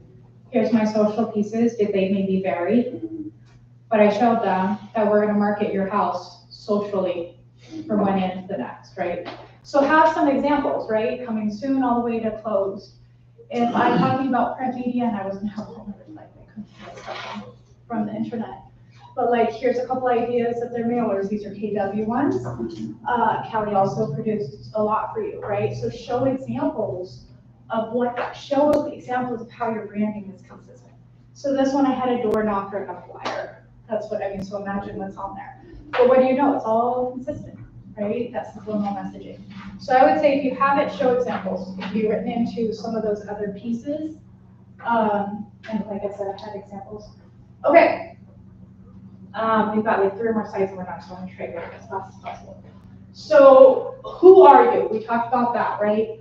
I am a firm believer you need 1 page, only 1 page of who you are, who is your brokerage, maybe your stats, and some reviews. I do not think you need a page for each one. You also need just mark some stats. And that was my point next, is if you do not have stats, pull them from the market center. You want them, I'll give them to you. I always have our numbers. But pull, this stuff matters, right? Here's just some brief little, reviews. This would be like my vision and mission, hypothetically. Meet Jonathan Styles, a real estate powerhouse known for his killer hair and suits. Yeah, thank you, ChatGPT. But just make sure your mission and your value proper on there. Required. No one wants a full name. Okay. Some reviews and some production of some sort, whether it's KW as a whole or it's your units. I don't care. 1 page. Don't make it multiples. Don't complicate it. Just make it fun. Okay. Some people will read it, some won't. Most people will ignore it. The who and what.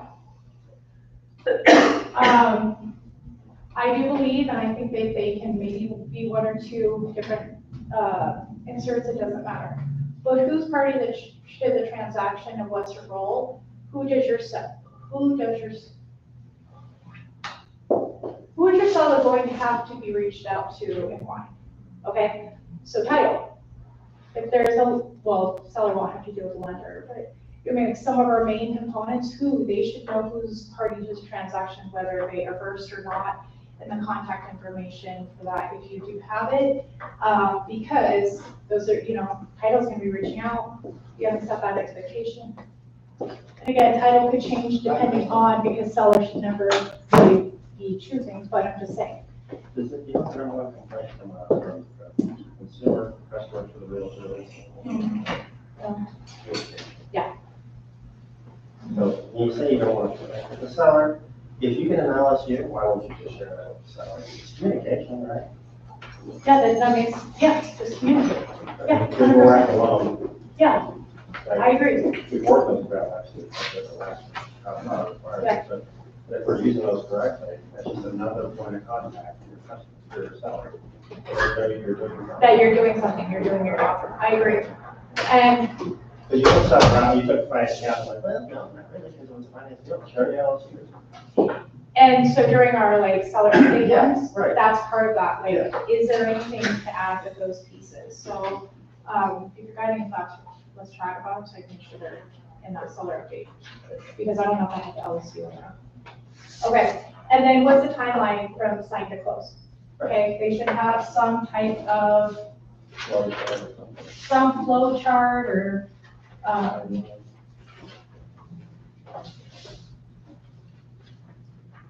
this one's a little bit more complicated, okay? There's varieties of everything. So some are on here, you need to tell them who's party to and what to expect from you through the transaction, okay? Real quick, tips and tricks. These are some of my favorite things to put inserts with. Photos. You have and I already said it, a photographer. Have a one-pager on how awesome this stuff is and some links or QR codes to view some of his stuff. Showings. Remember we were talking about that? Prepare them for what to expect along with the showings and how you're going to follow up with those leads or whatever the case is, right? How is it beneficial to them? How does it make it easier if it does? But I think that they need to know what that process, that one, I find that that's one of those communication things that gets missed. We don't even talk to them about the best time to do showings sometimes, or what kind of communication we need to have during the day, or any of that, or even the expectation of what needs to be gone and out of the house when those showings happen. Okay, so how showings are done, and whatever your protocol is needs to be done. I did already say that I believe that you need to have your open as an individual insert. Kelly, and we're working on some packages for you guys. What does that look like to go, this is the whole package, and this is all the things that we do with just the open house, right? It makes you feel all warm and fuzzy on the inside. Declutter is another one. Kelly's got a good one. This one is one that's constantly messed up. And it's hard to sell a cluttered house for a lot of reasons. From inspection, buyers not being able to move through, to automatically going it. They can't see their stuff, they can't envision it, to, well, if it's like this, is there something else I need to be worried about? So we want to give them like maybe a one-pager on some tips and tricks for that. I've got just like some of the past access. And then if not, have a vendor who can. Have someone in place that can help them declutter. That can look like a different ways. Okay, resources, trades. This one gets missed. I love that Kyle pointed it out during Ignite. You should have a list of all your tradesmen. Share it with them. But in my mind, like, I'm the expert in real estate, so if a friend has a bad hot water heater, I want them to call. Yeah. Because I know a plumber. Because you know a plumber. Right? Or a roofer, or a electrician, or whatever, right? Because that just puts me in front of them one more time. One more time, exactly. Top vendors. So you're working with someone, there's a certain program, you've got a vendor that does almost homework on both sides type of field. You know what I mean? Like, those are great things, those are option-oriented things. If I've got, my runners, my wholesalers, and those are some solutions, those are great things. There's solutions in there and support. If you don't have a team, you do. It's us, it's your brokerage, okay? Rely on us and make you feel like it's fluff, things are fluffier than you might feel they are. Okay, this is another one I love, and it's done so many different ways. I think this is like the last one. You versus them. Average agent. everything that you're gonna do that's different. This list can look up a bazillion different ways. The cool thing is because KW is such a recognized brand and we have so much support, training, blah, blah, blah, and, you know, all the things, this one's easy to go, well, we do all this, and they typically just do these 3 things, okay? We're not shitting on the agent, we never want to talk bad about anyone else, but what we are doing is just educating on this is what's standardly been done. This is how we're setting ourselves apart and being that full service agent for you, okay? And again, I